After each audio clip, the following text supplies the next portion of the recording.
Now I can see everything better. Although it's not showing.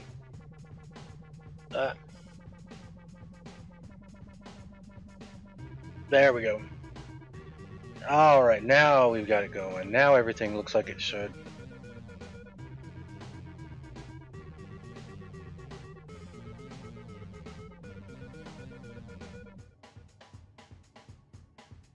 Alright, let's try this again.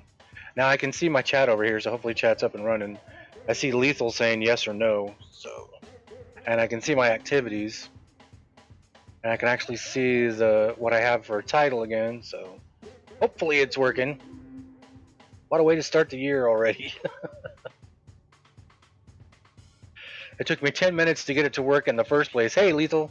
And then now it's taken another 15 minutes before I could get the stinking chat to work.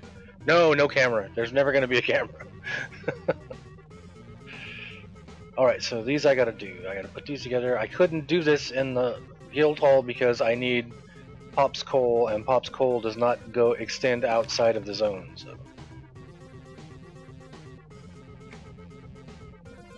Oh, and I didn't get anything to. I didn't get anything to speed this up either. Crap. Quap face. Actually, it looks like it's going pretty quick, so I don't think I need to.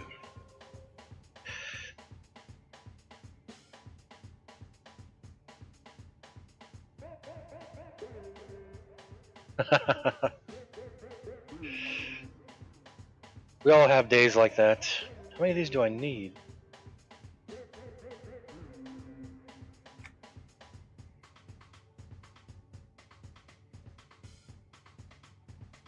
Well, let's do 2.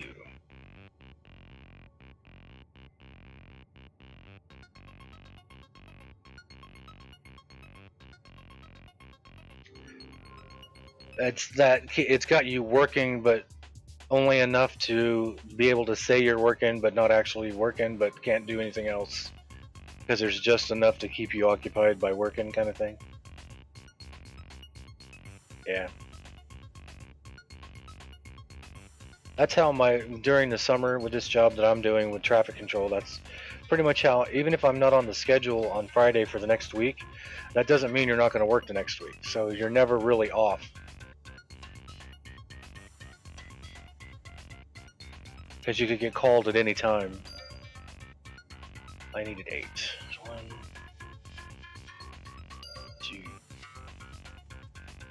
3.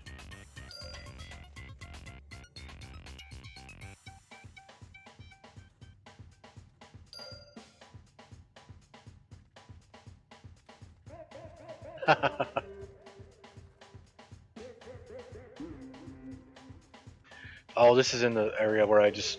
So this is the trade skill for the new expansion. Yesterday I had to make these things, which calm down the aggro mobs to get to either end of this tunnel here. And then now it looks like it has these, which is gonna keep them away. Take the transportation to the next area and talk to Pops.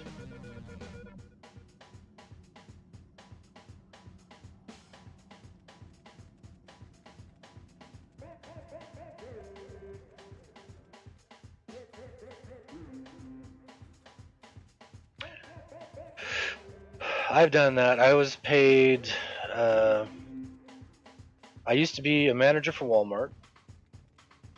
I started as an unloader, and within 1 year, without ever asking for it, got where's the transportation? Got promoted twice in 1 year, and then put on the assistant manager training program 3 weeks after my first year anniversary. Did that for about 11 years. Where did I miss my transport? And then got fed up with the direction the company was going.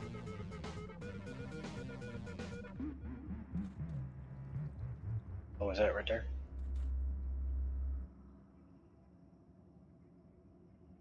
I left you something fun to get you to the next location. You have to take the mount. You have to take your mount off, though, silly. I'm not a medical worker. Enjoy.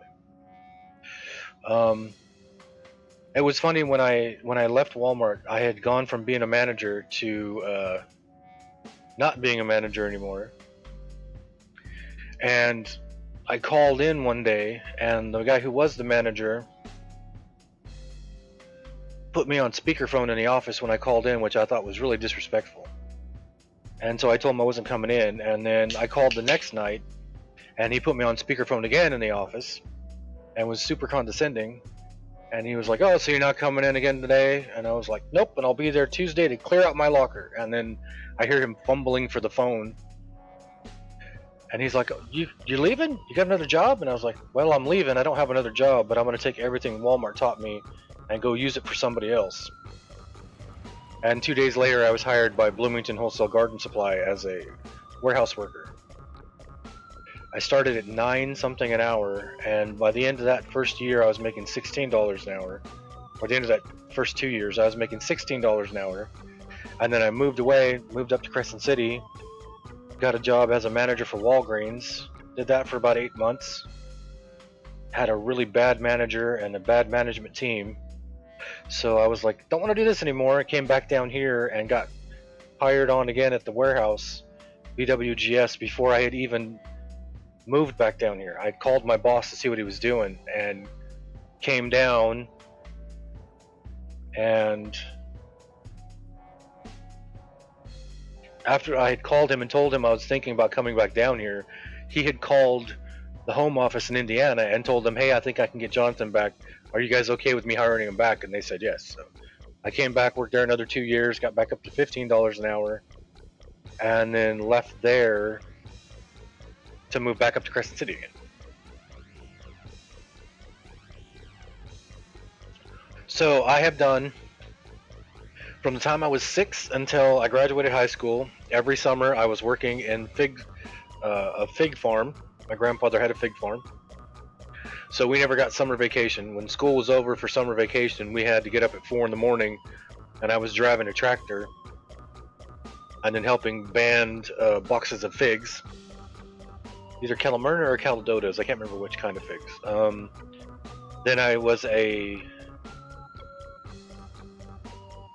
mechanics. I've never been good at mechanical stuff. When I was 15, I got a summer job. Instead of working in the figs, I was an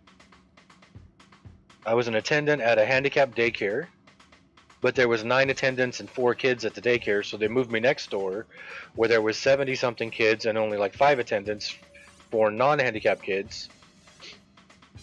I did that for one summer. Then I graduated 6 months early from high school, went to work at Sizzler as a dishwasher, then went to work at Alpine Station as a dishwasher slash waiter slash cook slash janitor slash handyman slash guy who gets to walk on the roof to take the signs down. I left Alpine Station to go to work for Target.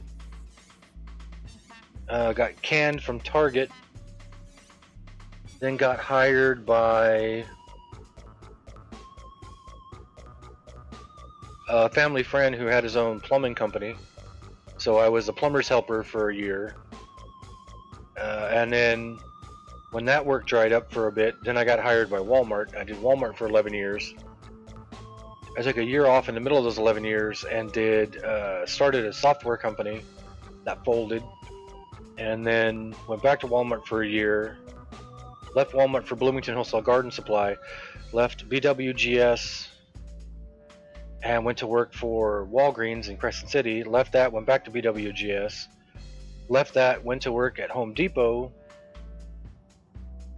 Worked at Home Depot for a while, then got hired by the Rancheria in Crescent City. Did that for a while.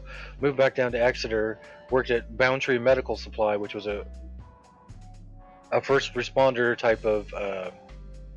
We sold medical equipment to first responders. Did that until I got hired by the current job I have now, which is traffic control. I'm sure I missed something in there. You picked up dead bodies for 2 days? Holy crap. How long ago was that? Software. The original plan, Lethal, was me. It was me and a guy I worked with at Walmart. I had stopped working at Walmart. It was like an 18-month break. I left Walmart, and then this guy Steve and his wife Leanne, who we hung out with every day. Um, Steve was going to school for networking, and Leanne was going to school for business administration kind of stuff. And I was teaching myself how to program in Visual Basic 6.0 and C++. And so the plan was we were going to contact local small businesses, and then I was going to develop software for them, and Steve was going to set up their network. And I made the mistake of telling Steve about an idea I had for a game.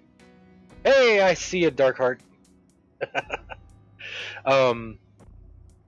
I had made the mistake of telling Steve I had an idea for a game I wanted to make, and then he had this online game he wanted to make that was going to be 100 times bigger than EQ. He was going to come up with the idea, and I was supposed to program it, do all the artwork, do all the music, program all the AI, do all the testing on it, while he just came up with the ideas. And I told him, I was like, you have any idea how long it took them to create EQ2? I mean, come on. Or EQ1. EQ1 was out. I don't think EQ2 was out yet. No, it was out because EQ2 hadn't come out yet.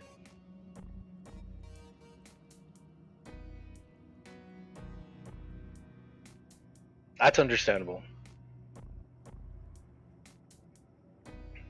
I did a job, one of the jobs I did when I was doing plumbing. We were doing an add-on to a house that was on a pig farm. And you've never really experienced anything until you've experienced a pig farm.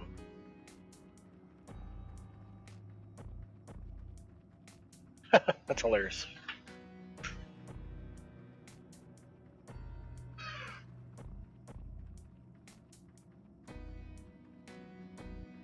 How am I not burning my feet off?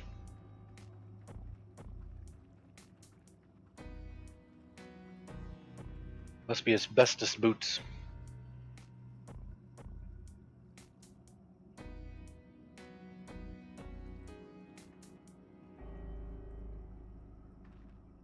Oh, is he just hanging on the side there?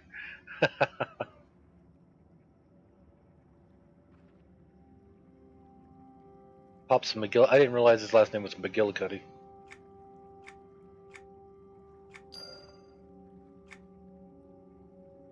Tinkered Autoscope Mach 3.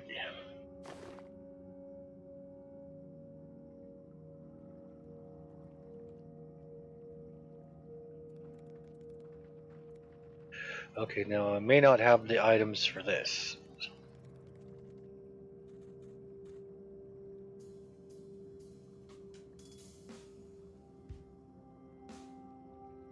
Oh, wow.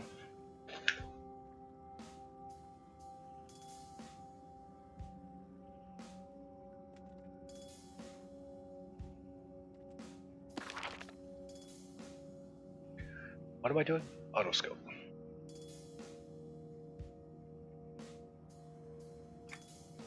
Oh, I do have the stuff.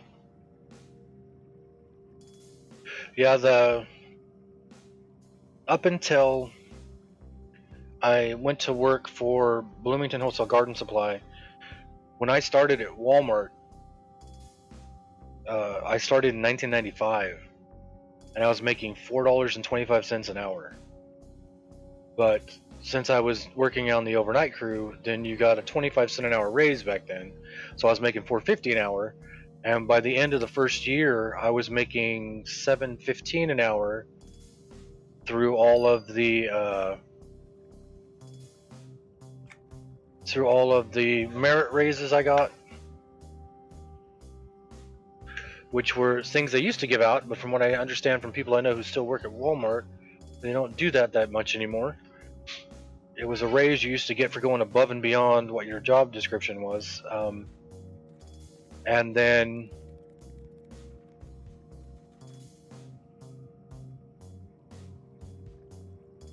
I was promoted twice. I went from an unloader to receiving manager, which was hilarious because I was asked by my manager if I wanted to do it because the other receiving manager was getting promoted, and I was like, no, I have my anxiety, remember. So I told him, no, I don't want to be in charge. Just let me come in here, put my head down, do my work, and go home. I'm fine. And he was like, no, you really should put in for it. I was like, nope, I'm not going to put in for it. Thanks anyway. And he's like, no, you need to put in for it because we've already given it to you, so you need to put in for it. I was like, oh, well then I guess I'll put in for it. And then I was promoted to assistant manager after that, but they had to make it look like they were promoting me in the proper steps. So I went from unloader to receiving manager, from receiving manager to overnight support manager, and then from overnight support manager straight to the training program. So I started at $4.25 an hour.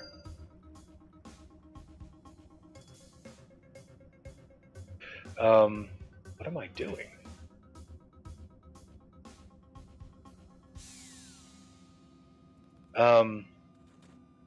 And by the end of the first year, I was making $7.15 or $7.19 an hour. And then 3 weeks later, when I was put on the assistant manager training program, I was one of the last people put on the 6-month training program. I went to $9.28 an hour. And I remember my last check as an assistant manager trainee because they used me like I mean, when you were a regular associate on the regular P&L wages, then you never got any overtime unless it was Christmas. As an assistant manager trainee, then I worked like freaking crazy. I would come to work. My shift started at 9:30 at night, and I remember for Christmas one year being, I think it was 1 o'clock the next afternoon. I was still at work, and the store manager asked me while I was still there, and I said, because you haven't let me go anywhere yet.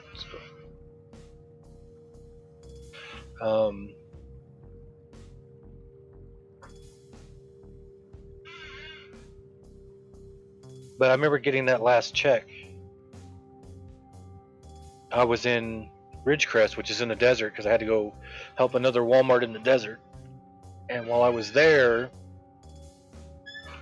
I got my check, and I was driving back, and I saw how much my check was, and I told the guys in the car, because I was giving them a ride, I said, when we get home after this 3-hour drive, I'm not going home yet.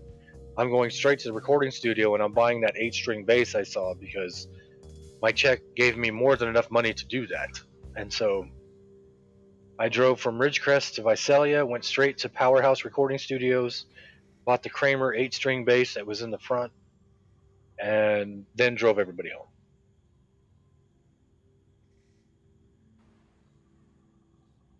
Yeah, we made it.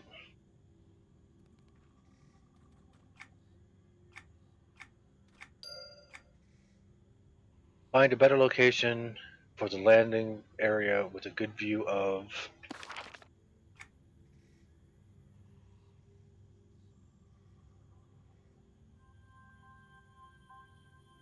Find a better location for the landing area with a good view of the falls.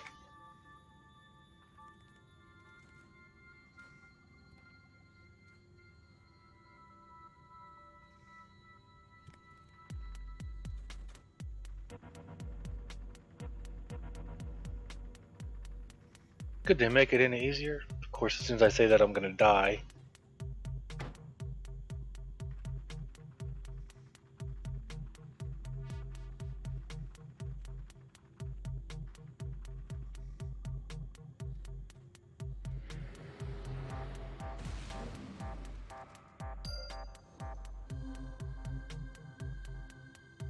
Of course. I turned him into a chicken.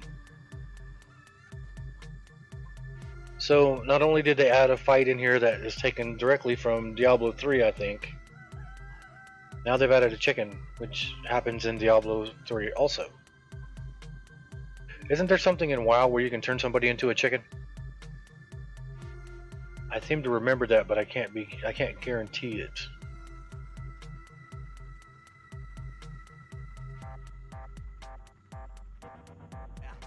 It's been a long time since I played WoW.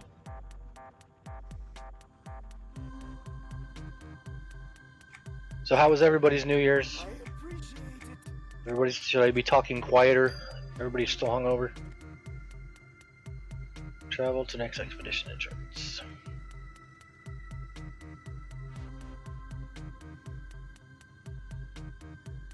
I was watching Steve last night. I saw him shave his beard for the first time in 6 years. His kids' reactions was priceless. Man, his kids are a handful. But when I saw him, I was like, "Oh, that's the Steve I was in the band with." He hasn't aged at all.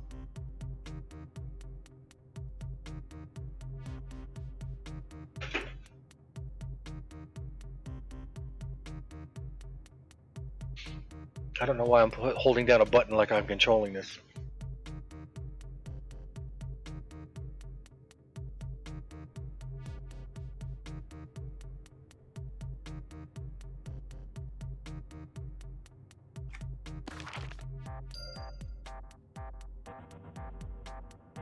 All right.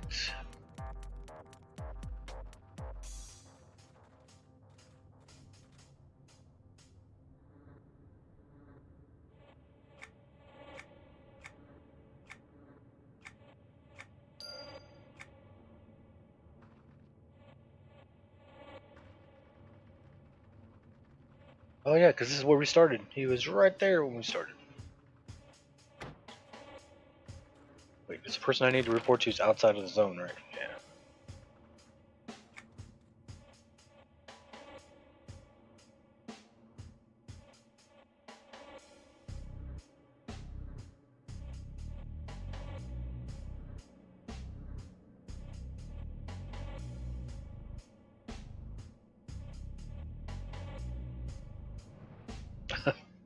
The kitten's going crazy over here. Oh yeah, you're right there. That's what's up.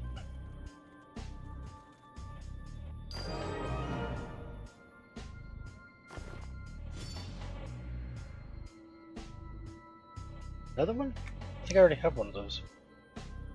What did I just get?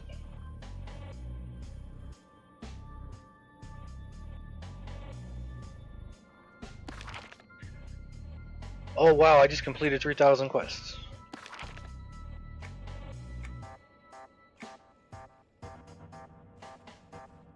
It says 29,086, but this achievement says I just completed 3,000 quests.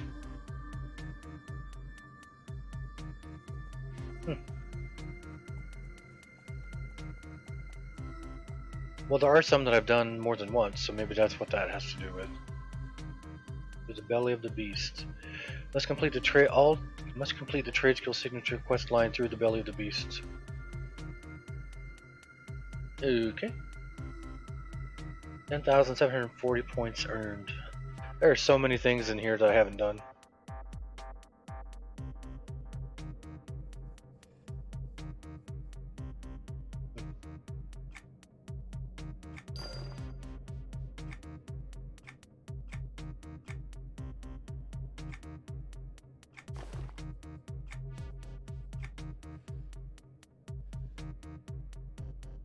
In what way, Darkheart? Two of us that still have a lot of things haven't done, or two of us that have hit 3,000 quests? I'm sure I'm not the. I think there was a guy back when. There was a guy back when EQ2 players was still up. I don't even know if it's up anymore. That had completed the most quests, and I remember seeing that number thinking, there's no way I'll ever achieve a number like that. I mean, like Gorlord has completed over 1,200 or 1,100 collections quests. I've only completed 400, almost 450, and discovered another 400. So, but then again, there's a lot of zones I haven't been in. All right, what am I doing here? Seek out. Within the Nexus area. Okay, so somebody's in here I gotta find. And they're not highlighted. Okay.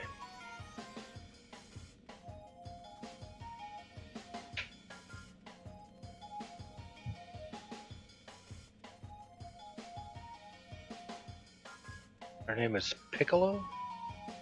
Piccolo. Oh, right there.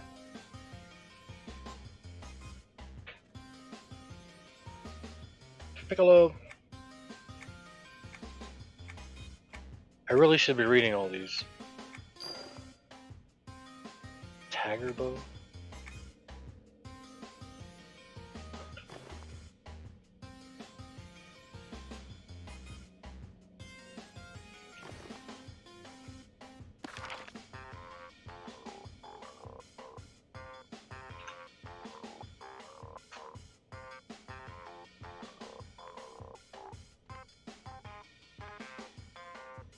What's a racked wood wedge? Need to get some creeping root.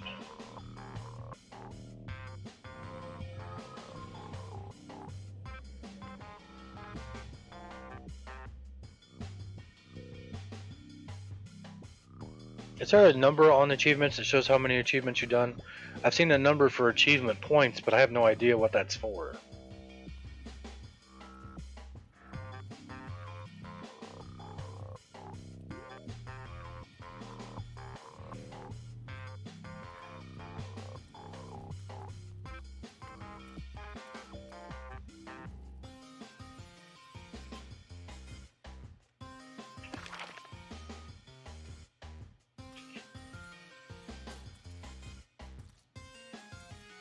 $5,253 achievements.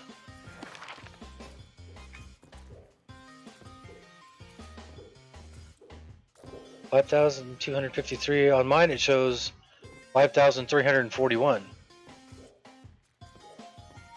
and it does show how many I've completed. I've completed 840. So I got a long way to go. Not even a fifth of the way there.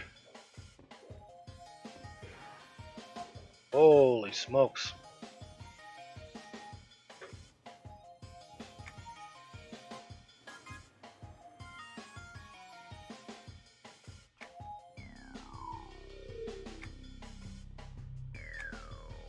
Alright, what do I need? I needed...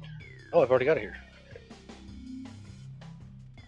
What's it? It's a workbench. It seems like almost everything that you have to do for trade skills are done on a workbench.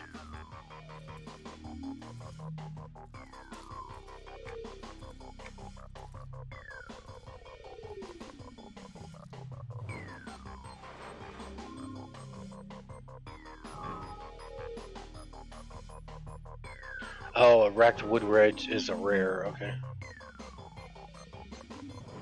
I need to go out and get some more harvestables because I've taken a lot for these trade skills.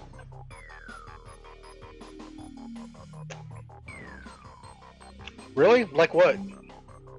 Can you think of one? I've never really paid attention to the achievements. I only really look at them when they pop up.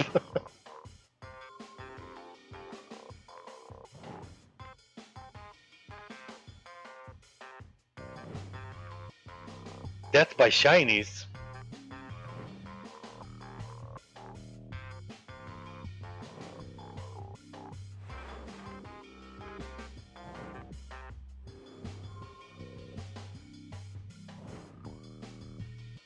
Can you search through achievements like actual search, or do you have to actually go in and click on? I'm gonna look right now.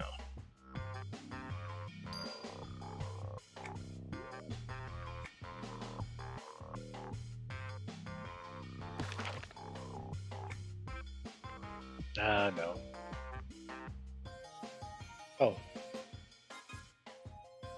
Sort by name. There we go.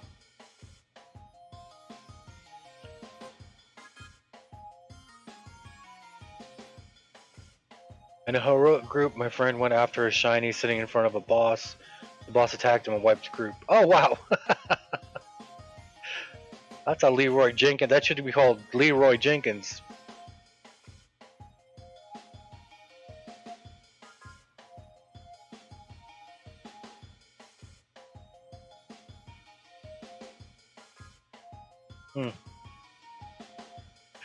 Right. Eat through profits quarter. What?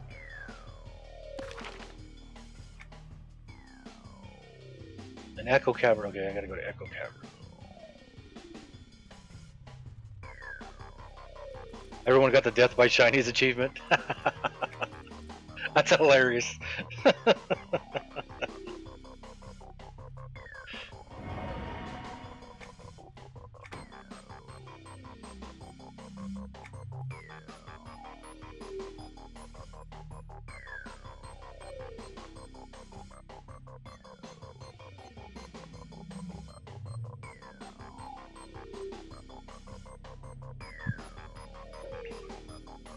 Man, I remember wanting to not be the person that does something like that the first time I went with my nephew and his raiding guild on my cleric Tolnors in EQ1. We went to the plane of hate, and I remember thinking, I don't want to do anything. I just want to heal people. I don't want to screw this raid up for everybody.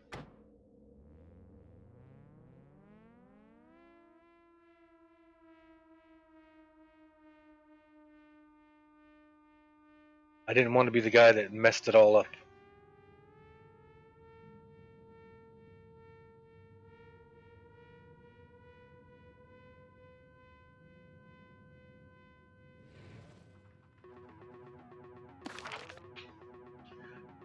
Alright.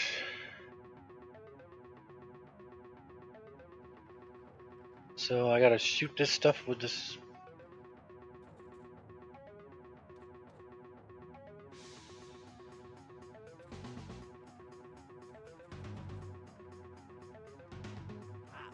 Well, those guys don't have any quest things over them, so let's ignore them for now. Ah! Okay. Didn't have a quest thing over him either.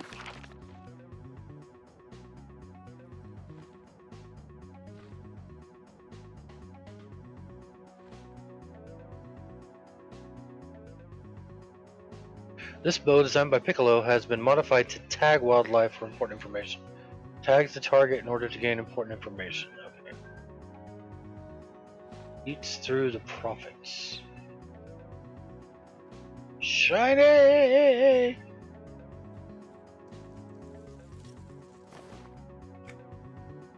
Distilled violence.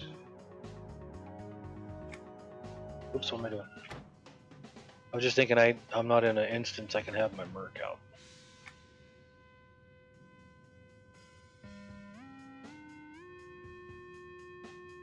Oh, I keep forgetting I need to get a...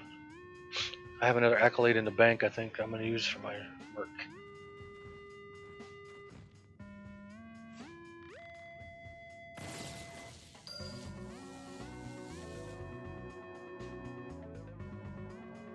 I see the word bloodsucker in the next one, which is the mosquitoes, so let's go... Wait a minute!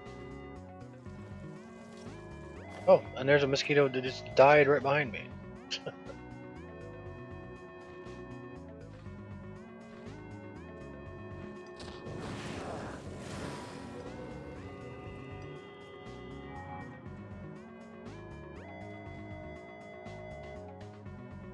Here, mosquito.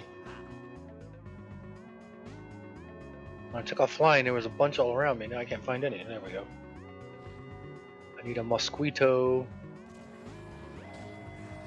Ah, don't attack me. I'm trying to tag you.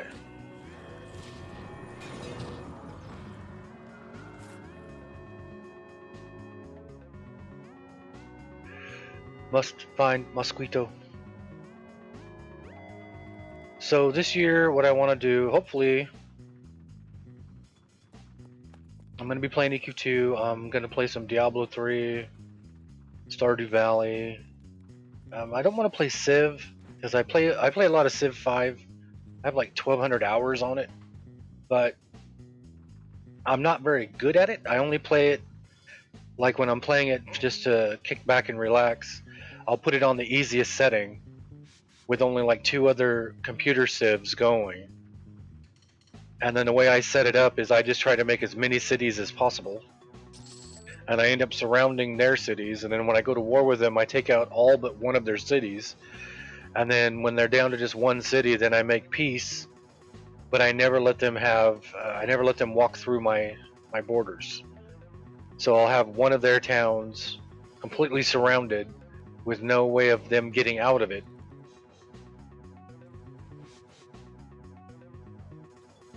Oh, Piccolo's over there too. And just surround them and then just keep growing my civilization, just having fun. I used to play it all the time. I started Civ and Civ 1 when it first came out. Civ 3 was probably the worst one, I think. And I have Civ 6, but I haven't played it very much, so I might do that online on the stream just so I can play it with everybody else, because every time a new Civ comes out, I usually stick with the old one for a while. Come on, I need a mosquito. And then I want to do stuff with my music. I already did one stream where I was working on Ambi 4, which is the hour-long ambient song I was doing. Ambi 1 was 20 minutes long, Ambi 2 was 30 minutes long, Ambi 3 was 45 minutes long, Ambi 4, the one I was working on here on Twitch, is 54 minutes long. But I couldn't figure out my microphone setup because it was all wonky with the twitching. So I got to figure that out because I want to do stuff with that. I still have 2 albums and an EP I got to finish for Fog Warrior. And then I want to do interviews with musicians. I want to do like a little podcast kind of thing where I'm interviewing musicians, and it's not going to have any set form. I'm not going to do any research. I just want to talk to musicians that play music I like and just sit down and start talking and asking them about everything like that has to do with music, stuff that doesn't have to do with music, and if the interview turns out to be 5 minutes long, that's fine. If it turns out to be 10 hours long, that's even better. So, but A, I got to figure out if anybody would want to do it, and then B, I gotta figure out what I want to call it, and we'll see. So I'm not just gonna stick to EQ2. I'm gonna play a lot of EQ2, trust me. And then when the time lock comes out again, I might be playing a lot of EQ1. So, uh-oh, Gorelord's logging in. Oh, and I turned my Discord off. Whoops. Let me find a frickin' mosquito somewhere, and then I will kick up my Discord real quick. So we can hear the lovely, lovely singing voice of... I'll just do that right now.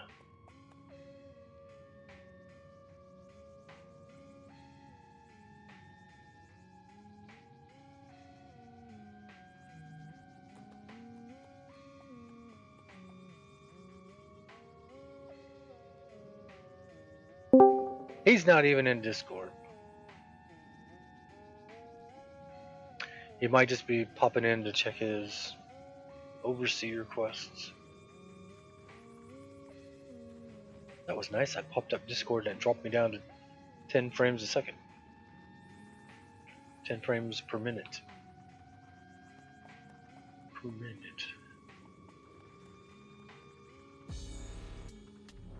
I don't think I really need to get any more shinies in this zone because I think I've got them all.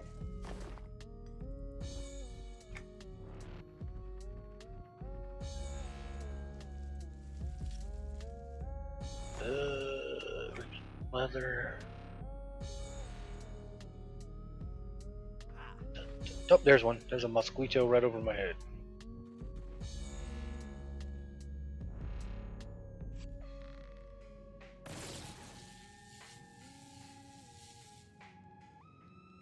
Oh, it's not that one. It says bloodsucker in miniature proportions, so I'm guessing...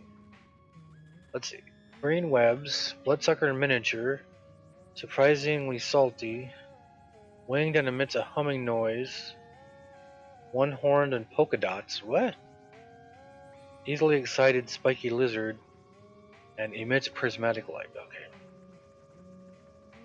So what does this one say? Has glowing green webs.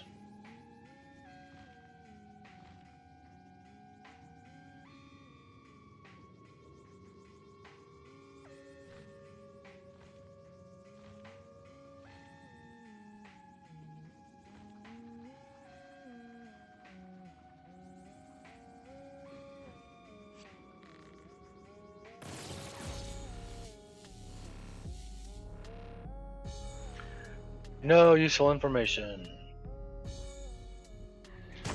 But probably with these Fidos.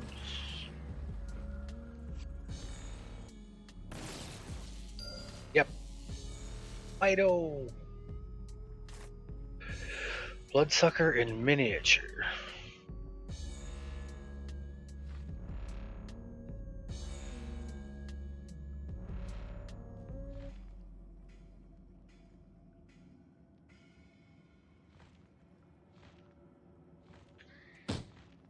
Oop, I seem to have pulled something.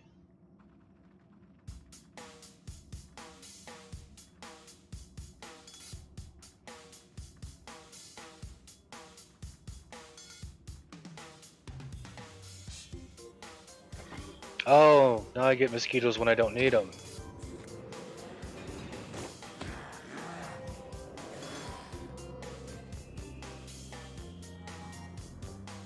I was about to say, where's my pet?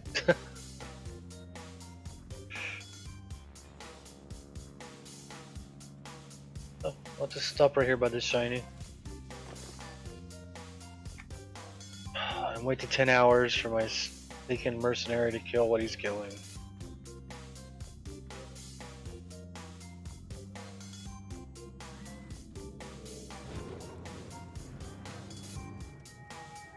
Send the pet over to take care of it. There we go. Okay, bloodsucker in miniature. Chronofly. Stop it. Chronofly.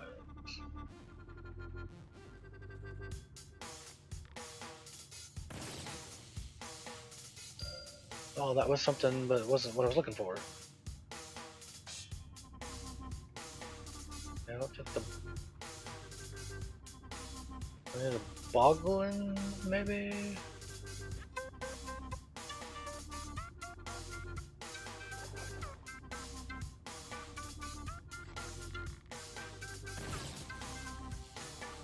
Negative. Anytime you hear me say negative that way, negative. That was my 8th grade algebra teacher, Mr. Renzi. That's the way he used to talk. He was very excitable teacher. Buckets of warm spit could do these problems better than you could.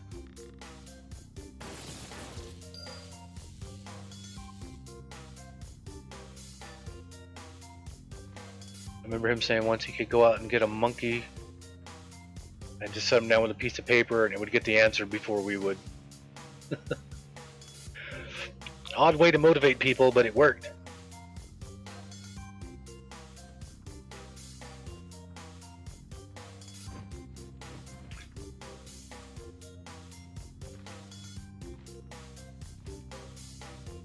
Isn't there a name that spawns up around here somewhere? Dawes said every time he comes in here there's a named fly up around here somewhere, and he kills it every time. I have never seen it. Well, I take it back. I think I've seen it once, and somebody was already killing it.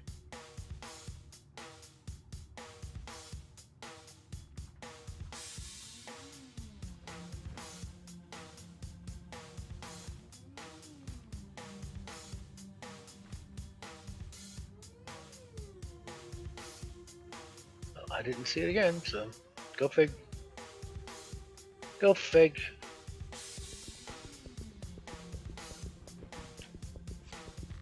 You're not chaos, so I doubt you're gonna be one of them. You are.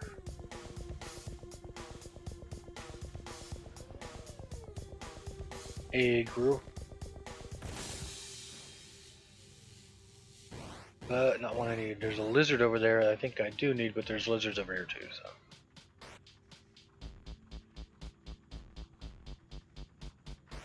So what's everybody's plans for this new year?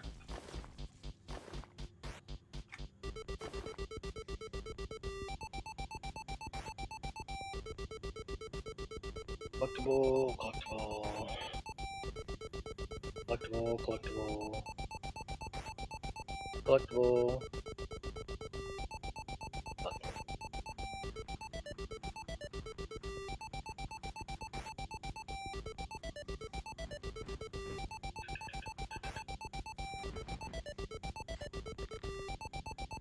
I think one of my main goals, my main goal this month is to finish the 2 albums, to finish the 2 Fog Warrior albums and the Fog Warrior EP. All they have left is vocals and bass. Bass is easy enough to do, I can do that at any time. Vocals is kind of hard to do with a house full of people because my microphone will pick everything up.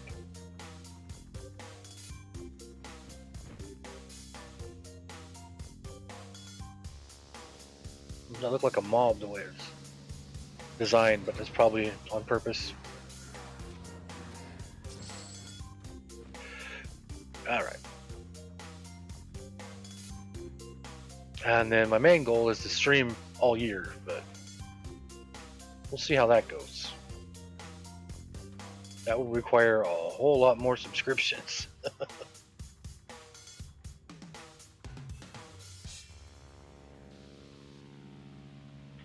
Whoop. Let's see, shiny. Where's it at? Where's it at? It's right there.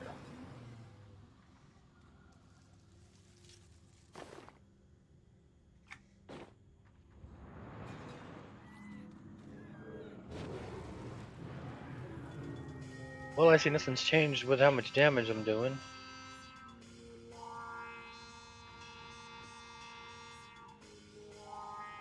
What's left? Okay, the Bloodsucker in miniature and surprisingly salty and emits prismatic light.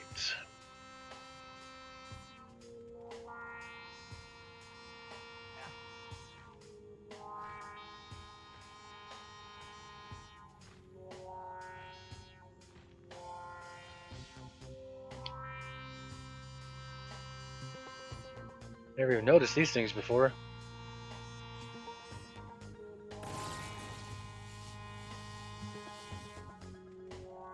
There's a reason, because they're not used for anything.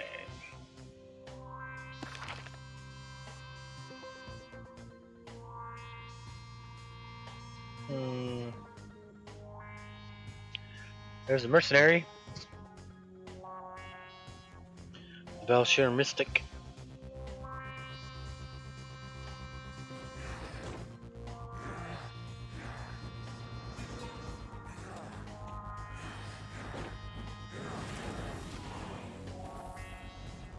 Alright, we're back out this way. Go out this way, hang on the left. Shiny!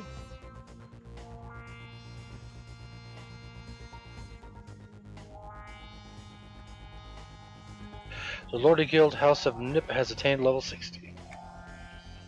We're what now? 165? Holy smokes. So, with its expansion, we have gained 100 levels in 3 quests. I finished one part of the signature quest. Either signature quest or trade skill signature quest.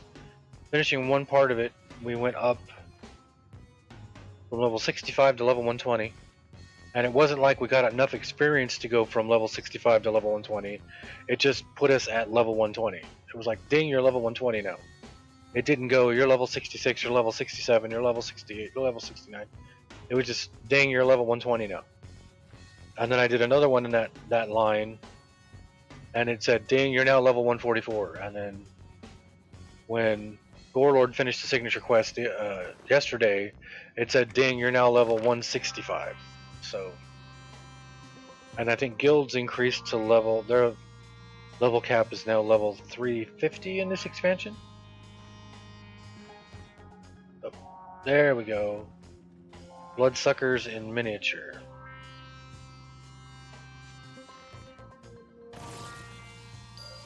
Yep. Surprisingly salty creature and emits a light.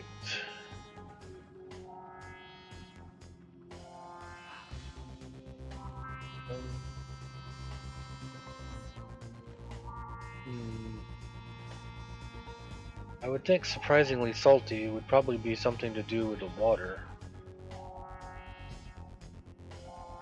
Oh crap, that's an epic. I didn't even look to see if an epic was up. I was like, I don't remember seeing something there. Well, it's because it's an epic. Mama grabbed the baby. We're going around the other way.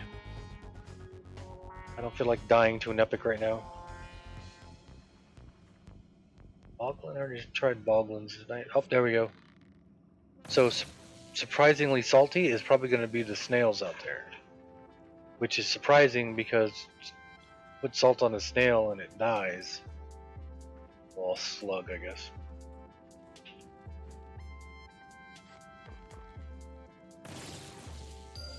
Yep, surprisingly salty. So now I just have one that emits a prismatic light. And I enjoy doing stuff this way. I enjoy figuring it out rather than looking it up. If it's something I need to look up, I'll look it up. But I like figuring stuff out. And I'm not the brightest guy, so.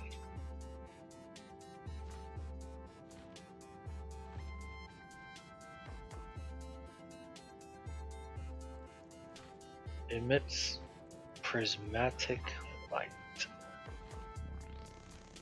I wrote a song a while back called Into Prismatic Depths. I came up with the title, but I couldn't come up with lyrics. I couldn't come up with an idea for the lyrics. So I figured I would just make it an instrumental, and then when Dawes and I were doing the Zyglor, I gave that to him afterwards, and I was like, hey, here's another one I wrote. I don't have any lyrics for it. So we just made it an instrumental. So it's not on the EP that you can find on like Apple iTunes and Amazon Music and all that fun stuff if you're looking for Zyglor, which probably won't be because not very many people have heard of it. But I don't think it's on that EP. Or did I put it on the EP when I gave it to the record company? I don't remember. That's a long time ago. 2 years ago. 2 or 3 years ago. No, actually it was, wow, it was like 7 years ago. Jeez, time moves. Alright, who emits a prismatic light? Trying to think in this zone.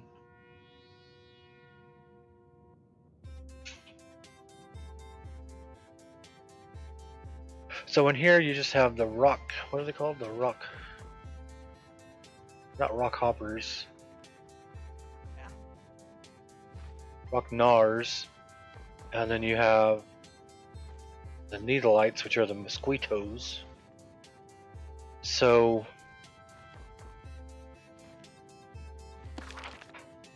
what am I missing?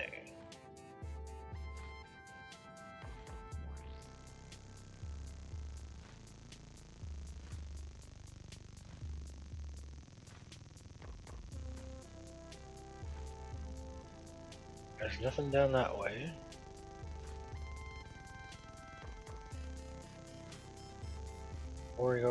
Quarry guards and core miners. Okay, I already shot one of those guys and it didn't do anything. Got the arachnids already.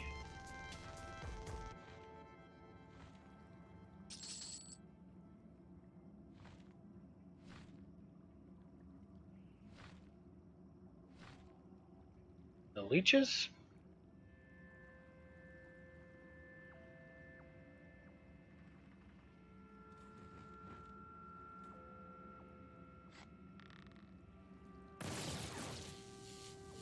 Nope.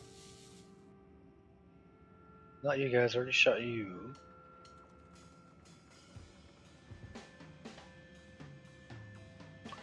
Who's fighting now? Jeez. I tell you, trying to get anywhere with this mercenary is nuts. You can't walk 2 feet without attracting something. He, she, it, whatever it is.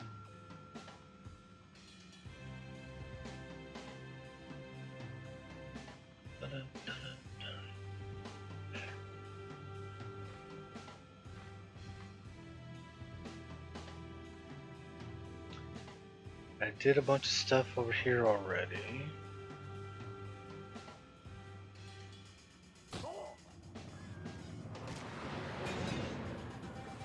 Figured my mercenary pulled something. Seems like anytime I slow down, it's because of the mercenary. Emits a prismatic light.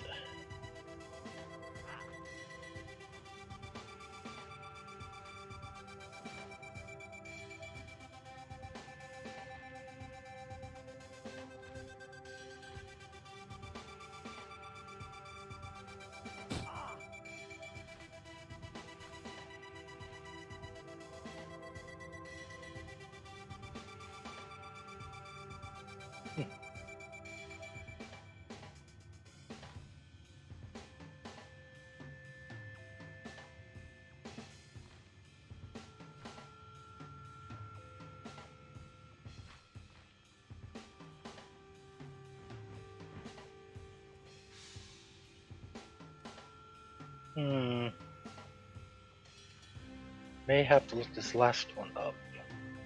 So I've shot those guys. Wait a minute. So I've shot those guys before, and they haven't done anything. Shot that guy already. He was one of them, but I already got those.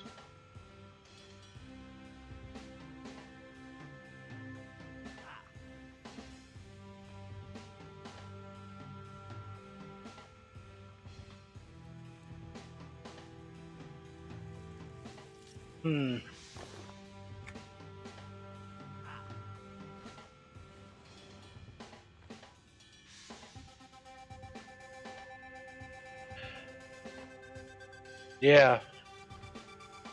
That's what I was saying. I have no problem looking stuff up. I like trying to figure things out without having to look it up, but sometimes you got to. I already shot these guys, didn't I?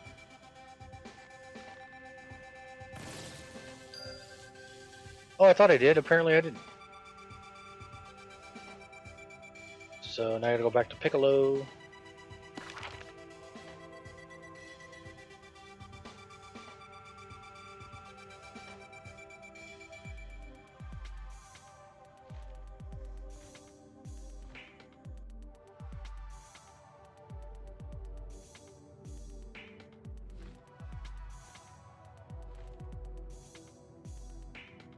Still no named fly out here. I think I came in here once and there was somebody killing it right as I came around the corner. Because I think I hit it with the target. But as soon as I hit it with the target, it died. Because somebody was fighting it. Well, I can't say I've never seen it. I can just say I've never attacked it.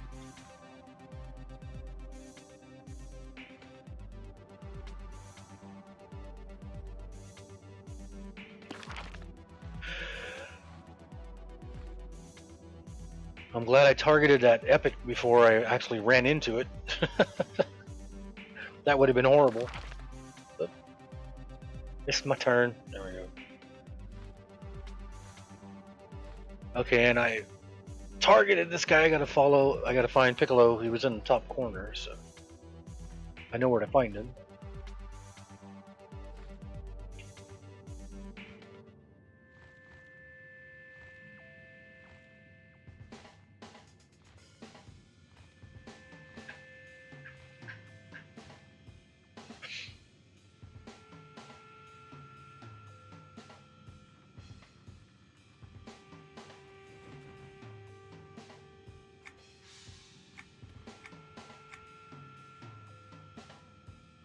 Check out Foreman Gibbons in the Echo Caverns quarry.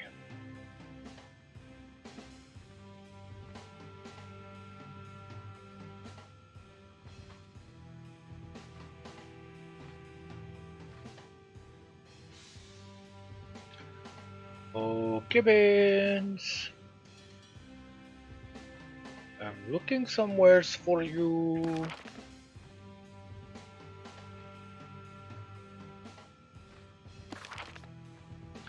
Oh, he's by the door? Oh, yep.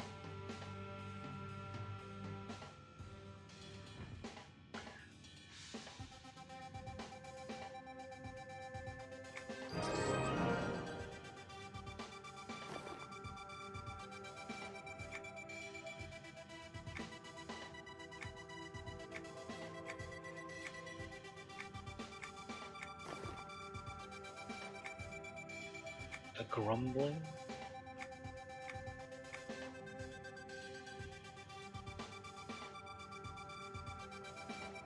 Core sampler.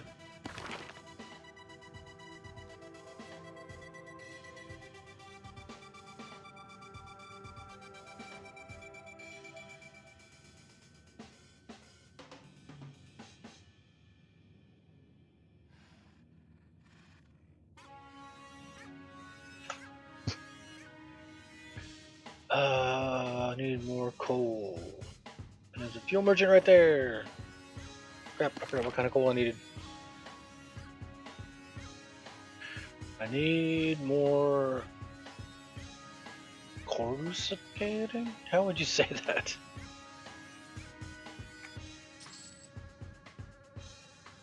Alright, now let's make it.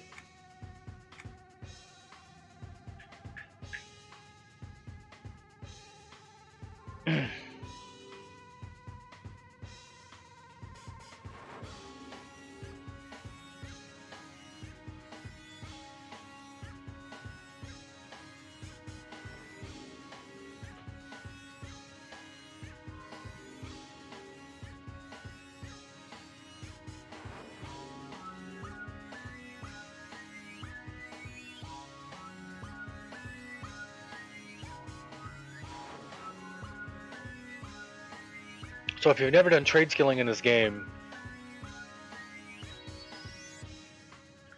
the green bar is your like. Actually, have names. So the green bar is your durability, and the blue bar is your state bar. I always called it progress.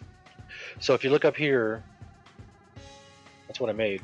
So if you look up here, this is your durability, and if your durability drops to where it drops below here, then you lose this bar completely, and it comes down to here, and you can't get the finished product. You just get back this, which is one of the things you put into it.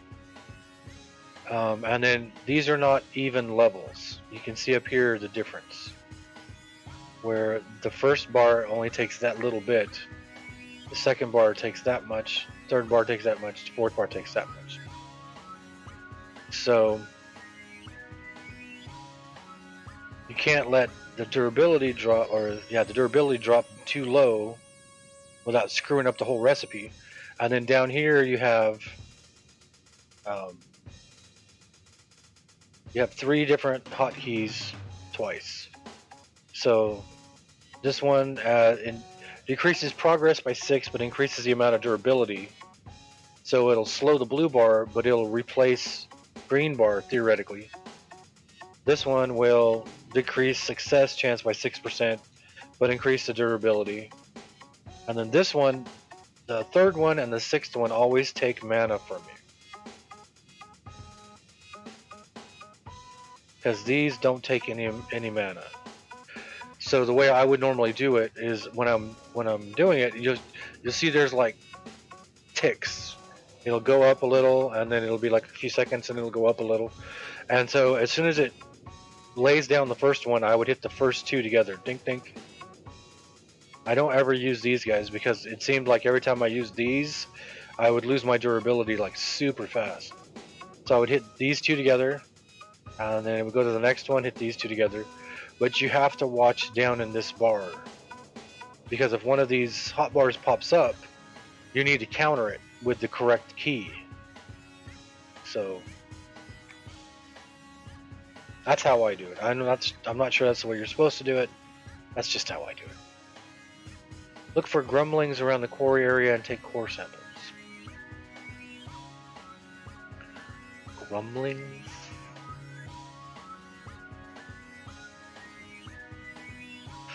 That's a harvestable, right?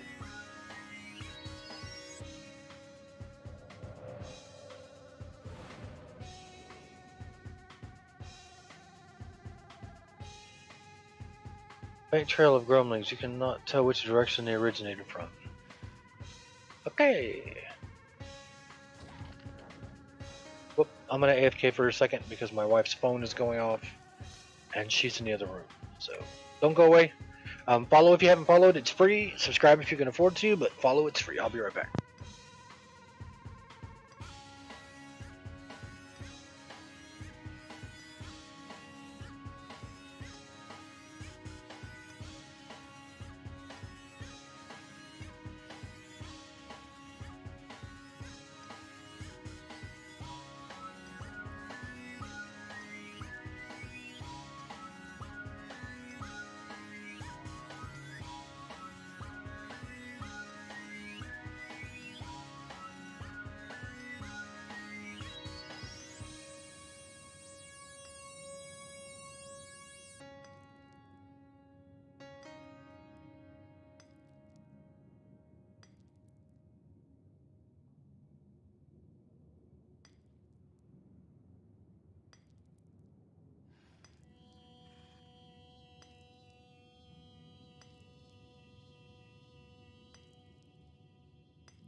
All right, we're back.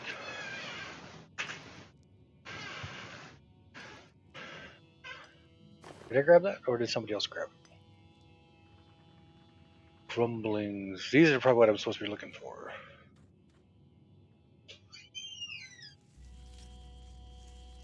Odd-looking mushroom. Jiggly mushroom. That's interesting. Keep an eye out for jiggly mushrooms. Okay.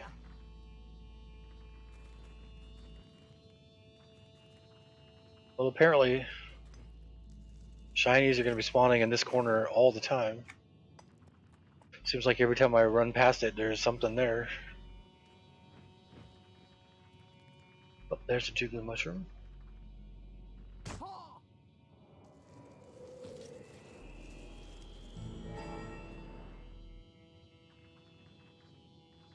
So, what do you guys think? Because I wasn't sure. When I have the channel points that everybody gets, the longer you watch, the more channel points you make. And one of the most expensive things you can spend it on is naming my pet, which Steve Fantasy did. That's why my pet's name is Kitty Cha Cha, because he heard his kids saying that name, so he named my pet that name. And originally I was thinking I'll just let it stay that name until somebody pays money for it again. And changes the name to something else, which has to be within the naming confines of EQ2. It can't be something horrifically bad. Gore Lord. And then I thought, well, maybe I should just make it name it for a week. So I'm not sure. I'm not sure if I should. Oh, there's a mushroom. Not sure if I should leave it to just stay that name until somebody picks another name, or should I just make it like a 1 week long thing? Or I mean, it's 5,000 points, so it's not cheap. You have to watch for tens of minutes to get it. Get all the mushrooms? Nope, one more. Uno más, por favor. No, don't mind it, don't mind it, don't mind it.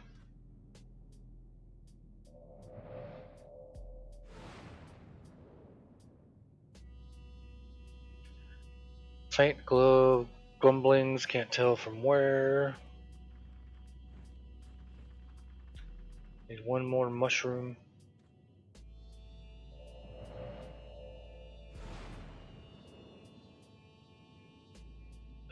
Faint grow, can't tell from where.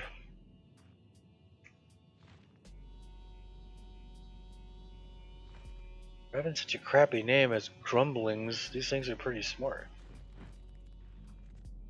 Cover their tracks well. You notice a small grumble. You may be getting close to one of the sources of the grumblings. I did?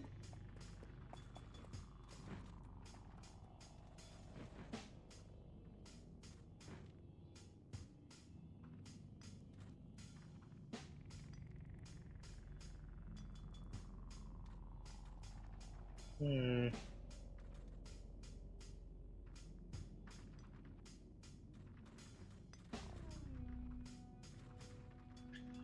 So was that the bigger one, or was that the small one that just popped up right there?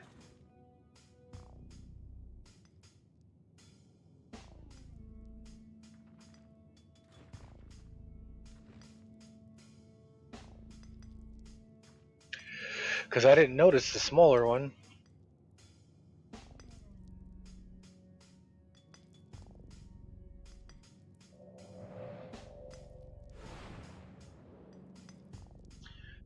Attempt to take a sample. Faint trail again.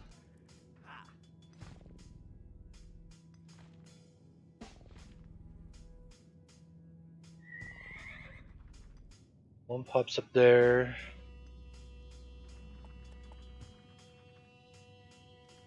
There's a mushroom.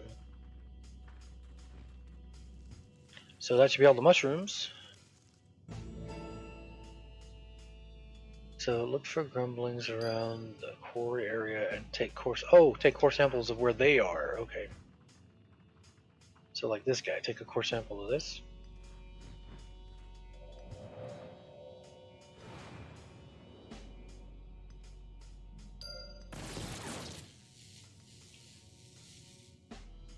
What are the sources of the grumblings? Go me! So where was I at when I had the smaller one?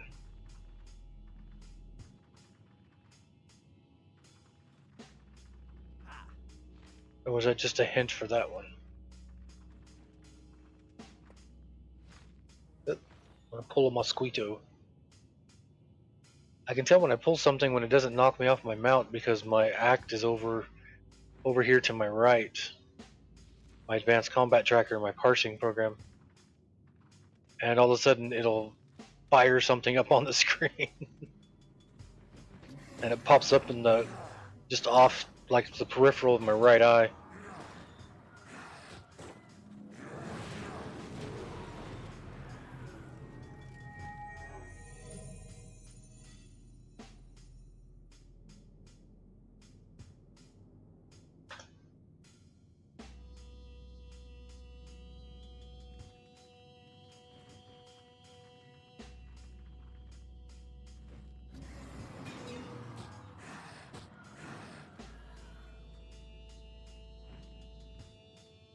Five 1.5 billion.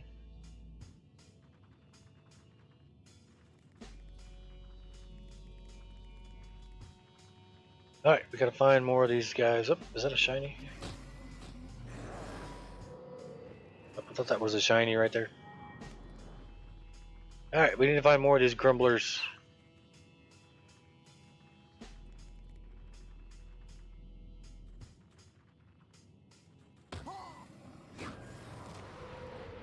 Smack you with a stick.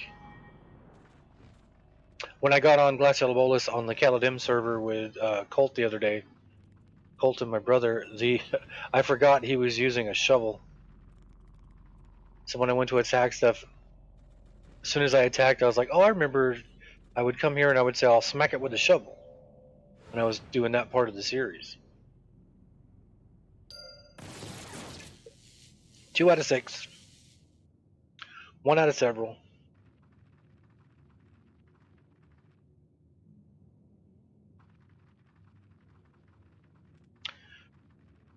Mm.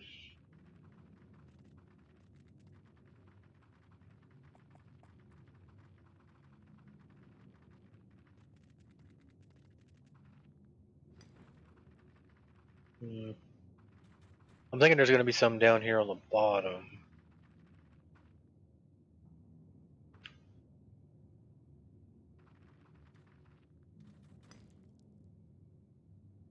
Somewhere.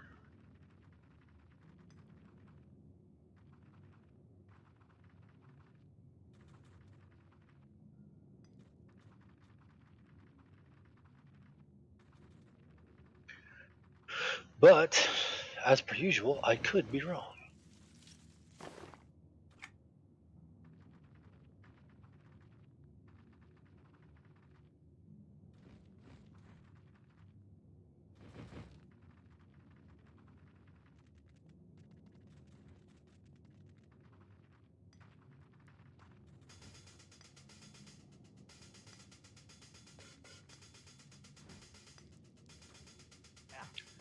Oh, I was gonna say I just felt the ground shake. I think I'm in the right spot.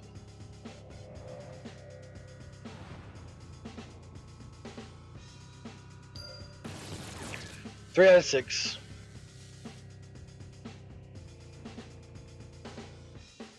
I wonder if they're in set spots or if they're just like a random setup.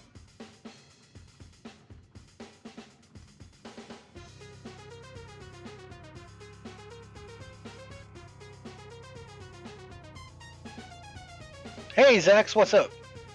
I haven't seen you all year.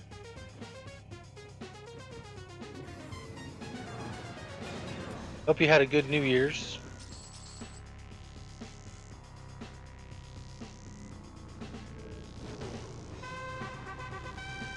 Imperial Margarine.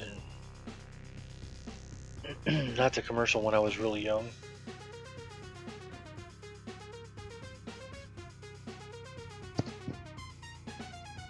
Oh, no worries. Anytime you're on, I'm happy you're on.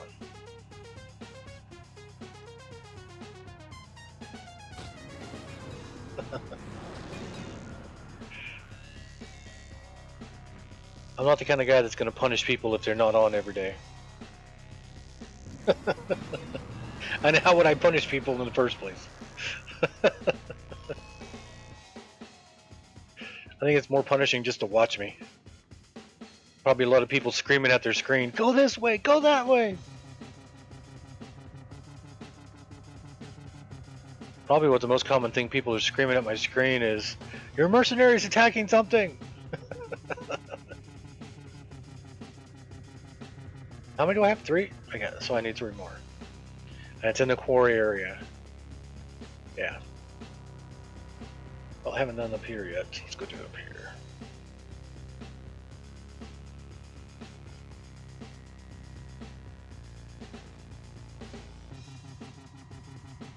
Wait for the ground save.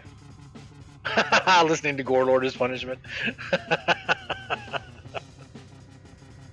I don't know if he'll be on today or not. I don't know if he's got time off or he's back at work, so.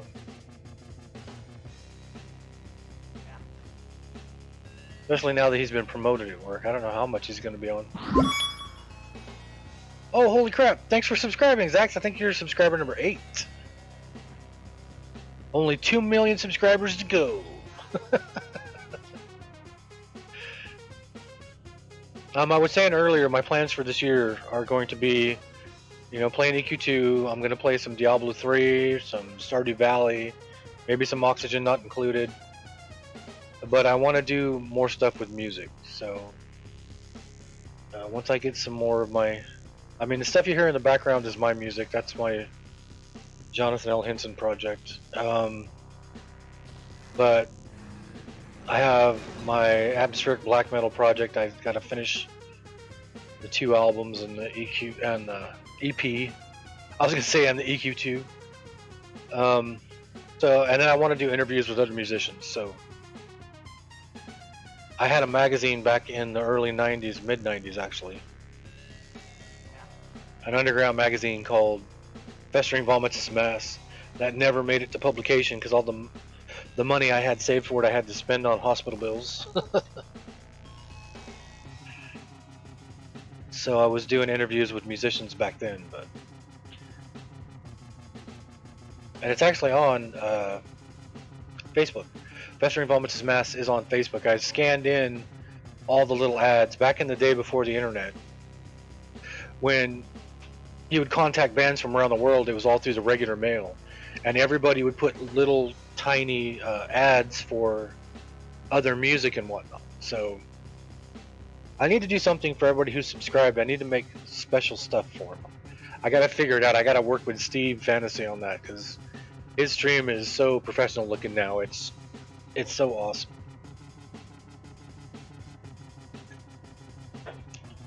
Even though now he only looks like he's 12 years old because he shaved his beard. But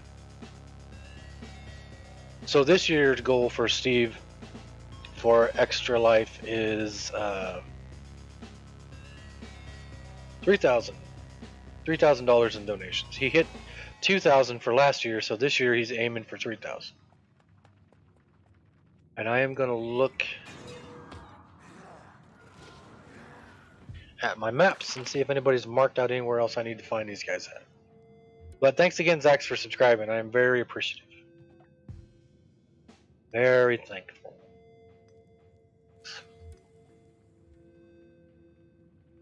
I need to put stuff in so people can...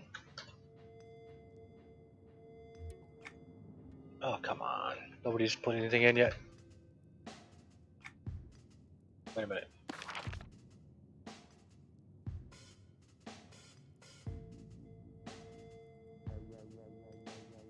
Yeah, nobody's marked anything yet. Ah, well.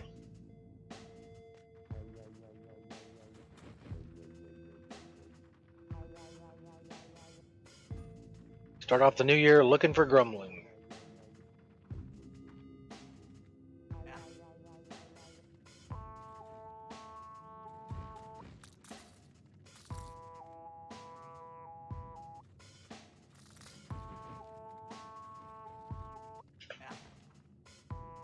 What if any are on these weird sized ledges like this right here? That'd be pretty sneaky of them to do, but...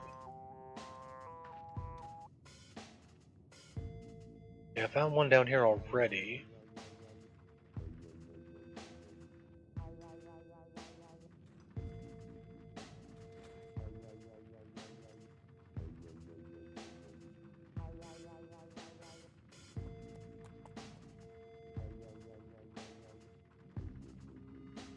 Been over there already.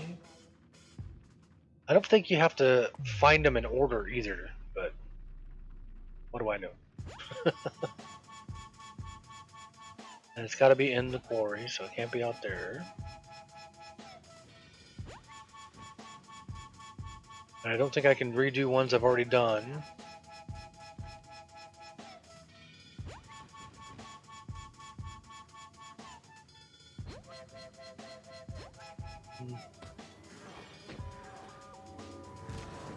Yeah, so that's the plan for the year.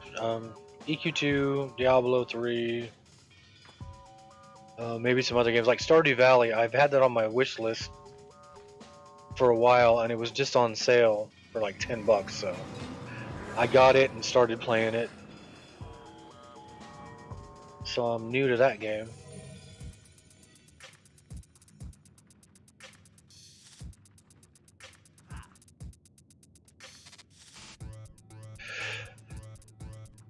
Yeah, the big deal right now for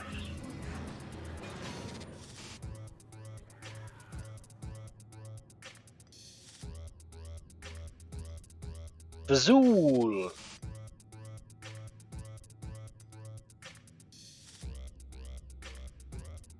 72 Necro.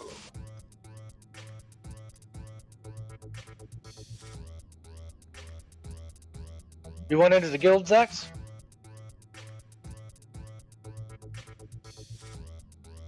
I'll have to port you to into the guild hall because it's in the good town.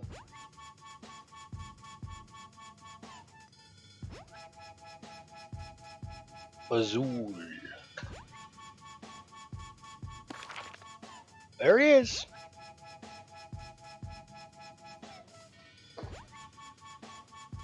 Are your names Zaxxon after the video game Zaxxon? Just curious.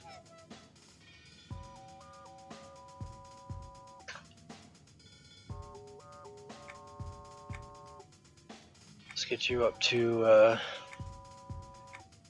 Einherjer. There we go. Cool.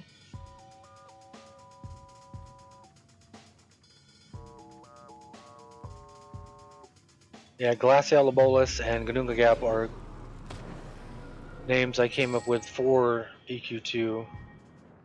Lassie is named after ancient fertility goddess. I added 2 extra A's. Ganunga Gap is named after the emptiness, nothingness in the beginning of the Norwegian mythology. I added an extra N and an extra G. And then like Atrium Psychosis is another one of my characters. That was a sorcerer from the Middle Ages. Echo song by Bathory, or yeah, a song by Bathory that I love. That's a song I should cover. I should cover Echo Manthorn.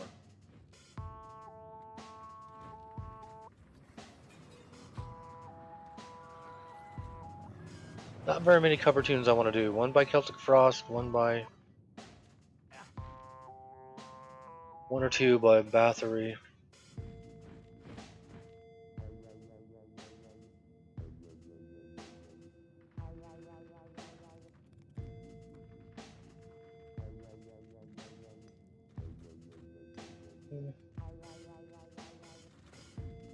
Alright, now I may look it up online to see where these other spots are at, because this is taking too long. Whoop.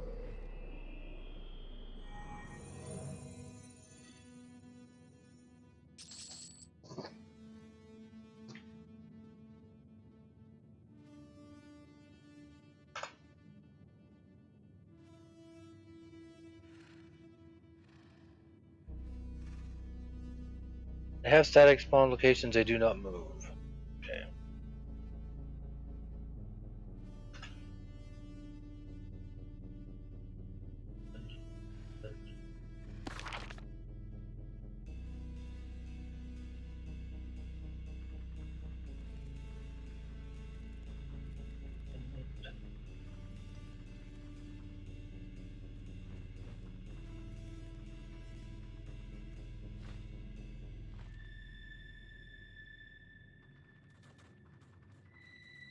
Oh, there we go. I was sworn I ran past this already.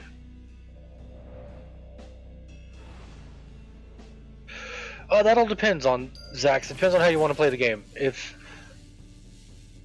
the way I played the game, I always kept it 50-50 in the beginning. And then on the live servers, you level so fast now. If you leave it at 50-50, you don't finish all the quests in the zone. So if you just want to level, then just leave it 50-50 or put even less to AA points and just keep it to your level.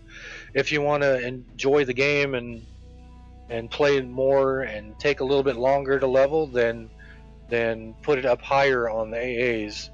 On the time lock server on Caladim, when I started playing that character, which is when I first started streaming, I put his AA experience to 80% because I wanted to keep him in levels. You're 72 out of 232 at the moment.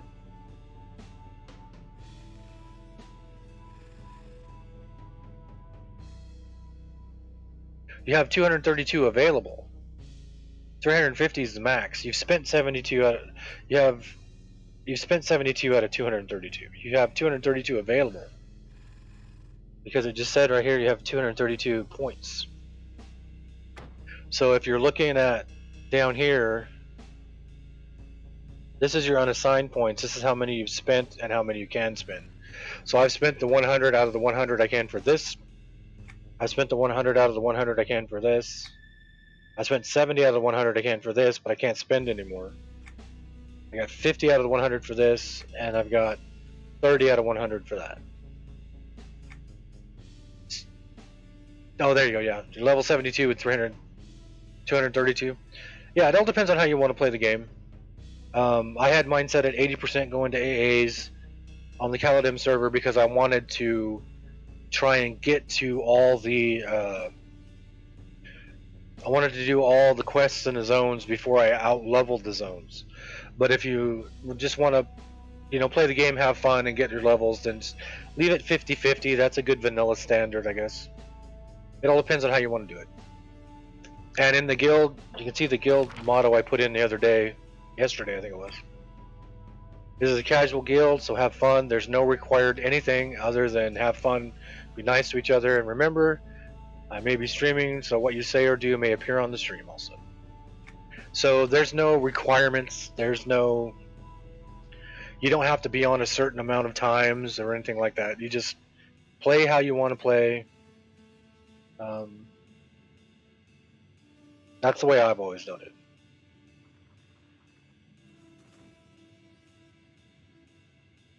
And if you need help with anything, if I have an answer, I can give you an answer. I may not ever have the right answer, but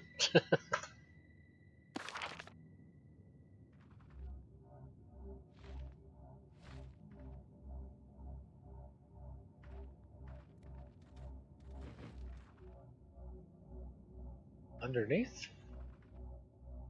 That's what I thought. That's where I was going. Come on, give me a break. Can't you see I'm walking here? There we go. Oh, now I lost my waypoint.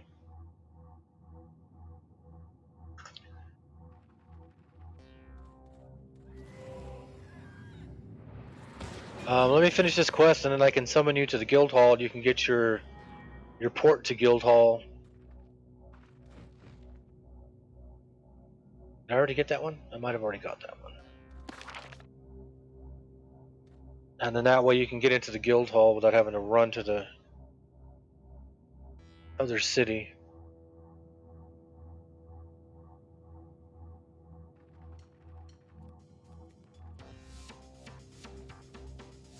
Update, update. Where's it at? It's over there. Level 72 Necro. You're 20 levels higher than my Necro. And my Necro is like level 58 or something.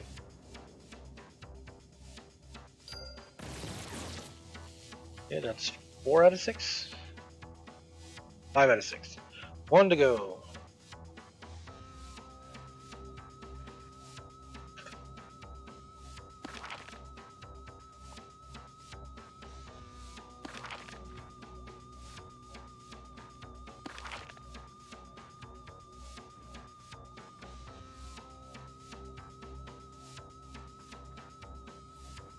There we go. There's 6 out of 6.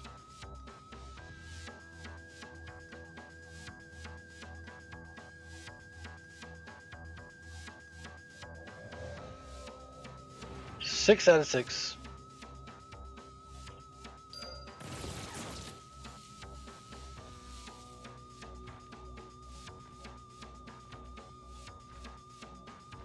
By the door, unless you move. Nope, he's still by the door.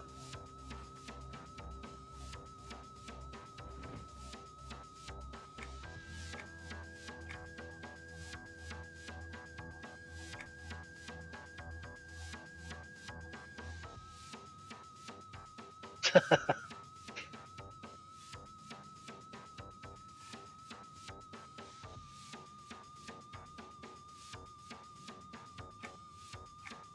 you.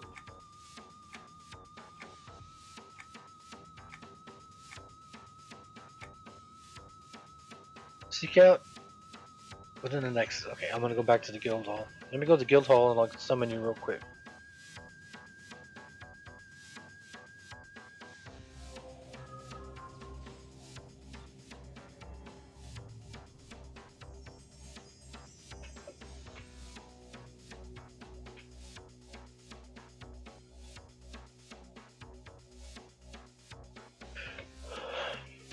Alright.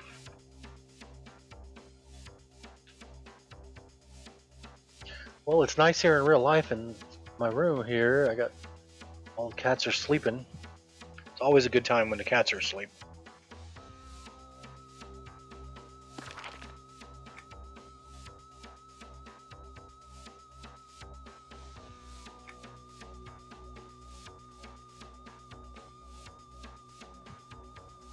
Are you in combat right now?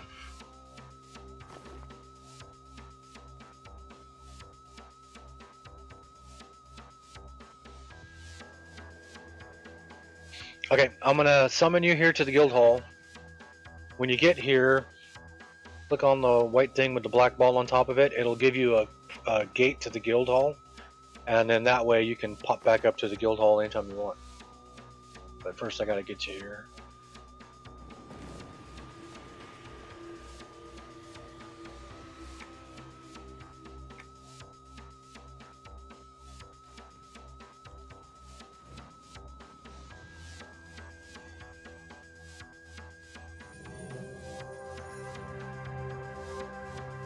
There you are.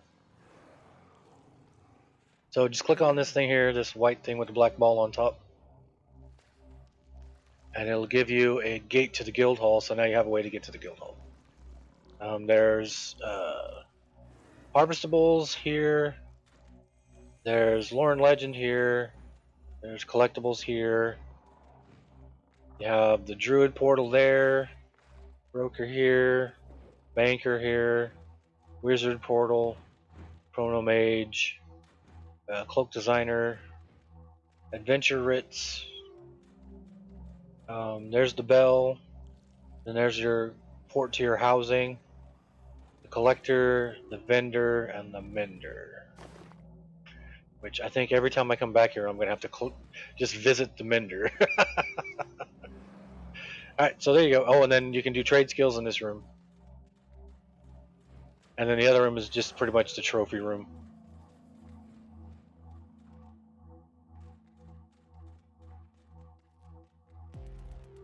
Man, we got a lot of stuff walking around in this guild hall now.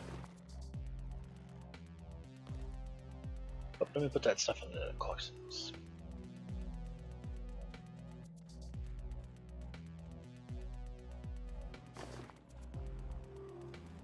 That sounds so wrong when I say let me put that stuff in collections. It makes it sound like I'm sending things to a collection agency or something.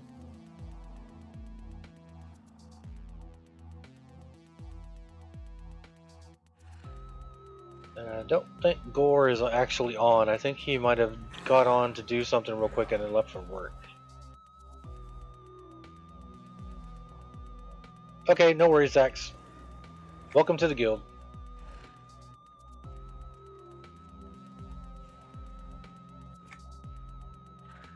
And thanks for the subscription. I gotta come up with subscriber perks. Don't have any yet. I gotta sit down with Steve off chat or off stream and go over how to do some stuff. He's got over 10 years experience with it. I got 2 months, so. But don't expect to see a camera with me, so not gonna happen.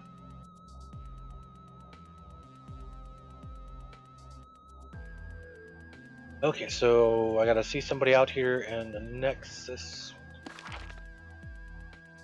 Where are they? Behind me.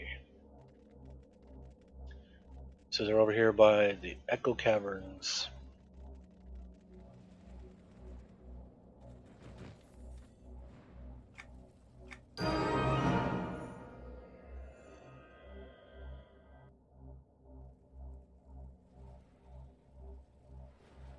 I already had the Savage Wheels open.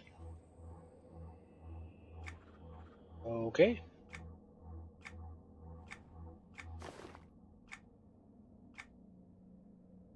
Newfound flight to discover the Savage Wheel from within Echo Caverns. I already had that. I guess that's pretty cool that they made it where you can do that.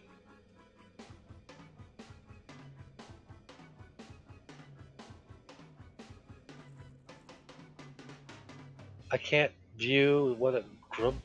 Okay.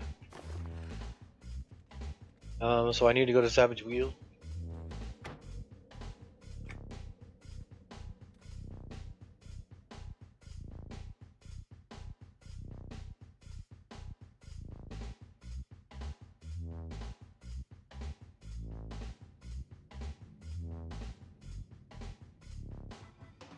I don't know what was going on with my streaming stuff this morning.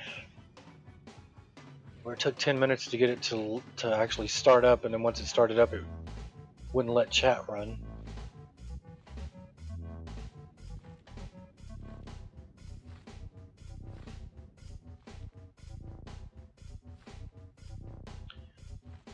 Savage Wheel is this way.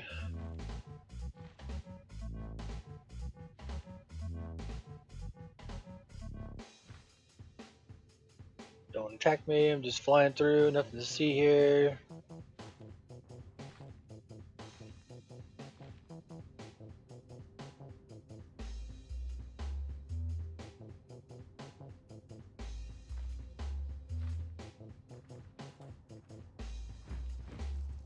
Another shiny that I need.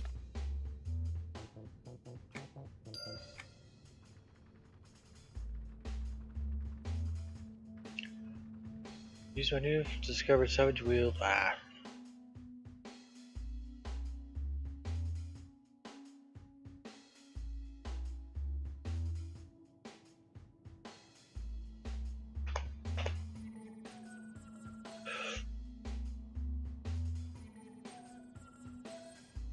Oh, there we go.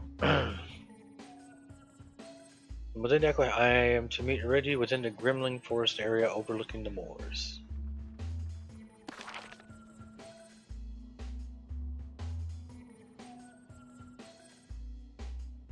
Up there.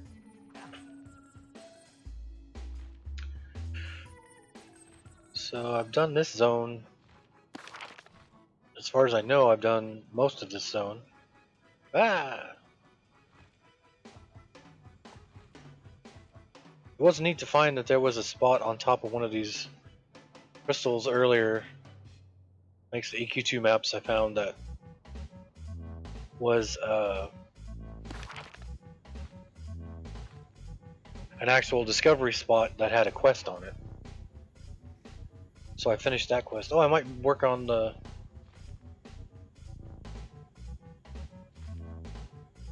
collections quest that Gore was telling me about yesterday. Get off the frickin' wall there, buddy. There we go. Plants. What I gotta do? What do I gotta do? Obtain a few specific types of bioluminescent fungus. So the mushrooms? Is this where the actual mushrooms come into play?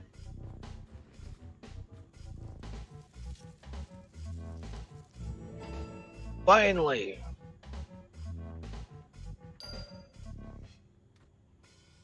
I don't like how they made the mushrooms where you can click on them when you don't need them yet for the quests. I don't like that. Because you spend a lot of time running around clicking on those mushrooms trying to figure out what they're for. Usually if you don't need it, it won't be able to click on it until you actually need it for something. I don't want to be mean or anything, but you look like a mushroom from a distance. Thanks.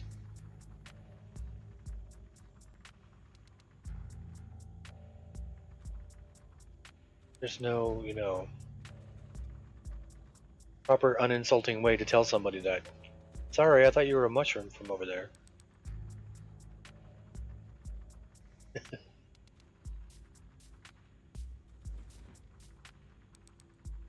So when I was talking earlier about wanting to interview musicians and whatnot, and kill named first. It's going to be musicians from music I like to listen to. So just going off of the musicians that I have on my Facebook, ones I would like to try to get to talk to would be Howard Ellefson, who's Mortis. Was a keyboard player for Emperor and then went off and pretty much started Dungeon Synth. His album Stargate is one of my favorite albums of all time. Normally when I would be playing EQ here, I would have Mortis's Stargate playing in the background just on a loop. Another one that's on my Facebook would be Byron Roberts, who is the lead singer behind the Balsagoth. Not just the lead singer, he wrote all the lyrics and everything, and the mastermind behind Balsagoth. He writes fantasy novels now. I'd love to get him on, talk to him. Of course, my dream interview would be King Diamond. I just talk to him for hours and hours, but while I'm dreaming, I'd like a pony too. I need more mushrooms. I could find them all the time when I didn't need them. Now I can't find them. Glenn Benton from Deicide would be interesting.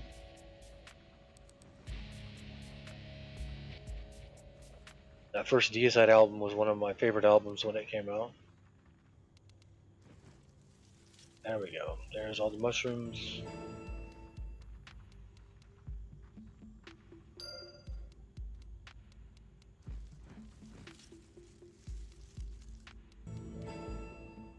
Turn to Irandi. Erdani. What's his name? Erdani. Erdani. Like Cleveland from Family Guy saying it.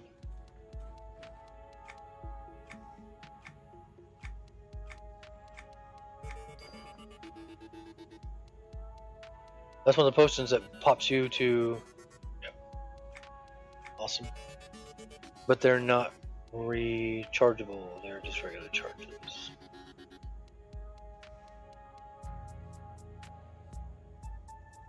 Collectible. Tier 7 is still not better than what I got. That heirloom? That's heirloom. That's a collectible. So that's an heirloom. What am I doing? Large number of fungus or make a deal with Piccolo.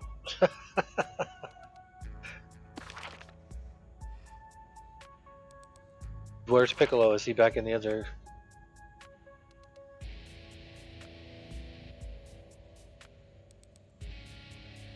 Let's go see what Piccolo wants us to do, and then we'll go from there.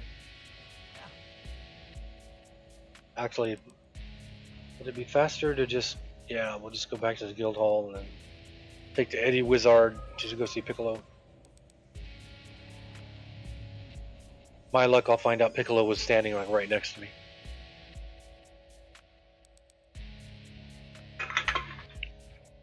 Knowing my luck.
Alright, Christmas is over. Let's take this.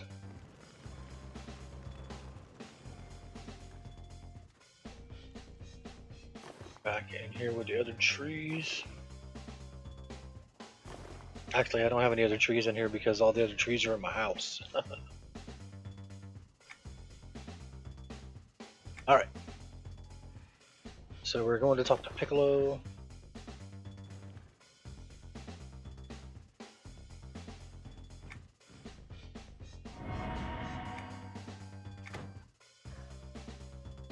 Number 1, please. Thank you so much. Yeah, so that's 3 people I'd love to talk to. I think I would be way too scared to do an actual interview with Thomas Gabriel Fisher, vocalist guitarist from Celtic Frost, Hellhammer, Napoleon's Son, Triptychon. I'd be way too nervous. I mean, when I met King Diamond last year, oh crap, 2 years ago now.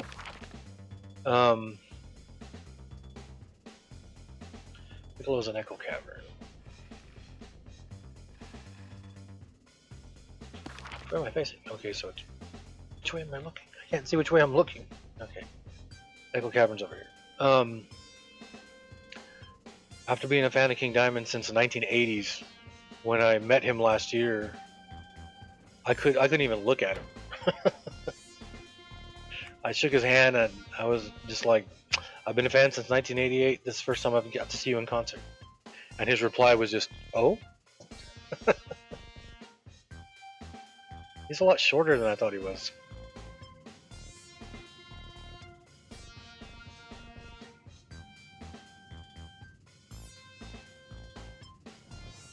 But then I'd love to interview a lot of people who were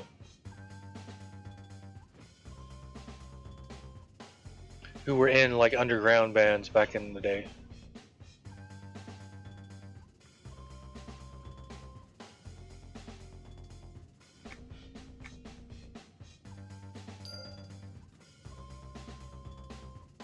Well, that was easy. Um, oh, and then I can use the potion she gave me.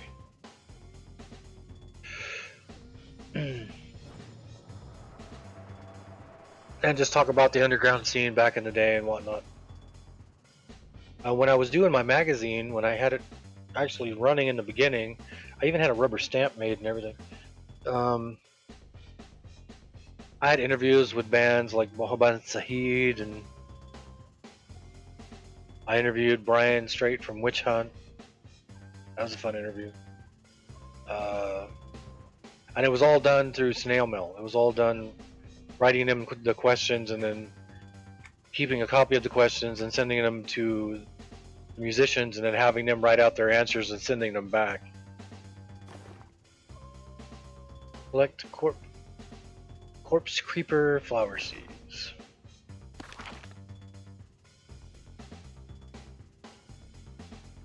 Corpse keeper flower seeds. So I'm guessing there's going to be some kind of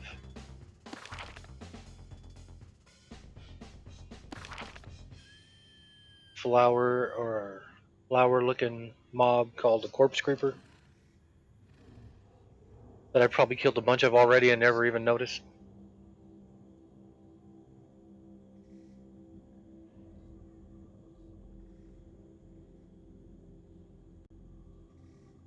Well, let's find out.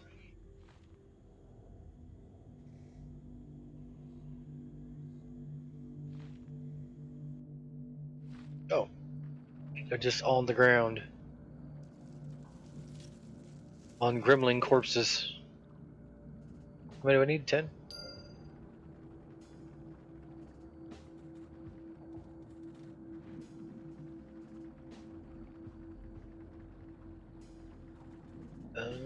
What is today? Today is Friday.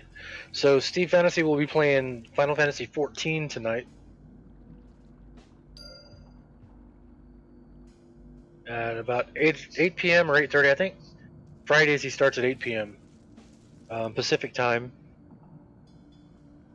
So if you haven't watched or followed him, make sure you add him. Steve Fantasy. It's not spelled Fantasy. It's Fantisy. He's been Steve Fantasy spelled that way since he was in the punk slash hardcore band Supermarket Fantasy. That was spelled that way, so.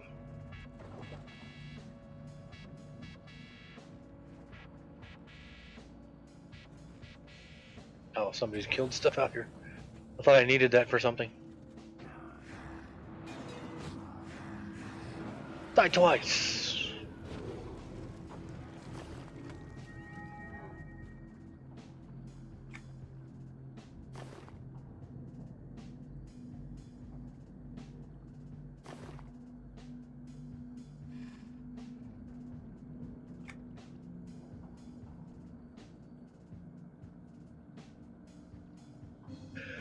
Alright.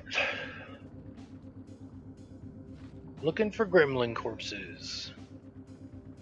Like everybody else is doing. There's one.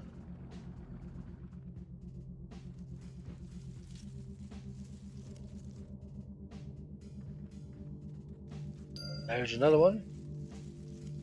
I guess you can get more than one seed off each corpse.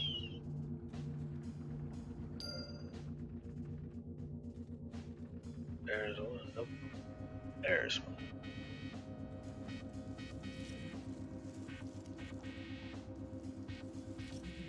So yesterday, if you weren't here, we got Gorelord to finish the signature quest line for the new expansion. Got him up to the last part of it, and he had to do the last part by himself because it won't allow more than one person in that instance. So he's finished it. I finished it. Colt will finish it as soon as he gets a day off. He was having issues getting the. Is that all? I need one more.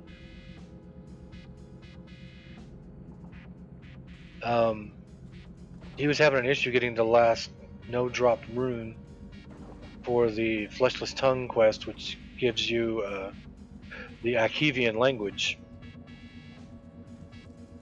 So much so that he sent a petition on it, and they answered his petition by saying it's working as intended, but here we put it in your backpack. It's like, okay. I swear to Buddha, I can't take this freaking mercenary anywhere. Making new friends all over the place. I don't think I need more souls. What did it say? Solidified shadow. This is a thick black chunk of what almost resembles lava glass. However, it has no shine, no sheen. It is dull and almost without texture. Cold that comes to you when you hold it in the palm of your hand is almost as if you are forever without the sun, which is awesome. Those are some good song lyrics. I feel oddly compelled to find out more about it while on the dark side of the moon. Oh. Okay, we'll do that later. I just finished that, didn't I? Yeah. Return to her.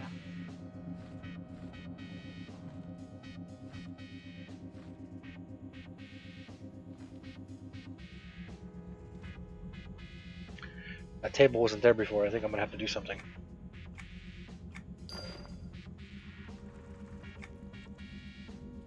Speak to Piccolo about potential light sources.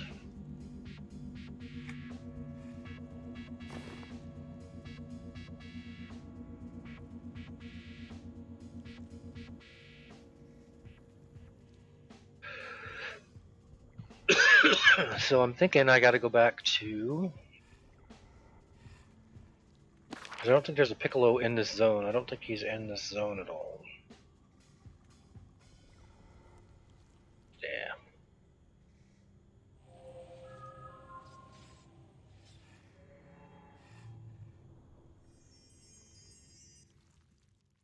So we'll go back to the guild hall, talk to Eddie Wizard, go to Nexus, go into Echo Caverns, talk to Piccolo, and then use the port back to that lady.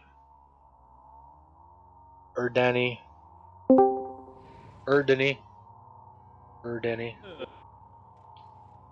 I don't have. I gotta throw in here.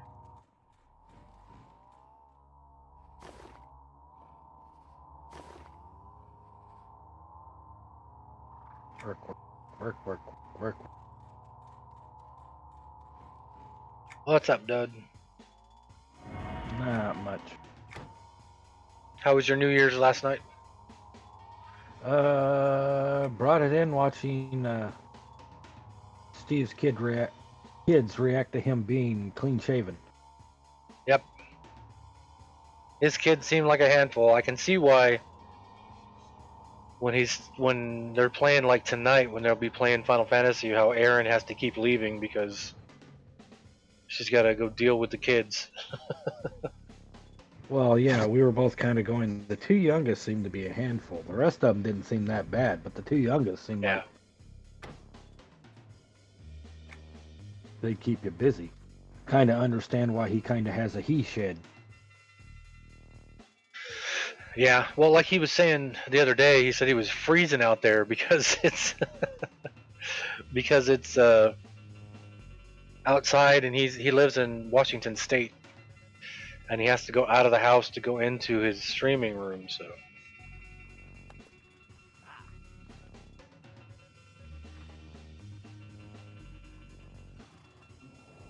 Could be worse. It could be where I'm at. Thank you.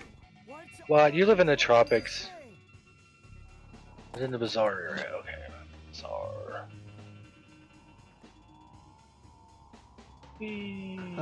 Actually, it hasn't been particularly too bad yet.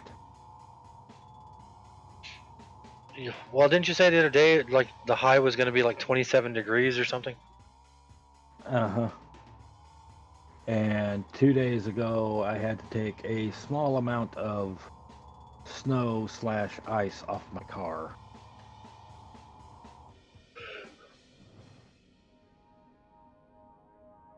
slow slash ice. Yep, it started off as a mix for a little bit, which brought basically the liquid to when it started snowing, that the liquid that was down, which was kind of a water ice mix, froze. So I had about just enough ice to make it to where when I sit there and went over it with a scraper, I was kind of like, nope, got to sit there and press down on it. Okay, it's off.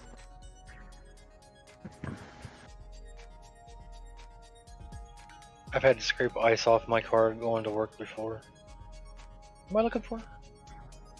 Oh, I sit there right at, I think it was, I don't know if it was the first or second winter I was here. I had to take off, because it was when Beth was going to school. I had to take off 1/4 of an inch of ice off the car.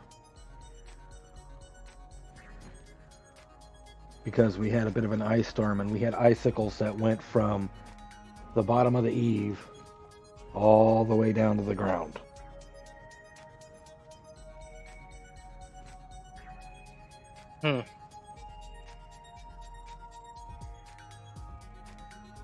Wait, Cerisa's not the banker, is she? I actually had to 4 years ago. Well, now it's 5 years ago. When doing this job, I had to. We were working a job up in Tahoe. Oh, not her. Which is there she is. Which is a 6-hour drive. We didn't work on a Thursday because it was snowing. And so the next day, Friday, we went to work in the snow, and it snowed a little bit on us while we were there.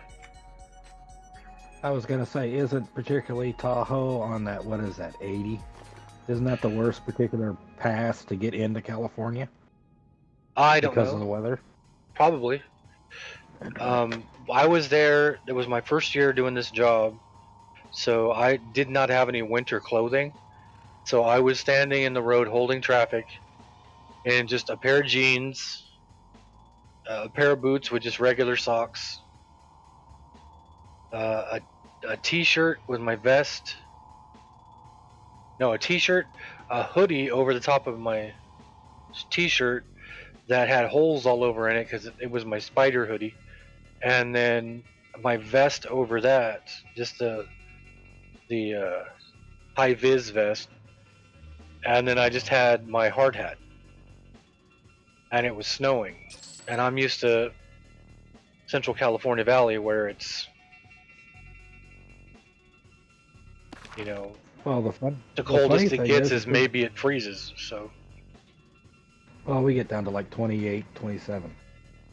The funny thing is when it gets cold here, say like it gets like in the 30s. I'm still walking out just with my little red hoodie, going, it's not that cold. It doesn't, to me, it doesn't actually get cold until it breaks the freezing mark. Then I walk outside and go, okay, it's cold outside now. I need a heavy jacket.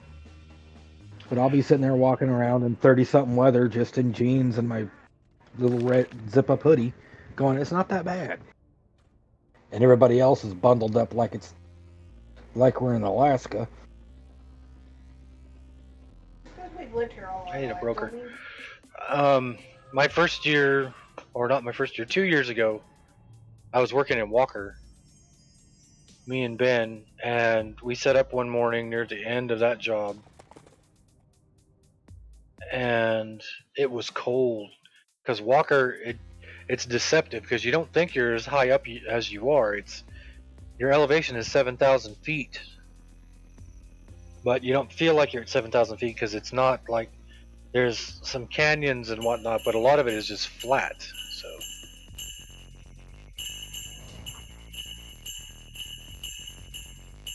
what the heck? What'd you do, Ray? So we were out there one morning, and it was like in one of the spots, it would be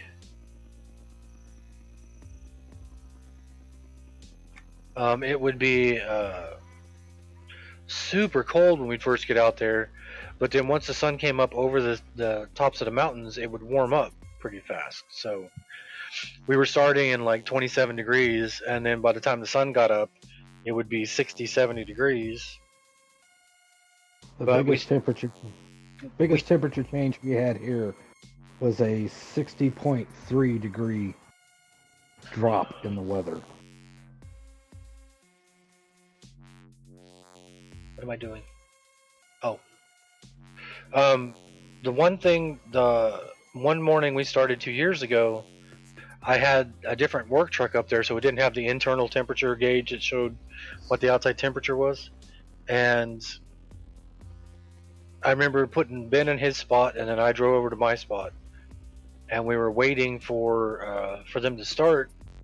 They had to move one of the message boards, and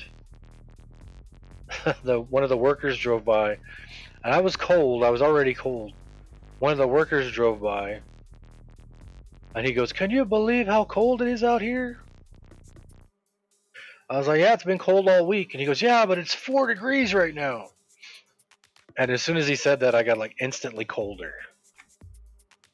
I was like, I was so much better off without knowing how cold it was.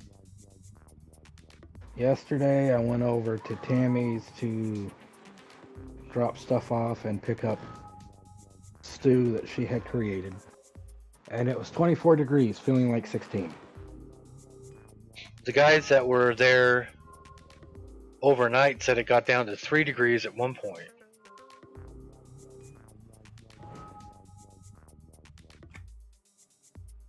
Oh, I've been here when it's been at night. It's negative 20 something.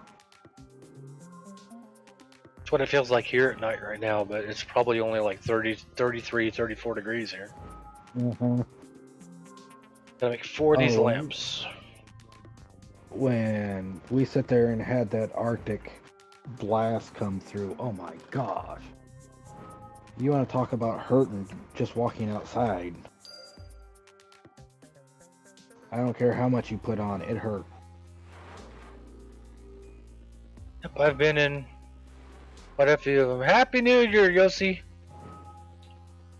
I haven't seen you all year.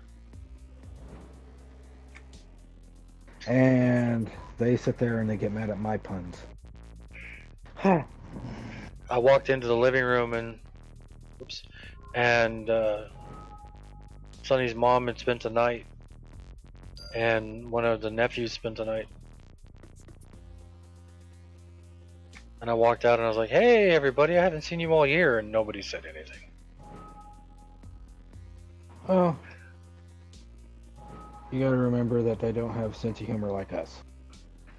Oh no, they have a sense of humor. Their sense of humor was to not say anything about how bad my sense of humor is. Which I was fine with. Now you know why one of the Facebook pages I have is just dad jokes. Alright, that's 4. Yep. So we used the potions she gave me. Booyah!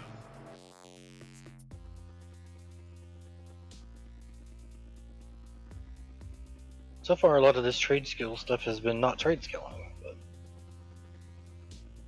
who am I to complain?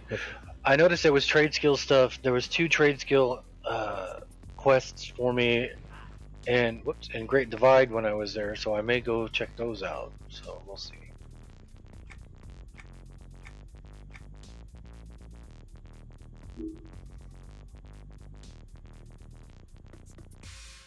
Wait for an opportunity to find out more about light in the Grinling Forest area. And it said I just got mail. My apologies for what I can only assume is a very awkward impression of our last meeting.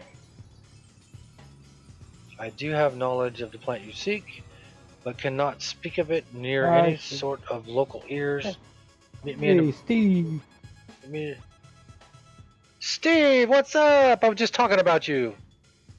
Crank Free, what's up? The new expansion is pretty good. There's good things, there's bad things. Altogether, I like it. There's some things I don't like, but that's going to be that way in everything.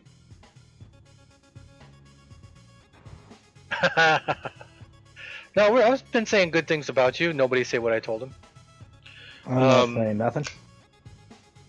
Well, one of the things I was saying is that I need to get with you on Discord off of stream one of these days because I need to figure out how to do some stuff. I need to. I just got my 8th subscriber, 7th subscriber.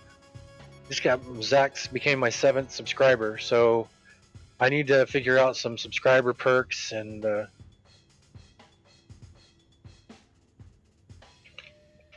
All right. What what's was wrong with Tommy's the game stream? choice? I forgot what it was. Was it Dark Souls? Uh-huh. So Crank Free, so far I'm liking the expansion. There's some things I don't like, but it's that way with every expansion. I'm wishing it could have been bigger, but it seems like some stuff needs to be filled out more. But I'm always going to be hypercritical. So Demon Souls, okay.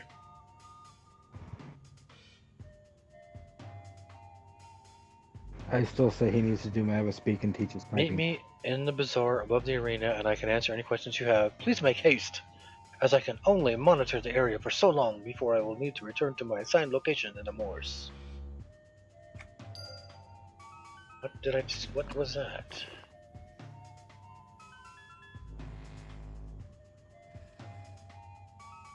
Okay, can you refund his points? The PS3 exclusive, and that's a PS3 exclusive, and I don't have my PS3 hooked up to stream. Why not? Just fix it.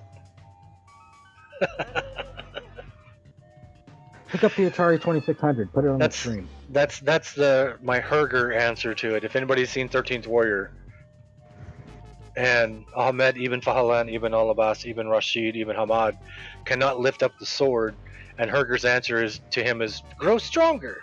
It's just, it's so easy. Just grow stronger. All right, I gotta go to the bazaar.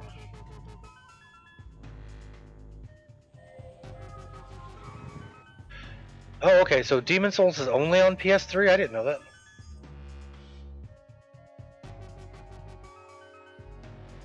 Needs to hook up the 2600 to the stream and do Pitfall. Dark Souls is on PC. Demon Souls is not. Okay. Well, he never got on. He popped on the game for a minute to check his overseers, which I need to do. But he never popped into Discord today, so I think he's working. Glandendura? I think I have that person, don't I? Yeah, Glandendura. Okay, so already got that one. Soulmender.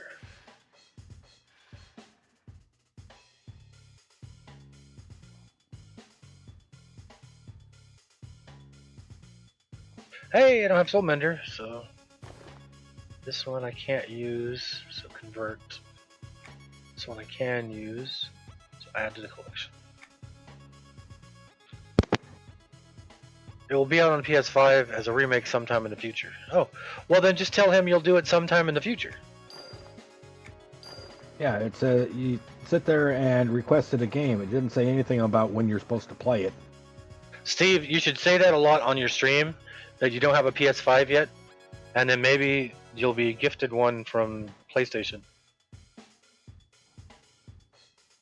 Okay, I already got that one.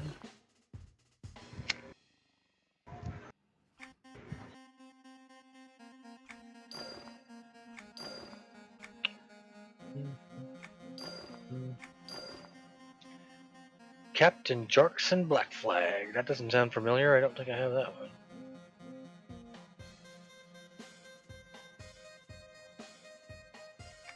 Now I'm gonna have way too many.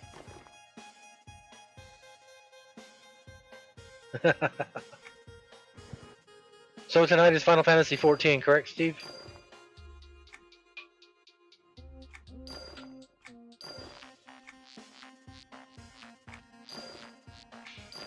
And is it the regular 8 o'clock start time?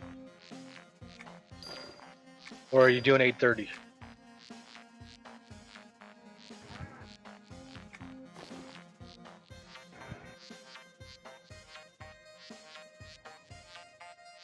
8 o'clock Friday, Saturday, and then the rest are all 8:30s. The Monday, Wednesday, Thursdays are 8:30s.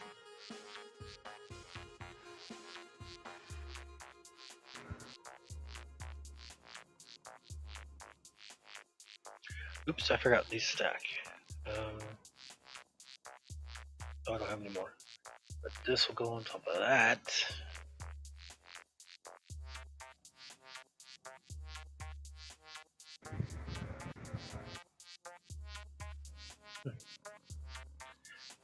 Monday, Wednesday, and Thursdays are 8:30. Okay. Because I was telling everybody 8 o'clock, and then for Wednesday, and then you got on at 8:30, and I looked at your page, and it shows right there on the schedule it's 8:30. So I just told everybody wrong because I was wrong. You do it. Where am I going? What am I doing? Oh, I need to go to the bazaar. That's right. Okay. So you just go to have Eddie Wizard open the portal, go to City of Midst, and then hang a left, and that'll take you to the bazaar zone.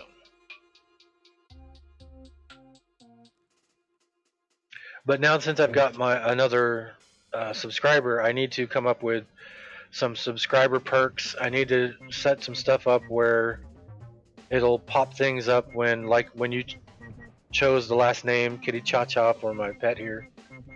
I need it to pop up on the screen that you've done that, if there's a way to do that. So I figure I'll just go over with you one of these days when neither one of us is streaming at the time. We'll get on Discord and talk about it. I mean, you've only done this for 100,000 years now. Yeah, Sunday would work. Yeah, that'll work.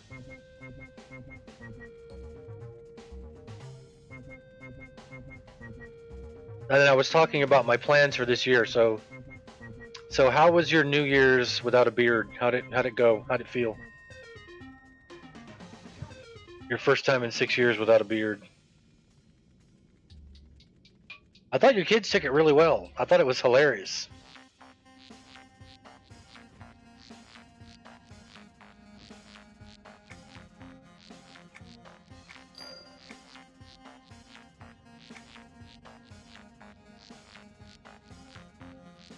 It's cold.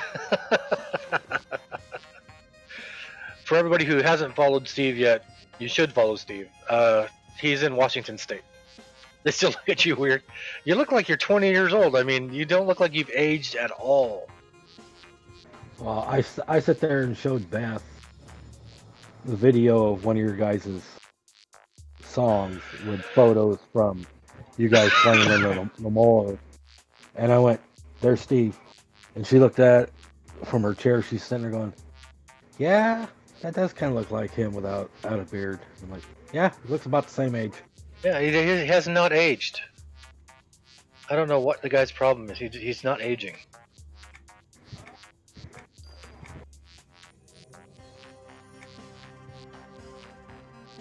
Craft Luckelzite hanging lantern choosing the plants. It's all the souls you consume as a redhead. Well, it was awesome to see all the kids last night. And I was saying earlier, I can see why. Back to the guild hall. I can see why Erin has to leave on Fridays every now and then because she's got to wrangle the kids. I can see why she has to wrangle them. Oh, those two were having so much fun sitting there and I'm waiting for being my. able to sit where Dad was, and oh, look at all this stuff. Ooh, look at this, look at this, look at this. I'm just sitting there going, all right, let's see if he has everything's still working when he comes back shaved. One of them stood up and farted, Steve. You missed it.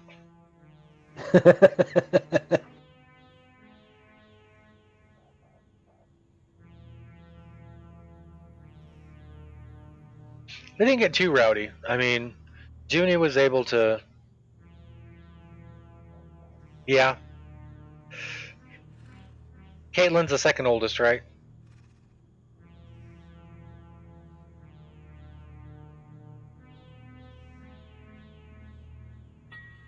Yeah, it was Caitlin.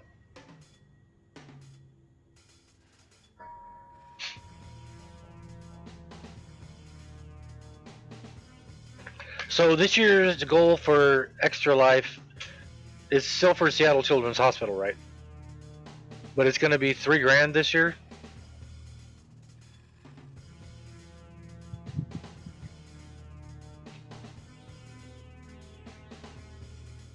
Sweet. So you were also talking about, the fact you do this for the children because it's awesome sauce. All the money goes straight to Seattle Children's Hospital, and because it's nationwide. It's just the one that he did was locally for Seattle Children's Hospital. How much did the entire Extra Life make this year? Something like 14 million or something. I keep saying this year. Last year, this year that just ended like 12 hours ago.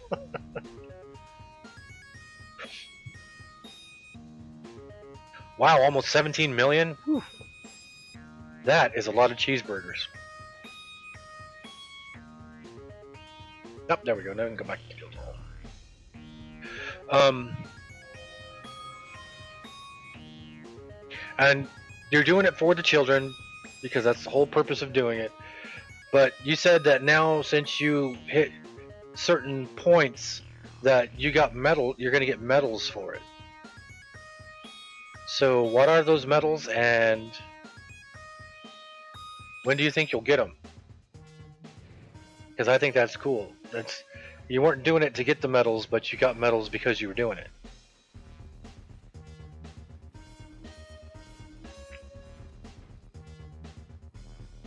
Isn't it always an awesome year around you, Steve? I mean,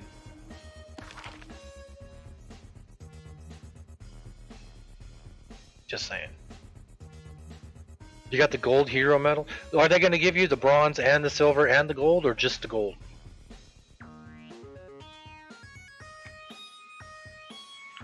Sandpaper.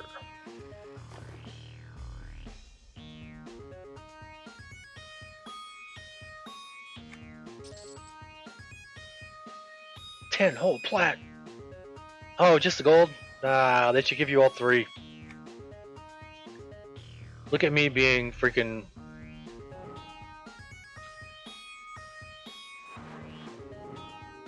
Still, the fact you earned it.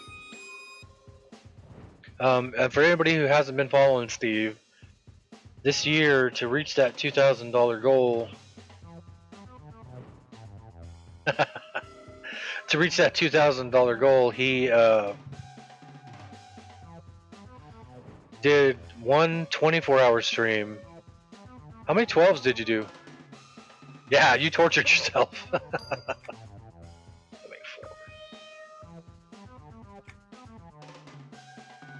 He did the one chip challenge and did it very well, I think. He took a spoonful of wasabi. He took a giant bite out of a raw onion and ate it. He had a makeover while he was on stream. He put, what, He's a glutton. 8 to 10 warheads, atomic warheads. He did 112 and 124. He's a glutton for punishment. Yeah, he was a little loopy by the end of the 24.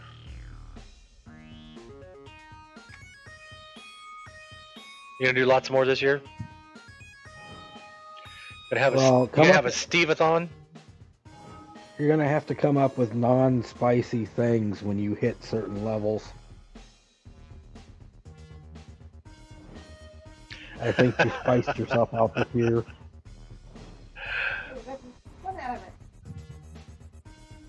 He's doing such a good job. The last thing I want him to do is actually end up putting himself in one of these hospitals.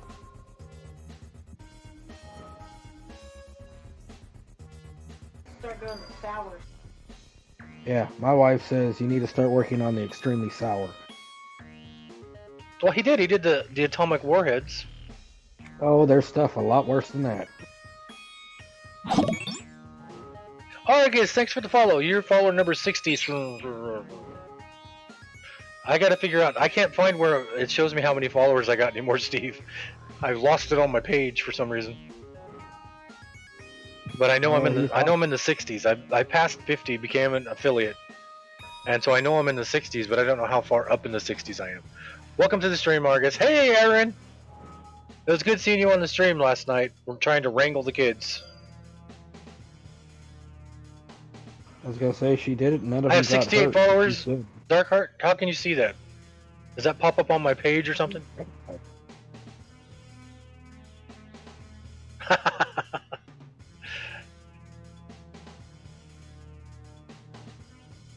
Also, Argus is doing a direct relief charity. That says 2018. That's a little behind, I think. On your follower count? Okay. I don't have it on my phone, Steve. I'm not as awesome and forward thinking as you are. Hence the reason we need to talk on Sunday. I was gonna say. 67. Remember, this is my brother. What am I doing? Oh, I got all the stuff I needed. All right. 67. Still, that's 67 works for me. Welcome everybody to the stream. Who's on the stream? I got to get back to Savage Wheels, and I think I used my last potion. I did. Steve's gonna have to sit there and start working harder. You're starting to catch up to him. Steve's got almost 110 followers, I think, and then he's got something Yeah, like you have like 40 subscribers now, Steve, thanks to freaking Rambo Robot. 113 followers. so you're halfway there.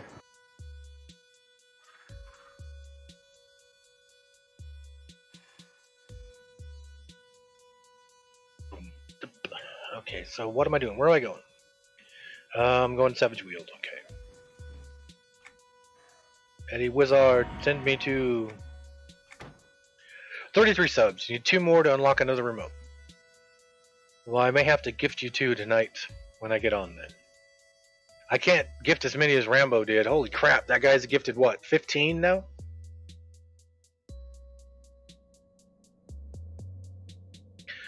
If you get another screen, you can see the info like watching channels on Twitch. Just click on your pick.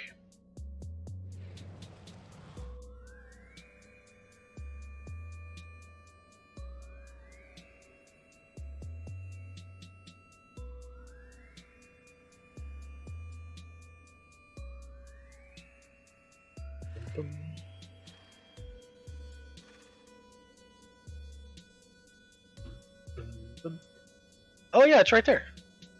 This session is at 2.5 hours. I got 13 viewers at the moment. 1,973 views. That's got to be all together. That can't just be this one.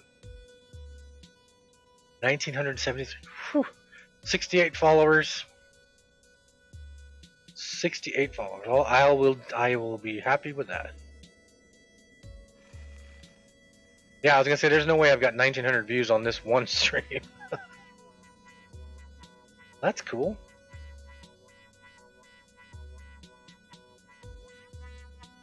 We'll keep that dashboard up in the back.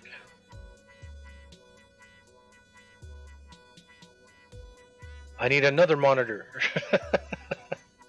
EQ over here, this monitor's doing hardly anything. It's only got one thing going on. It's got EQ going on.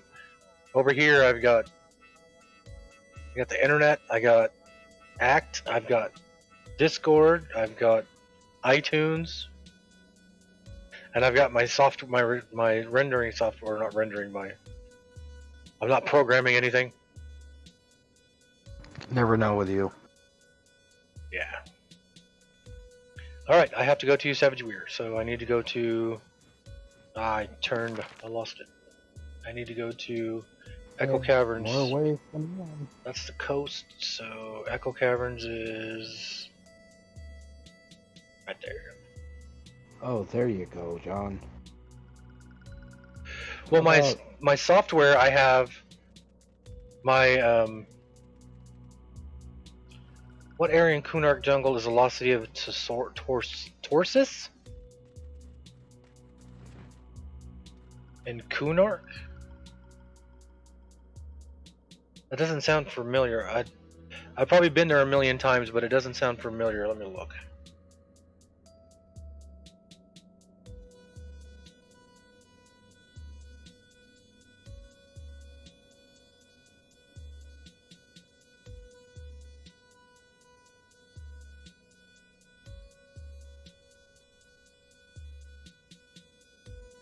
The Lost City of Torsus?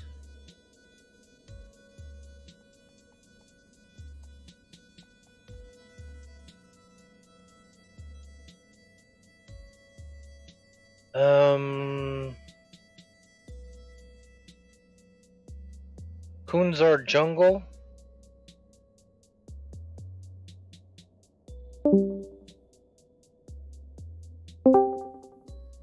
It's in the Kunzar Jungle,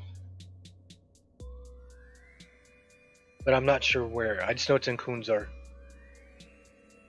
I have a waypoint if you want the waypoint.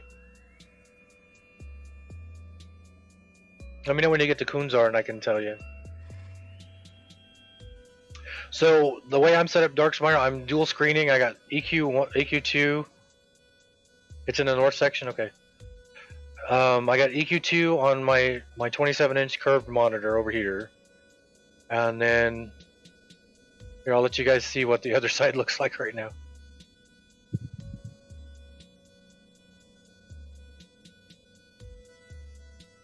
So here's what the other side looks like right now. I've got the Twitch Studio Beta up running. I've got my act going. Yeah, I've got my act together. I got Discord going, and then I have the internet going with Everquest 2 wiki, and then the dashboard you guys were just talking about. So I need another one. I need another monitor.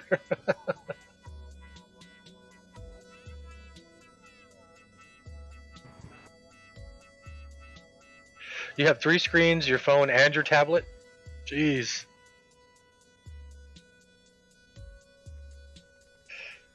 Oh, that's the wrong spot.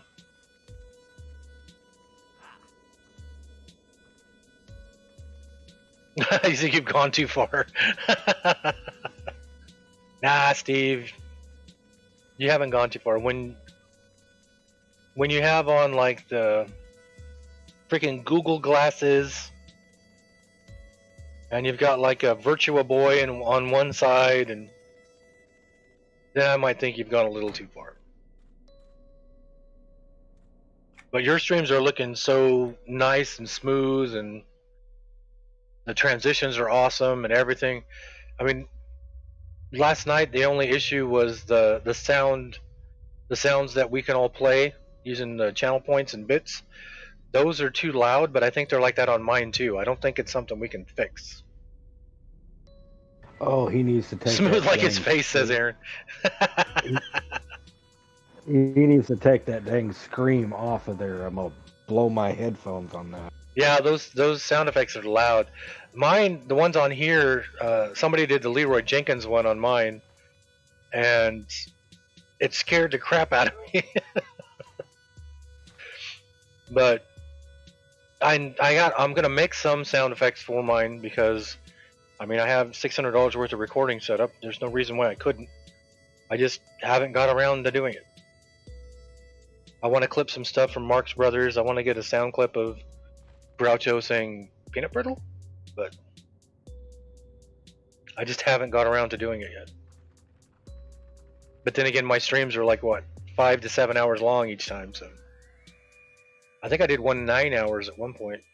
And then if you missed any of my streams, they're all on YouTube, everybody. So I try to upload them right after. And I almost kicked up Streamlabs today, Steve. When I first went to get on my Twitch Studio Beta, it would not. It would pop up, but then it wouldn't. When I went to change the title, it told me there was an error and it couldn't change the title. And so I was trying to fix that, and then it wouldn't connect. It would just keep trying to connect. It took 10 minutes, and then finally I got it to start. And as soon as I got it to start, it wouldn't load the chat. The chat was still loading. So I almost got on. I actually loaded up Streamlabs and was about to use it, but then I thought, oh, I still don't know how to run Streamlabs yet. I don't have anything set up on it. So I tried the Twitch Studio again, and it actually popped up this time. So knock on wood, it's been going so far. What hit me?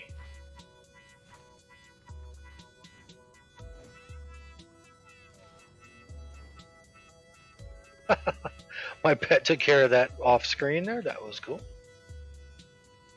What am I doing? Ugh.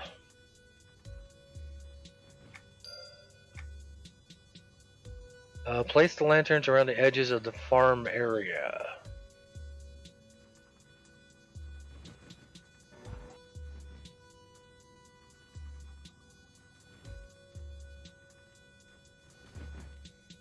Is this the farm area? If that happens, you can change it on your creator dash. I will go over it with Sunday. Okay, cool. I was getting to the point where I was about to pop up on my Twitter, and I was going to say, having some technical difficulties.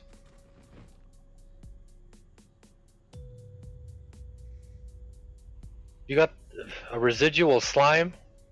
What was that, Darkheart?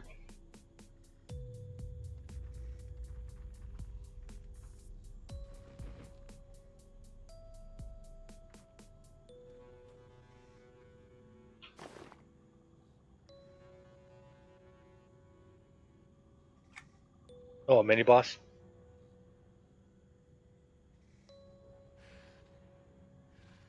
Aren't the edges of the farm area? Is this the farm area? Or is the farm area somewhere else?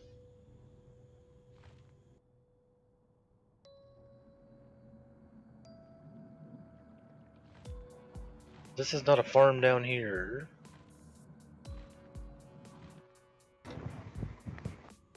That's a shiny!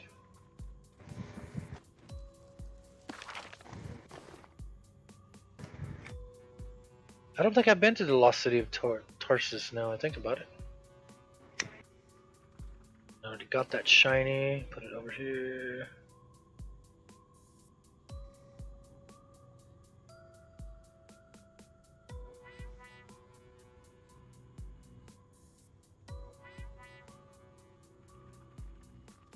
Oh, another shiny. Whereas I was about to fly.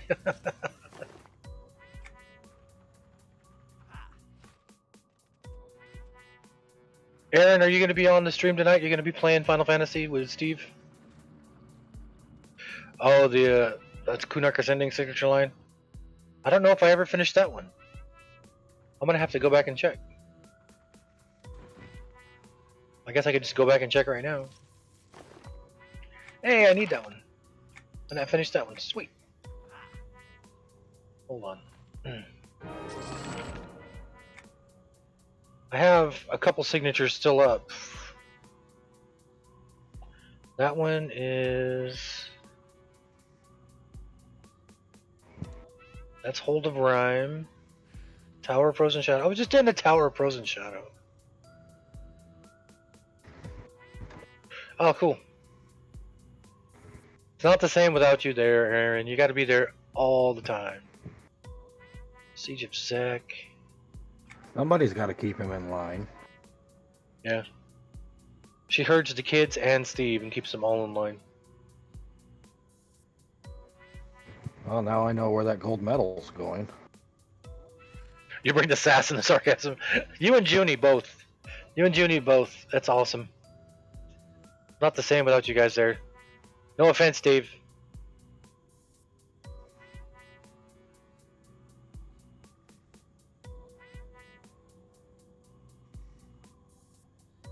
There's a Shadow Odyssey. I don't even know if I've done it.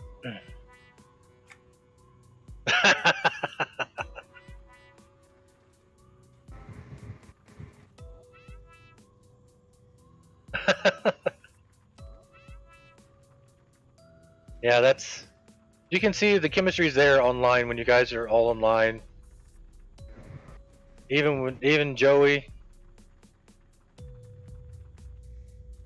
It's always just so fun to watch. Where's the shame bell when I need it?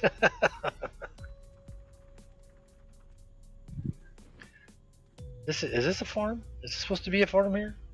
So where am I supposed to put this up?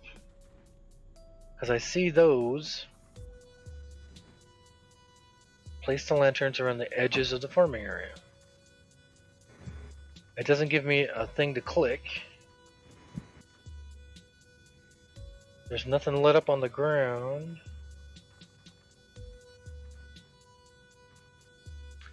All I ever do is hydrate.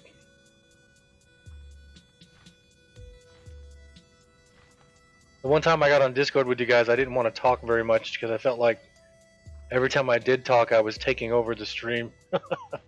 I was like, no, no, just shut up, don't say anything. Alright, we're kicking it up. I need to see where these go. What is this?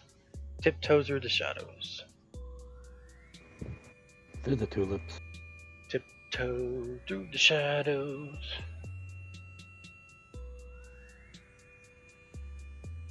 Is it Thrug or Through? It's Thrug.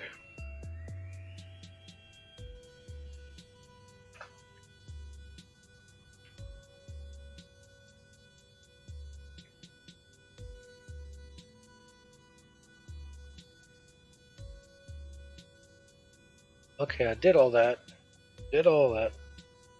Alright, so it says I need to put like one lantern here. Oh, I click on... Oh my god.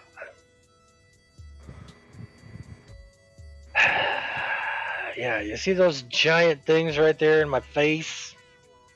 That's what I need to click on.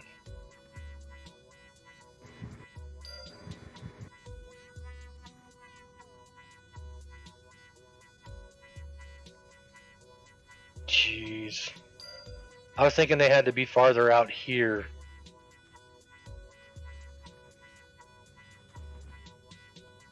Oh, he can be taught.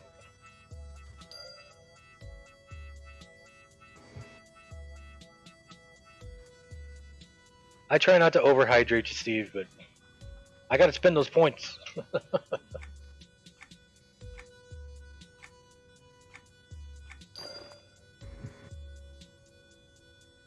I already had Charval unlocked. Well, I guess that helps anyway. Because I did the regular signature line, I already unlocked all this stuff that this is unlocking. You have a camel bladder?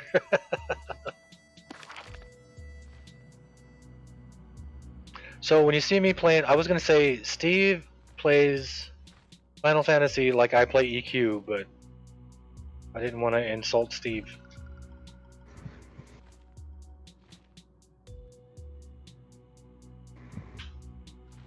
Welcome to the city of Charval, which I keep calling Barshal, which is the name of the actual people who live in Charval.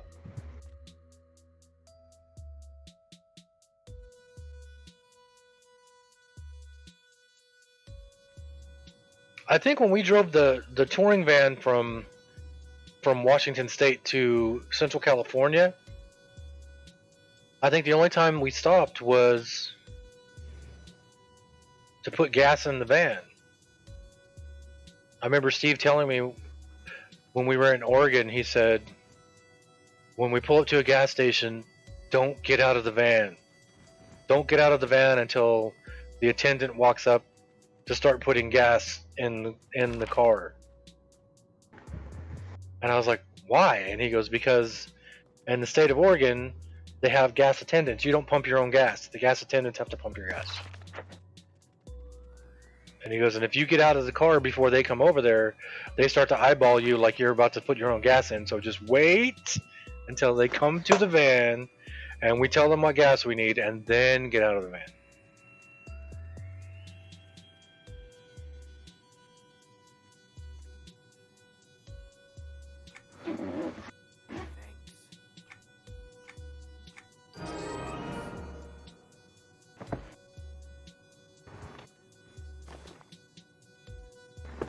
It's a hoe. You know it's a hoe.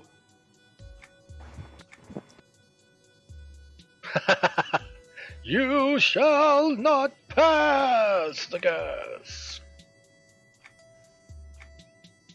I told somebody at one point, I was out holding traffic. I think it was up when I was in Sequoia National Park.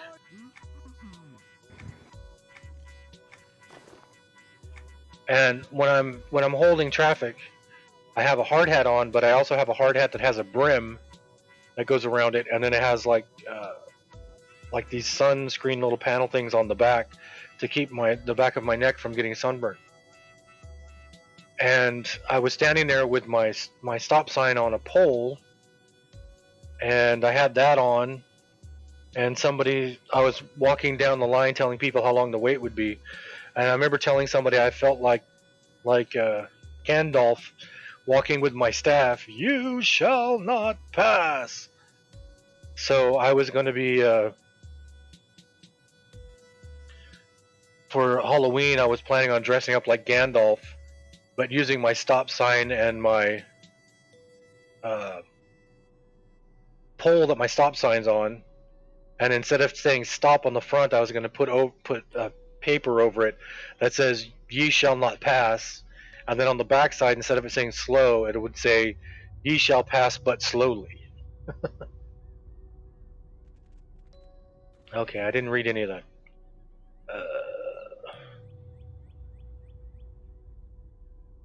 Listen to other stories around Sharwal. Anybody flashing? Anybody flashing?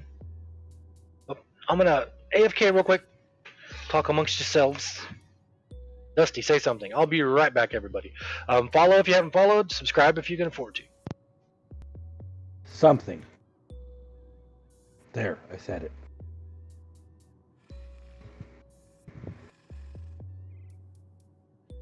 That's all he told me to do.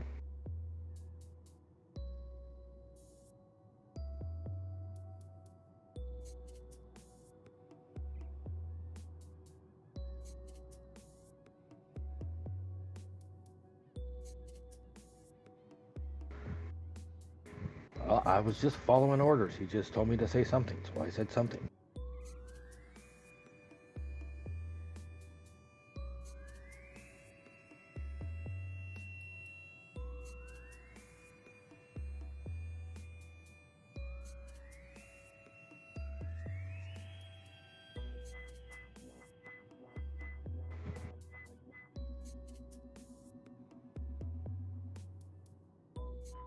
Uh,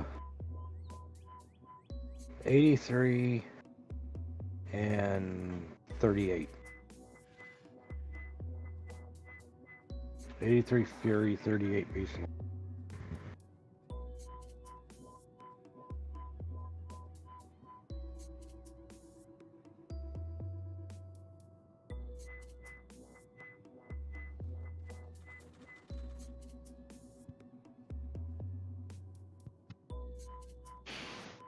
Alrighty then. I did what you told me. I just said something. That was it. Good.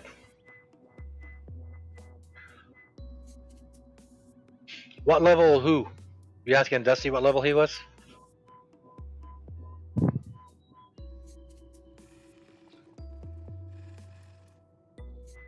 That's why I need to listen to. Ah. Well, he's got a couple characters. I mean, he's got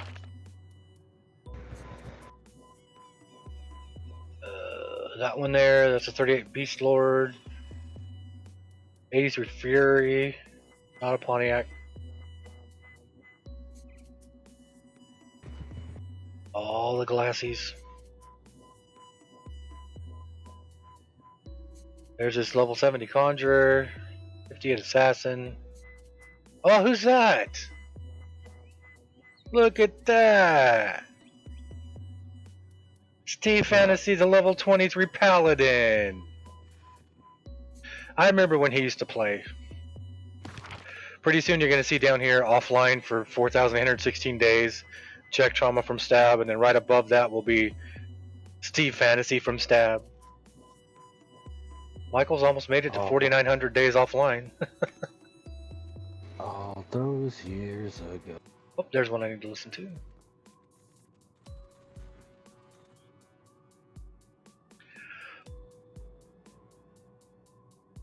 All my jobs maxed out?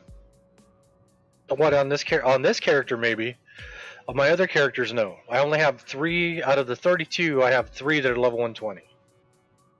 The rest are all between like level 111 and 19. And I still need to make one more character because I don't have a Valshir character yet. So, but I may wait until a new time lock opens up and do it that way. So he didn't show up on the map. There's one. He said running into a wall. He said that he hit it as he hits himself in a wall. Oh crap, he's up there. Yeah, I gotta go this way, I think. Yeah, we gotta go up the ramp and take a left.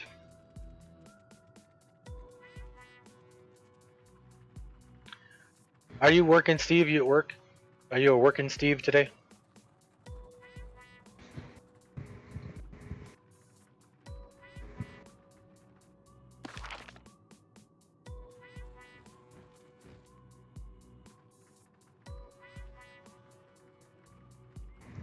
Oh, there they are.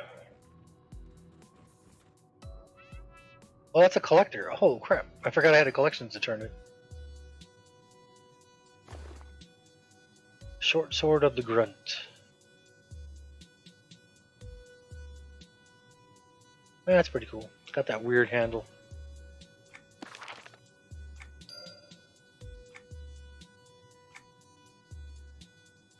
Oh, just hanging out. Well, you're welcome to get on Discord anytime you want to. There's never a time I'm gonna be playing and be like, nah, Steve can't talk on Discord.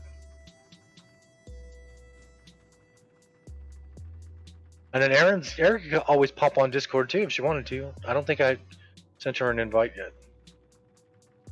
Oh, you're so in trouble. Yep.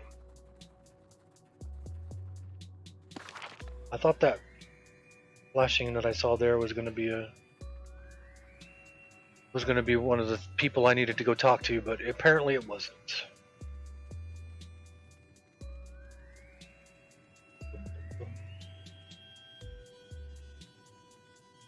Hero of Majdoul. Alright, well, I'm going to log off for a little bit. I'll be back on later. Okay. Alright. I'll talk to you later, Dad. I'll be on probably another 3-4 hours. Alright. Then I'll talk to you later. Alright.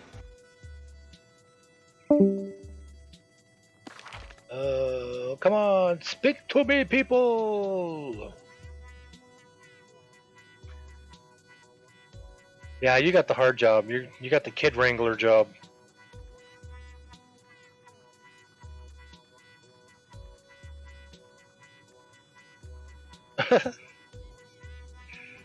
My pet and my mercenary are lagging. Alright, so I didn't see anybody else yet to talk to. How many more we got? 2 more. Dos más, por favor. And what Chumney 2 is Benoy. So I need Benoy more.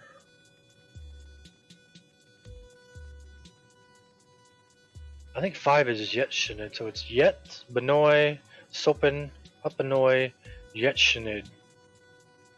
And then I used to be able to count to 10, but I haven't been to class in so long. Not just because of 2020, but once I got this job, I was always gone, so.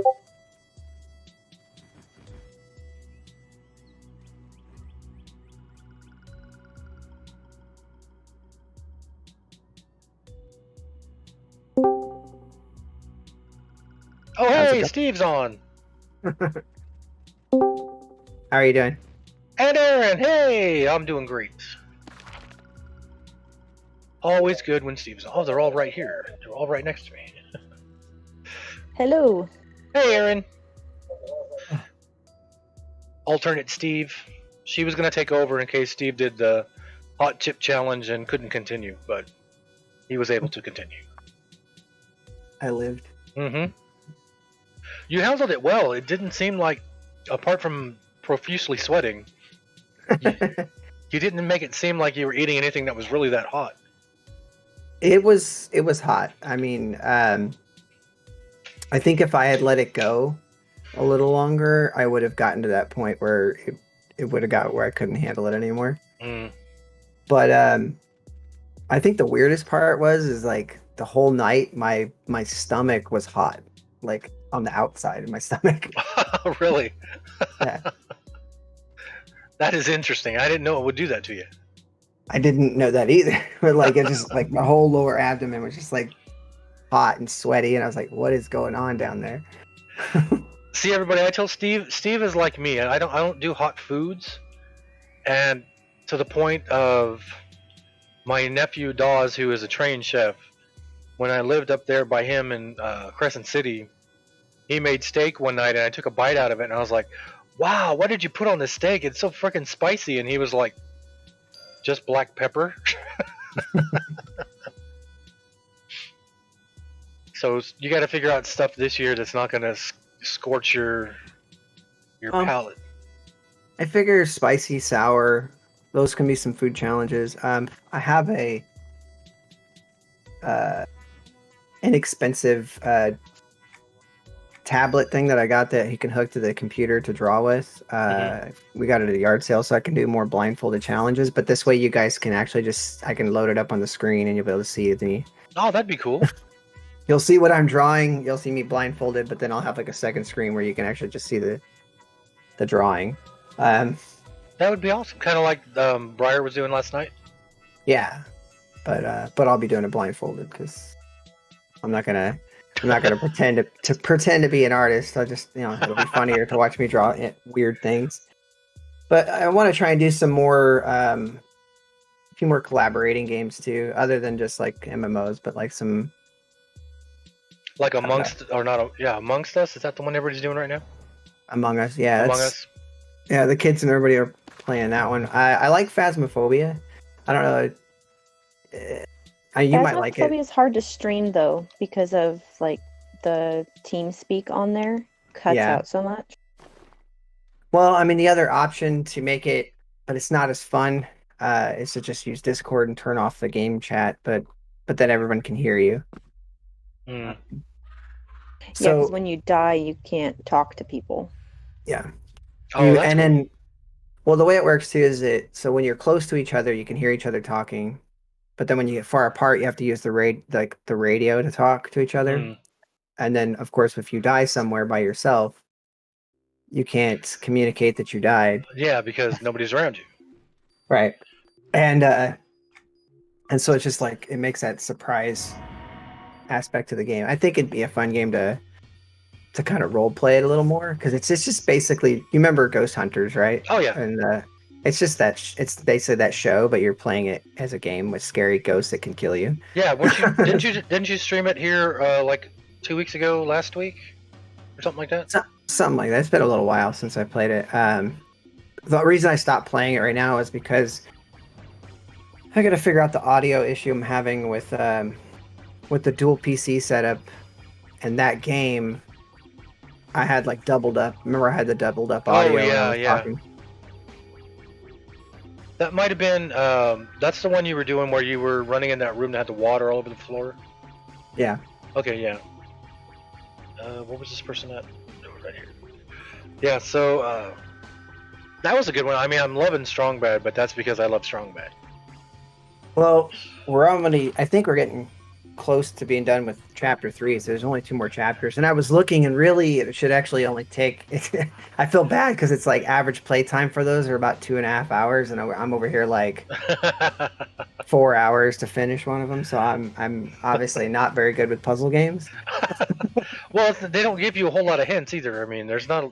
They do, but I haven't been paying attention until I realized that the static chatter that the characters, just when they're standing there and they just start saying things, that they're actually dropping hints. And I was like, and it didn't dawn on me until almost the end of the stream last night. I was like, crap. Because when Marzipan's on the stage and she's, they're just playing the music, and then suddenly she starts talking for like a second, her little political speech was telling you what to do, because she's talking about saving the wetlands, saving the animals, and the what do you call it, the exploitation of women in the media. And I was like, oh god, I was like, damn. So it actually told me what I needed to do, but I didn't hear it. But she was dropping the hints, but I wasn't listening. She was running up the flagpole and nobody was saluting. Mm-hmm. Oh, wrong side. No, I'll just go out this way.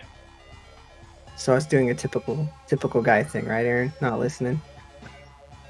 Nah, you listen pretty good. um, but yeah, that was. So now I know, which might make it a little easier for the next uh, couple of games. Yeah, and the But I next think, you'll finish it all in one stream now. but I think I want to try to stick with something similar to that on Wednesdays. Because I have like a few other point and click kind of games like that are older, but they're good, like kind of comedic input. So I think I'll do that and then Thursday right now, like I don't know, Thursday may or may not stay. Just depends on how things go with the streaming and for Aaron with the kids. Right. But that's the Oh, I wow. want to do more. But Mondays will be Bioshock, and that's going to be that for a while because I have all three of them. So Yeah, I bought the same thing on Steam. I remember Mhm. my wife came in one day and she said, "Have you ever played BioShock?" And I was like, "No, I've heard of it. I've never played it." And she goes, "Oh well, the whole set is on sale on Steam right now." And I was like, "Okay." And then she walked out, and I was like, "Well, might as well buy it." when it's funny because when I bought it, the remastered versions weren't released yet, and so then the Steam gave me the remasters for free. Oh, that's And I was cool. like, "Oh." See, I did the same thing with Star Control because way back in the day, when computers were first coming out, my parents bought a 486 DX25. It was one of the first computers that came with a CD-ROM drive, and I joined. Remember those record of the month clubs? Mhm. Buy spend 1 penny, get 9 albums or whatever. I Yeah, joined. I joined a video game version of that for the computer, oh nice. and I got Star Control 2 and started playing it. And me and my brother just fell in love with that game. It's MIDI soundtrack and everything. Couldn't get very far into the game. We would just play it for a little bit and then start it over and play it for a little bit and start it over. But I saw on Steam one day that they had Star Control. We just called it StarCon 1, 2, and 3, and Infinity, all for sale Right. for like $20. And I was like, I have room on a credit card. We are getting that now. So I have it, and I started playing it again, and I was like, wow, I remember this in a much better light. You don't realize how used to you get, like even these graphics on EQ2, even though they're like 20 years old, Still look better than some of the stuff that came out. Yeah. it still looks like high def TV compared to StarCon 2. But Mhm. StarCon 2 was put out on a 486 DX25, so it was made for what, 3, 4, 5 chipsets ago, and before I there don't were even. 3D cards, and Right. God, I don't even remember. Some of the games. Like I was actually talking to this about with Madison about it because he was asking me like what my first computer was and because I had an Apple IIe. oh, you actually had an Apple? Yeah, my parents had an Apple IIe. I don't remember where they got it from, and it was supposed to be so that I could learn how to type because they had the game. There was a game called Pause, and it was on that green monochrome monitor. There were basically you'd have these words out, and I had to type them, and then there were these cat paws that would go like gradually start going across the screen above the words that I'm supposed to be typing, and I'm supposed to type it faster than the pause and beat them to the end of the phrase. But My that's game has frozen. I'm gonna close my game and be right back, everybody. So don't go anywhere. It will be here. Keep talking, Steve. I that was but he was like that was a game, and I said, well, back then it was a game. Yeah, I remember the first games. I remember my nephew Colt Dosrith. He's in his 30s now. His little brother Brennan, who you hear in the background when Gorelord's on, he's in his 20s now. I think he's almost in his 30s now. He forgot what I was clicking on. When he was 3 years old, he used to go into the computer room where that 46 DX25 was, and he would turn on Wolfenstein 3D and use the cheats and play the game with the cheats. So he had the cheats memorized and could play the game better than my parents could. And Nice. I mean, I remember, like I said before in the stream, I remember the day mom and dad brought the original Pong game home. They didn't I get don't know. they didn't get the actual Pong game. They got what is it, what was the name of that store? It was next to Kmart. Crap, I can't remember. It was next to Kmart on the highway. Was it Montgomery Wards? No. I don't remember what it was now. Because there was, well, I mean, there used to be God Shocks, Montgomery Wards, Kmart. What were all the ones that I remember? Pennies, of course, and then Of course there was like Jimco and Ardan's and yeah, I can't remember the name of it, but it was they went and got that version of it. It might have been Montgomery Ward's. I think it was Montgomery Yeah. Wards. Yeah, And so they got the Montgomery Ward's version of Pong. And when they brought that home, I remember seeing that and thinking, this is the coolest thing I've ever seen. It wasn't Sears, Michael. Michael's in chat. and It wasn't Sears. Sears was over on the other side of town. Yeah, yeah, Montgomery Ward's, yeah. yeah. Sears has always been. Well, I don't even know if it's there anymore in Visalia, but it was. I think it's been in the same place the whole time. Yeah, it's right there on the Sequoia Mall, yeah. Hmm. Actually, I think it might have just closed here recently, but it was there the beginning of last year.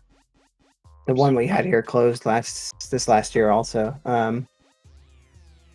But they I'm trying to remember. My mom bought an Atari, but I don't think I was there when she came home one day with an Atari, and my mom made money her own way, so I don't know how I got an Atari. So I just remember that she came home with an Atari and she was super stoked, and it was the wood grain Atari. Oh like, yeah. But that was we had an Odyssey, an Atari, and then and we're back. Welcome back. When I finally got a Nintendo, I was there with the Nintendo because I actually saved my money to buy a Nintendo, and we went to what was that place called now? It was in the mall. Mm-hmm. Which mall? Visalia or Sequoia? I'm trying to remember which one's which now. The one that's further north is Visalia. Visalia right? is the one that had. Visalia is the one in the middle of town. Sears was the one on the south end of town. Sears. Sequoia was the one on the south end of town that has the movie theater in it now. Okay, no, it was a Visalia mall, and it was God, it had the soda shop in it. Oh, that was Leila worked there. Woolworths. Woolworths, yeah, that's where I bought my Nintendo. So, but that's and I got the. It didn't come with a game when they first came out. My mom was all like super. She's like, "What the hell is this crap?" Visalia mall has the food court and Mark. Yes. Sequoia didn't have a food court. Yeah. Oh yeah, that's right. I never even thought of that. Good point, Michael. Yeah, Tommy just bought a PS5, and so he's got a PS5 at his house, and he has no games for it. So he's got a PS5 hooked up with no games. Did he do? He hasn't even done anything digital. I don't know if he's done anything. We'll have to find out. I'll have to ask him next time he gets on. But that's why if you look in the guild roster under his name, it just says has a PlayStation 5. Because that's all he was talking about. I spent a lot of time in like the Aladdin's Castle and stuff in the area, but I think Aladdin's Castle was gone by the time Dawes was hanging out at the mall. I used to go there with Terry, the drummer in the band Invictus I was in. We used to go there and hang out in the food court, like buy one soda and sit down and just watch people walk by because that's what mall people do. Yep, and I'm not good at meeting people I don't know in real life, kind of thing. You go by packs. So Michael would play Magic the Gathering with friends. go buy packs at GameStop and then open them in the food court. The old GameStop. I tell everybody about how you worked there to get the work the 4 hours a week at GameStop so you could get the discount. But remember he started working me more. Because he's all like, I'm gonna make you a manager, and I was like, I don't want to be a manager. I already have a manager I job. was gonna say I already have a real job. Sucks Oh, too is I quit working there, and then a year later that GM got fired for embezzling money. Oh wow. I was talking yesterday about when I worked at Target about the when I was fired because of I kept coming to work late. They were ignoring my availability form I had turned in when I first started working there because I was going to night school in Clovis and getting back home to my house like at 1 in the morning and then having to be at work at Target in Visalia by 4 o'clock in the morning and start my next day. And my availability said 6 a.m. and they still had me coming in at 4. And God. then the guy who fired me got fired a few months after I left, Ruben, the overnight manager, because he was walking through the back offices and the cocaine packet fell out of his pants. So, That's some Chuck E. Cheese stories there. I have a lot of places where I worked at Chuck's. It was like that. Managers getting fired for doing coke in the office and all kinds of crazy stuff. My favorite one though is I had a manager came up to me when I was working. I was making pizza at the Chuck E. Cheese at that time in Visalia. He was like, he's standing there watching me make the dough, and he's like, I got a good idea. I was like, oh yeah, and he's like, yeah. What if we put Coke in the dough so people get addicted to the pizza? oh jeez. I just kept standing there looking at him. I was like, is he serious? Is he trying to mess with me? That's crazy. And I was like, yeah, sure. Okay. And then I just kind of like kept making the dough. And then another time he came into the kitchen and I was working with another guy who was pretty well-known pothead.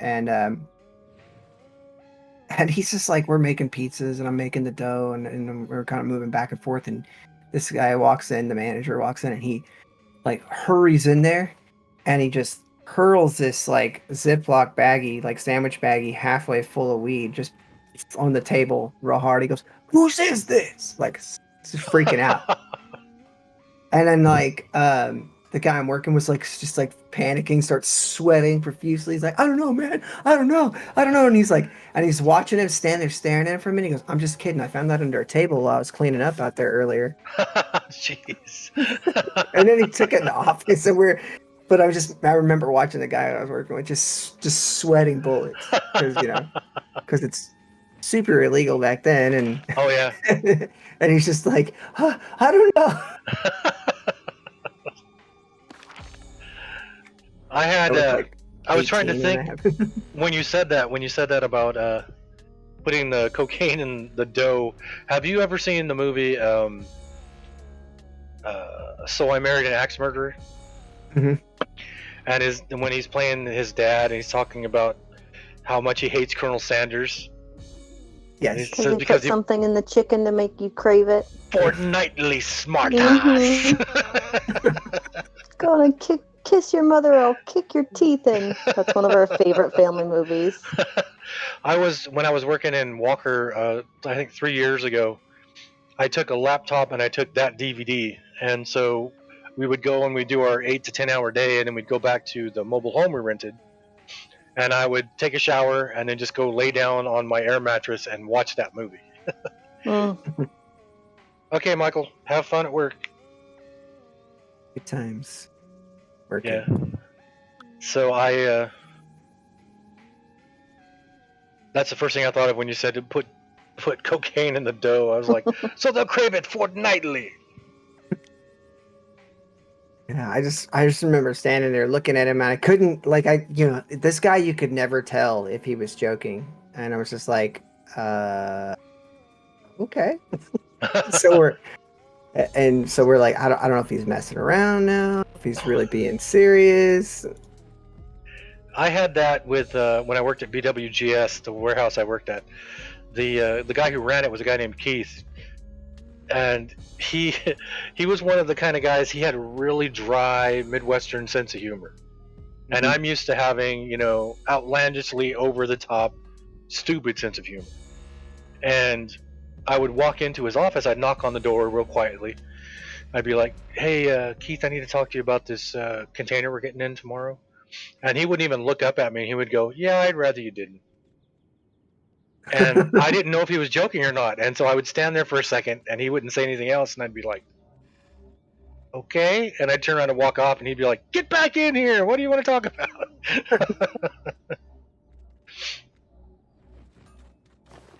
Always check the mender. Always check the mender. Can't find this person I'm looking for. Shiny. So, so the way you're planning to do it now is Friday nights is Final Fantasy usually. Mhm. Saturday nights you're trying to keep it scary games, Yeah, I'll try to stay a scary game on Saturdays for right now. and then Mondays and Thursdays or Mondays and Wednesdays or Mondays and Thursdays you only do 2 hours, or is that Monday, Wednesday, Thursdays only 2 hours? Monday, Wednesday, Thursday is just 2 hours, unless something comes up and I can go a little longer. But like, I just planning on 2 hours to keep them short, so that way, like, I can go back inside and help put the kids to bed. And because our kids have been since quarantine, they haven't been going to bed at their normal bedtime. They would actually be in bed by 8:30, but Mm, um, it's kind of hard to to to keep those rules going when we're all like, when do yeah, we wake up? Like, that's 'cause- understandable. well, my work hours are whenever they start bugging me. So basically, that's how I document my hours. Is just, I clock in as soon as I start getting phone calls or we have a chat program, so they start sending me messages and they're Mm, like, "Oh, we need help with this," and so then I go clock in and sit down at the computer, and it can last for 10 minutes to 2 to 3 hours yeah. sometimes. So it depends on what I have to do. Well, that's how. Um, Um, crap. The name just left my head. He's been following me forever. I'm gonna help him tomorrow. It's Trichrome. I forgot the first part of his name. oh, now Dead, you've done it. it's not Deadly Trichrome. Crap, I forgot. I'm like doing 2,000 things at once right now. He was saying this morning that he's Lethal Trichrome. That's what it was. Sorry, Lethal. I forgot the first part of your name. He was saying this morning that he's doing a thing where he's working, but he's got to like check in like every 10 minutes or so, and then, so he can work, but he can't really start anything else because he's still technically working, but then he's not working, but then he's got to check in every 10 minutes. So Yeah, it's not like you can get anything accomplished. Oh, I know where I'm at.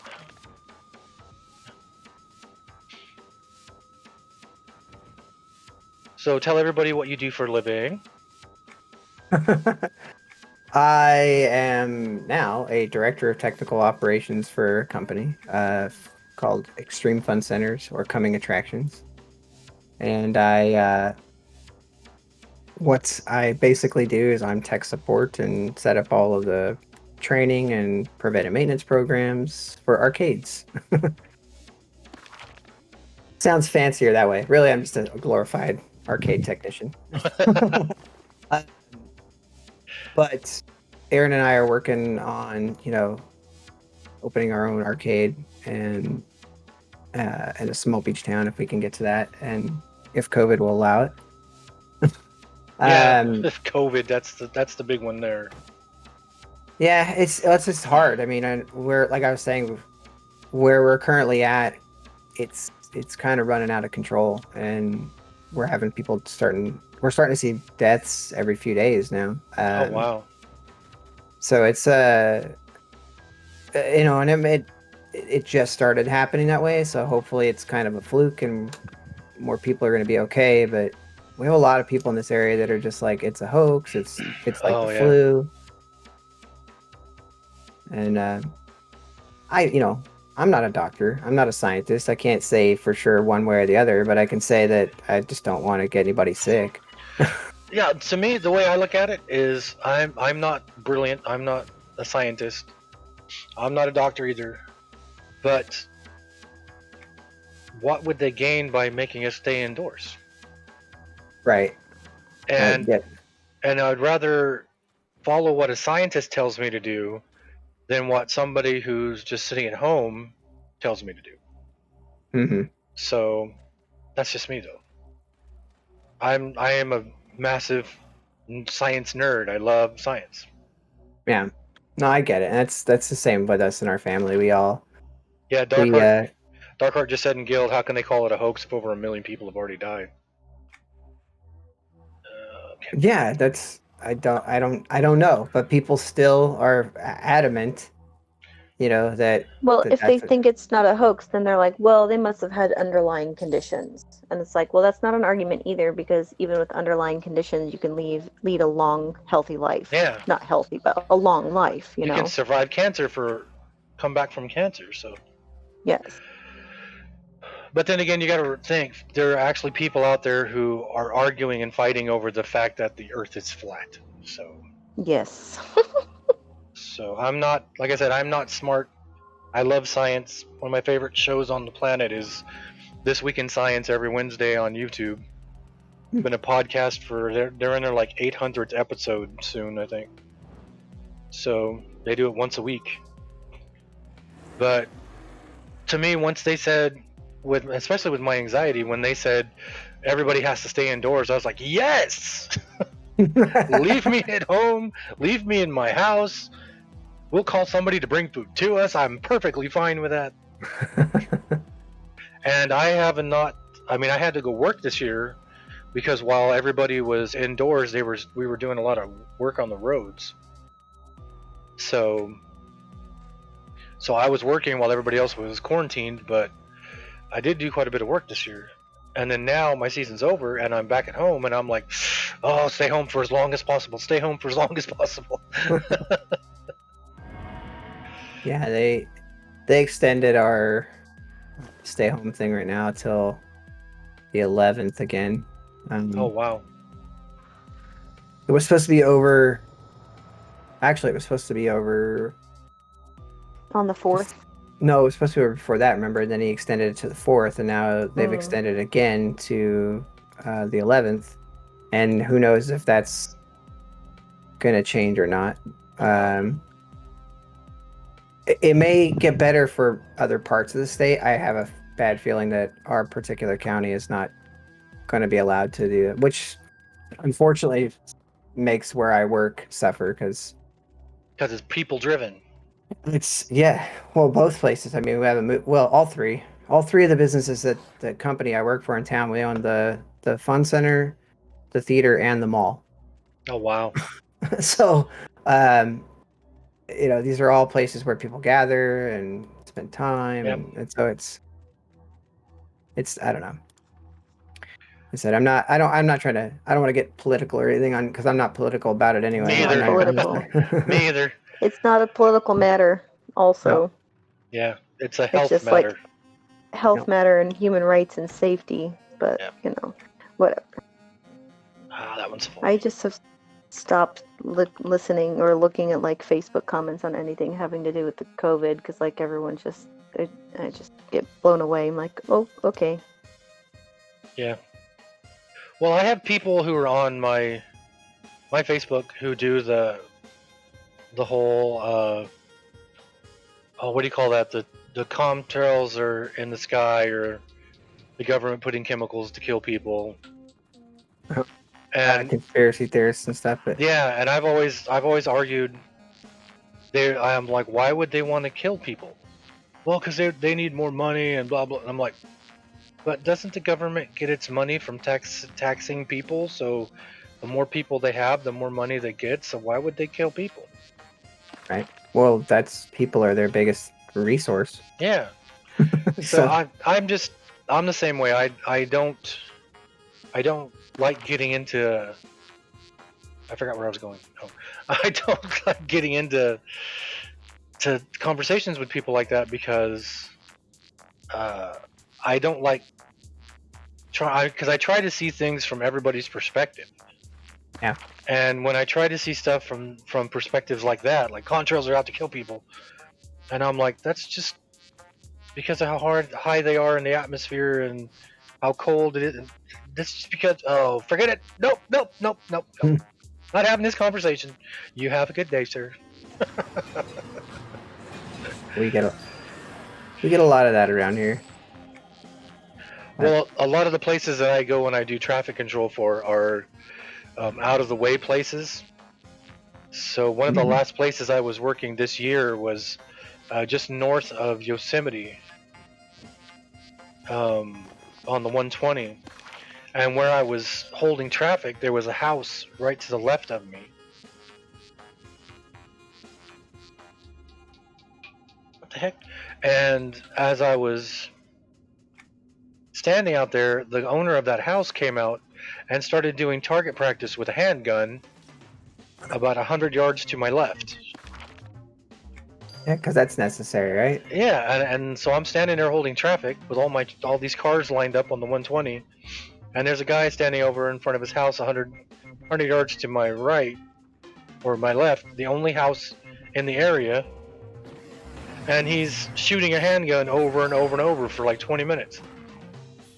And when I told the pilot car driver, who was my boss, I was like, "Yeah, this guy's shooting at targets over here." She goes, "Oh, that's the guy who said that the lead in the paint that we're putting on the road had poisoned his daughter, and she's got lead poisoning now."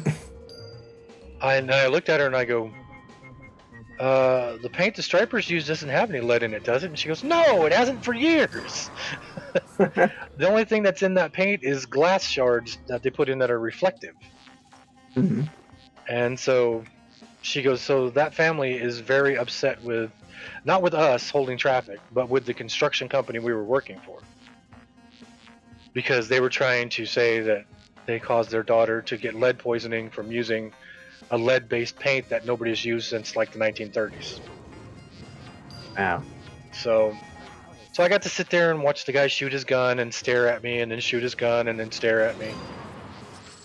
Kind of threatening in a little bit, like, here, let me shoot this and Yeah, I was stare at you. Yeah, I'm standing there with my little sign in the middle of the road, and I'm thinking, what am I going to do? Swat the bullet away with my sign? So I just ignored him and paid attention to my traffic. That's what I'm paid to do. That's why I get the big IOUs. So, but yeah, I can understand how COVID has really affected the places you work at because you're all like retail people driven kind of setup. Yeah, it's been rough. Like I said, it's out of all these years, like, people used to ask me all the time. They're like, "How can you stay in the arcade industry? Is it even really a viable business?" Those kind of always those questions. When I worked for Chuck E. Cheese, it was always that same thing. I would, oh, if I told people, I'm a multi-unit technical manager for a multi-million-dollar corporation, it sounded great, but then I'd go like, it's Chuck E. Cheese, and then they're like, what? And they're like, well, that's not a like real place to work, and I'm like, yeah, it is. They're like,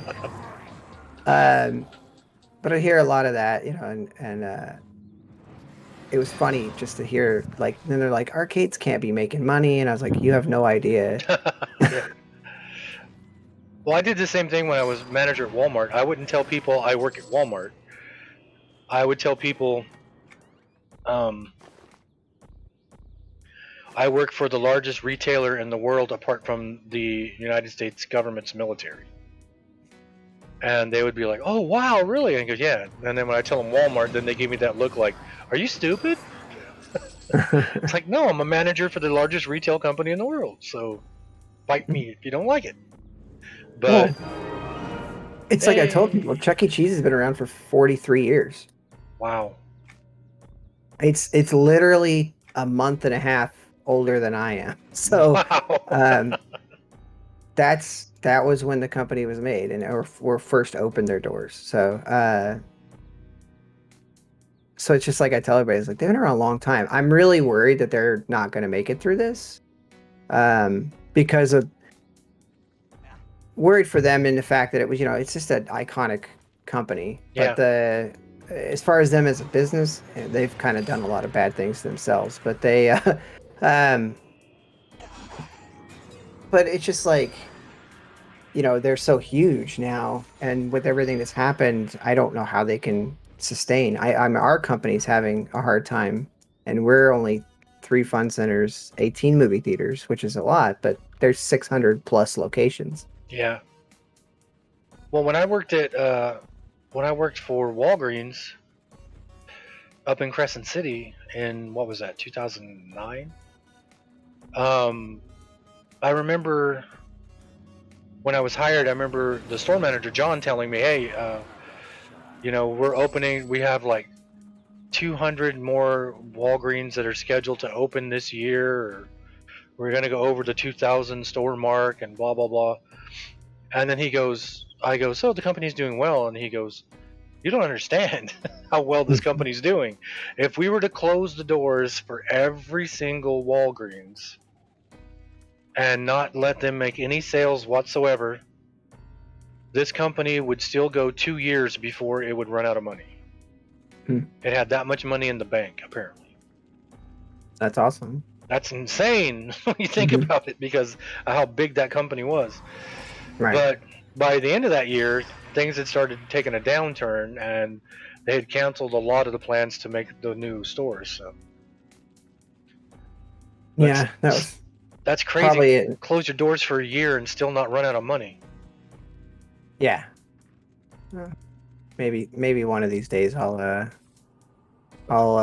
have a company that's doing that well. Well, Probably not. But Walmart did it. The way that Walmart did it, when I first got hired by Walmart, I was happy to be working at Walmart.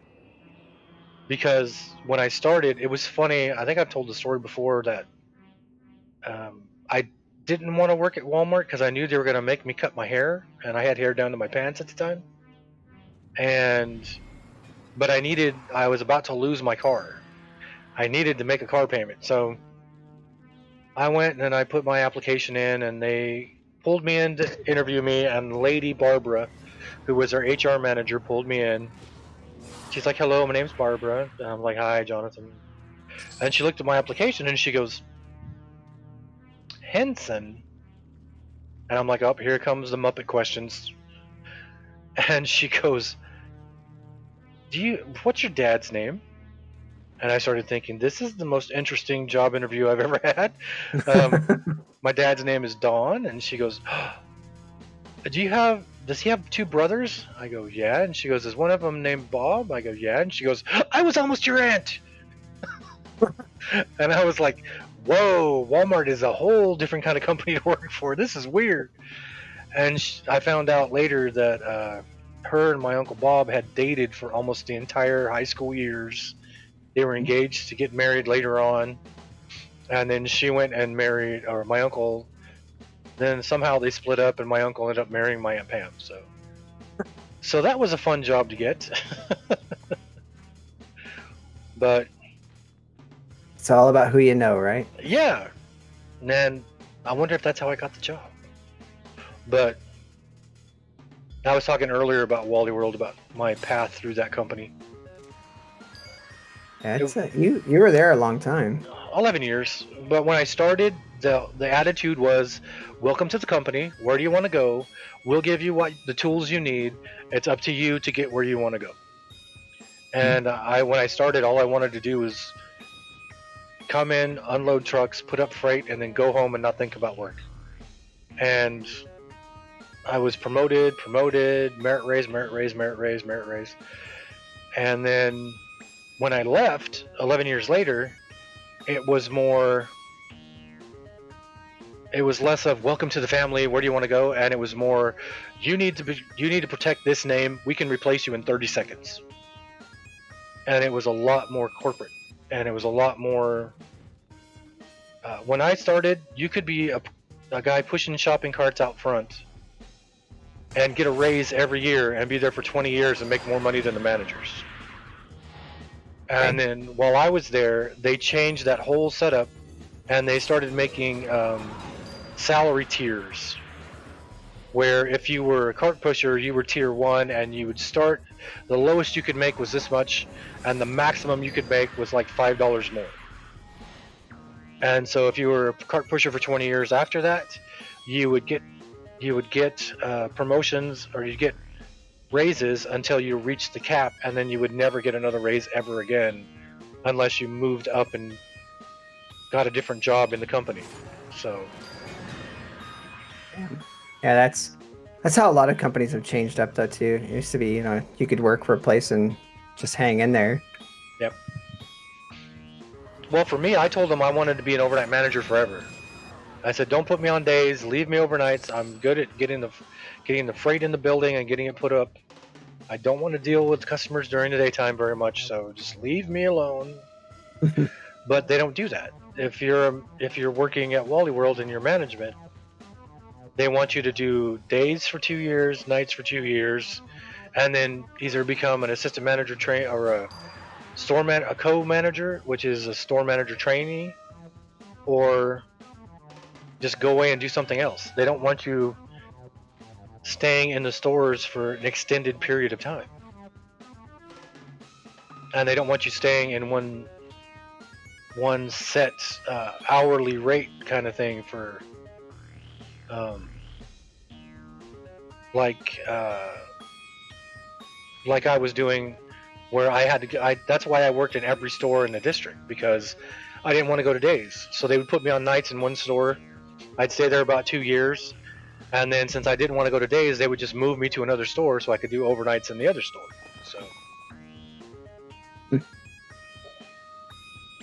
But anyhow, yay!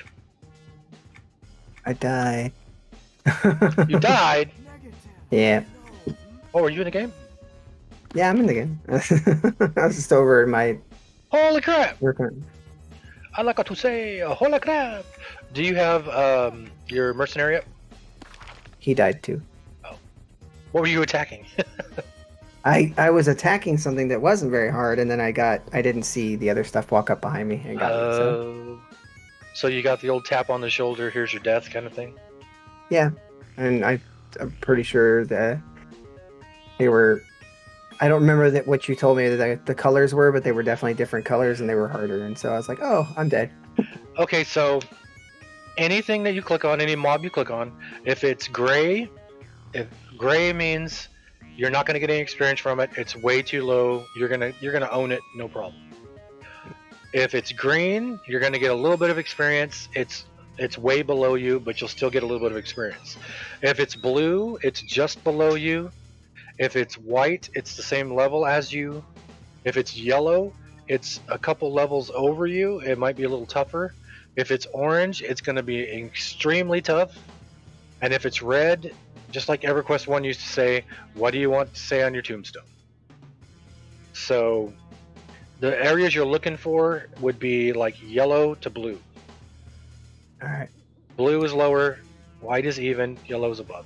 If it's orange, it's going to be really, pushing it. If it's red, don't even try it. A lot of stuff was blue and green. Was it heroic or was it solo? It might have been. It might have been a. Yeah, because heroics are made for groups of 6 people. Yeah, well, I was killing. Was it just an undead farmer? I'm over in. Oh yeah, those are heroic. Thunder Steps. Those are heroic. Okay. You're on the fields. You're on the fields on the cliff overlooking the ocean, right? Yeah. Yeah. Those are groups. Those are groups of heroics, I think. So you can tell my wife walked through here because all the cats are awake now. She comes in. She's the one that gives them food in the morning. So when she comes in, they all stand to attention. She's here. Yep. It's like food. No. You know when you get your food. I can claim more fat loots. Fat loots. How do I bring back my mercenary? I You forget. hit C for your character, and then mercenaries right here on the side. Click on it, and then click the plus to summon your mercenary, and then you click the blue thing, and it shows you your mercenaries set up. And if you can train them, click the button that should be right here that says train. I'm not gonna flood you with like I normally do, where I just start going crazy and override everybody's brain by giving them 1,000 things to do. I don't think I can do too much with it. I don't think I could train him, remember, because I have a free account. So. Oh, that's right. Yeah. Shade Weaver Mandible. What's a Shade Weaver? I forgot what a Shade Weaver was. I want to. Okay. Intact Shade Weaver Mandible for. Yeah, I figured these quests are easier, so I would be able to keep working on them and just kind of. Well, yeah, but you're a paladin, so. Yeah. Where'd that come from? What's this? What's the flavor? It is Midnight Snack. Got like a citrusy kind of little tinge to it. It smells like.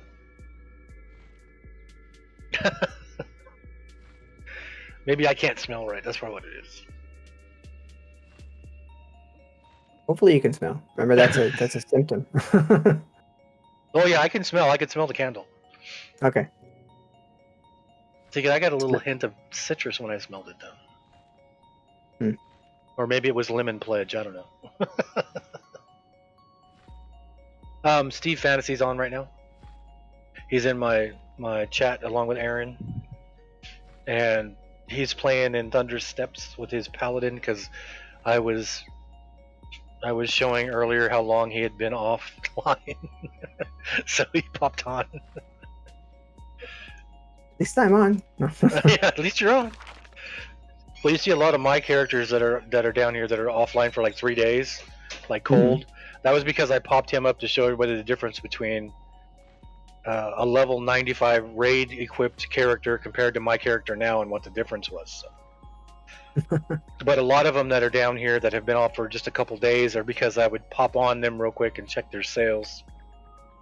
What am I doing? I'm looking for Shade Weaver something. What is it? Shade Weaver Mandible? So what's got mandibles? Mandibles. Mandibles. Yeah, so I bought Stardew Valley. Mm-hmm. I'm in Shadeweaver Thicket. I was gonna say Stardew Thicket. I got Stardew Valley, and I played it for a little bit, and I'm learning it. I mean, I'm getting it down. That's a game you could play with us. I mean, you can play up to 4 people on the same farm. Oh, can you? Yeah, and so one person hosts the farm, and Aaron and Juniper, like, it's like one of their favorite games. That's what I'm playing right now. Oh, are you? Yeah.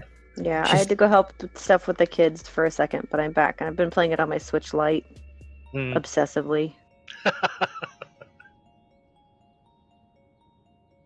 Yeah, and then and they're trying to get me to come back and play it a little bit too. So yeah, I just got it.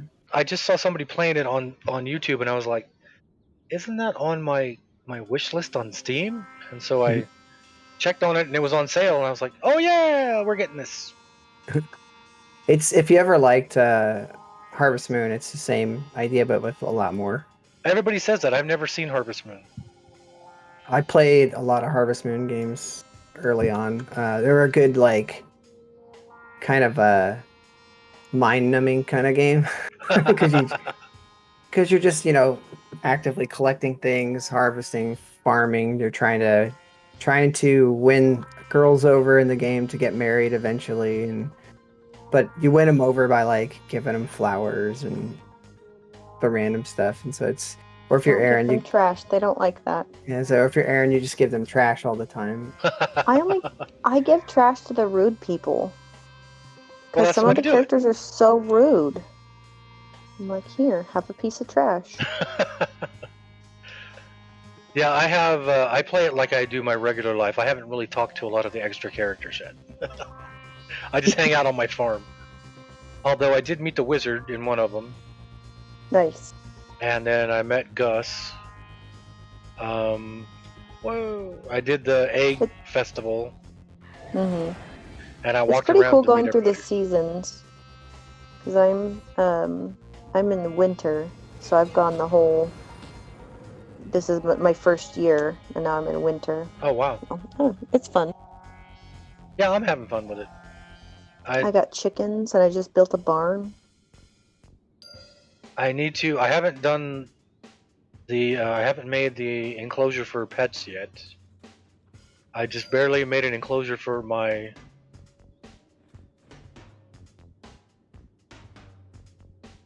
Oh, sorry. I was looking for. I was looking to see what this is requiring now. I forgot what I was saying. It was so important. An enclosure for something. Um, oh, the one I got the quest where it tells me I need to start not just farming. Now I need to have animals, Oh, and yeah. I have to make an enclosure for the animals, but I haven't done that yet.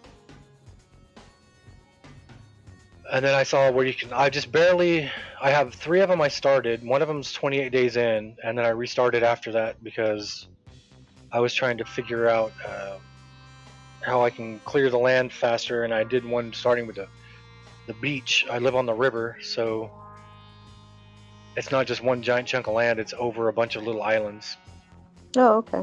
That's cool. But that's the first one where I actually upgraded one of my items. I upgraded my pickaxe. Mm. Or I was going to upgrade my pickaxe, but I can't because it's 2,000 gold. Yeah. But then I also got to have 3 copper bars, and I was like, I don't know even how to get copper, so we'll come back to that. Right. Yeah, you have to get far enough in the story where you can open the mine, and then you go down in the mine. Huh? See, because the only copper I've gotten is through geodes so far. Okay.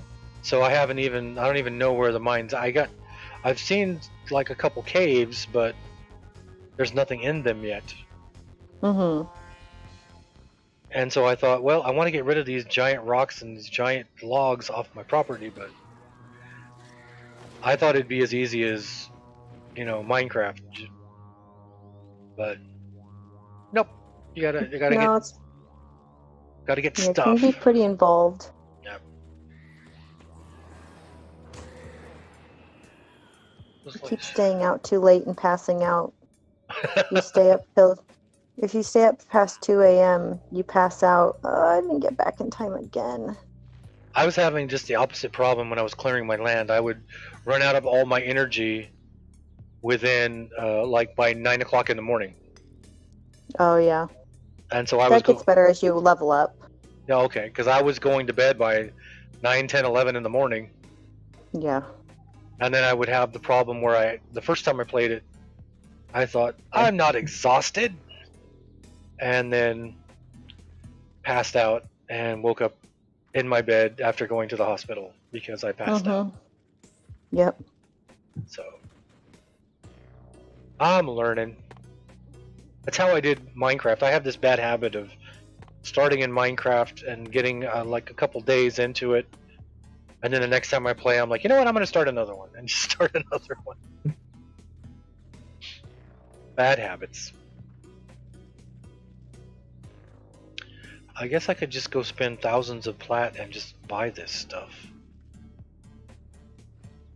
God, it's 5-5. What's a jumping creeper?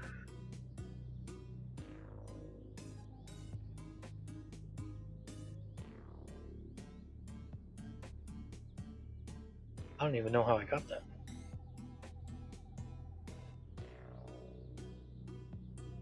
Gotta love it. Don't even know where it came from.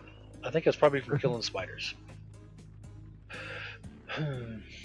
Hey, congrats on 24, Steve. Thanks. That was a purely accidental, but it's going. I didn't think I'd live through that one either. I ran into another guy. It was much harder than I. Well, that's like I said. You gotta watch for the heroic under the name. So like on mine, click on that guy. Level 125, but it doesn't say heroic after it, so he's gonna be a pushover. And now I'm gonna die. Nope, those didn't give me updates, so maybe it was these guys. Where'd he go? Where'd he go? There he is. I don't want to sound rude, sir, but I need part of your body. Nope, wasn't that either. Need a piece of you.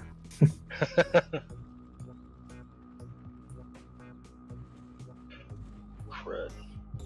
Yeah, so my plans for this year, I was telling everybody earlier, I plan on playing like Stardew Valley and Diablo 3 and Oxygen Not Included, and the dungeon sieges, if I can get 2 to work. 2 was my favorite, so I gotta see if I can get it to work. And then I want to do more stuff with music. My main plan for this year, for this month, is I need to get my Fog Warrior 2 albums finished and the EP finished and get those released. Because they've just been waiting to get the vocals done for months now. And one of the albums was just one song, but I can't release a 46-minute long song through Bandcamp because they have size limits. And when you load stuff into Bandcamp, you have to load it not as an MP3, which is only a couple megs. You have to load it as a high quality WAV file, which are fat files. And so the maximum size you can upload is 600 megabytes. And I think it's MB3 I did that's 40 minutes long. I had to drop its quality just so I could get the size down enough to fit on Bandcamp. So trying to do it with one that has, live guitars and vocals and stuff on it is not going to happen. I'm not going to drop the quality of it. I mean, the quality is bad enough. So I chopped that one up into 8 different tracks. So I took the 46-minute song and chopped it up into 8 separate songs and made it one album. So I just the guitars are done, the drums are done, the keys are done. I just have to do the bass guitar and the vocals. Where do you do your recording? Right here. Nice. Right in this chair. Recording the drums, the keyboards, the guitars, and the bass are no problem at all because I can do it with headphones on and not disturb other people. Yeah. But doing vocals is a little more difficult because I have a good microphone and it will pick up everybody in the house. And there's lots of people in the house. And with COVID, nobody ever leaves the house. So it's hard to get that. I mean, even with the cats in this room, if I tried recording with the cats in the room, you would be hearing bells and things falling over and plastic bags rustling and me saying, "Get away from me, cat," in the middle of a song. That's your new hit single. Interesting. Yeah, right. I love that song. Yeah, the song will be called "Babe, come get this freaking cat out of here so I can record." How many cats do you guys have? When I first moved back down here, I won't go over the whole story of me and my wife because it goes 30 years back. But when I first moved down here 5 years ago, she had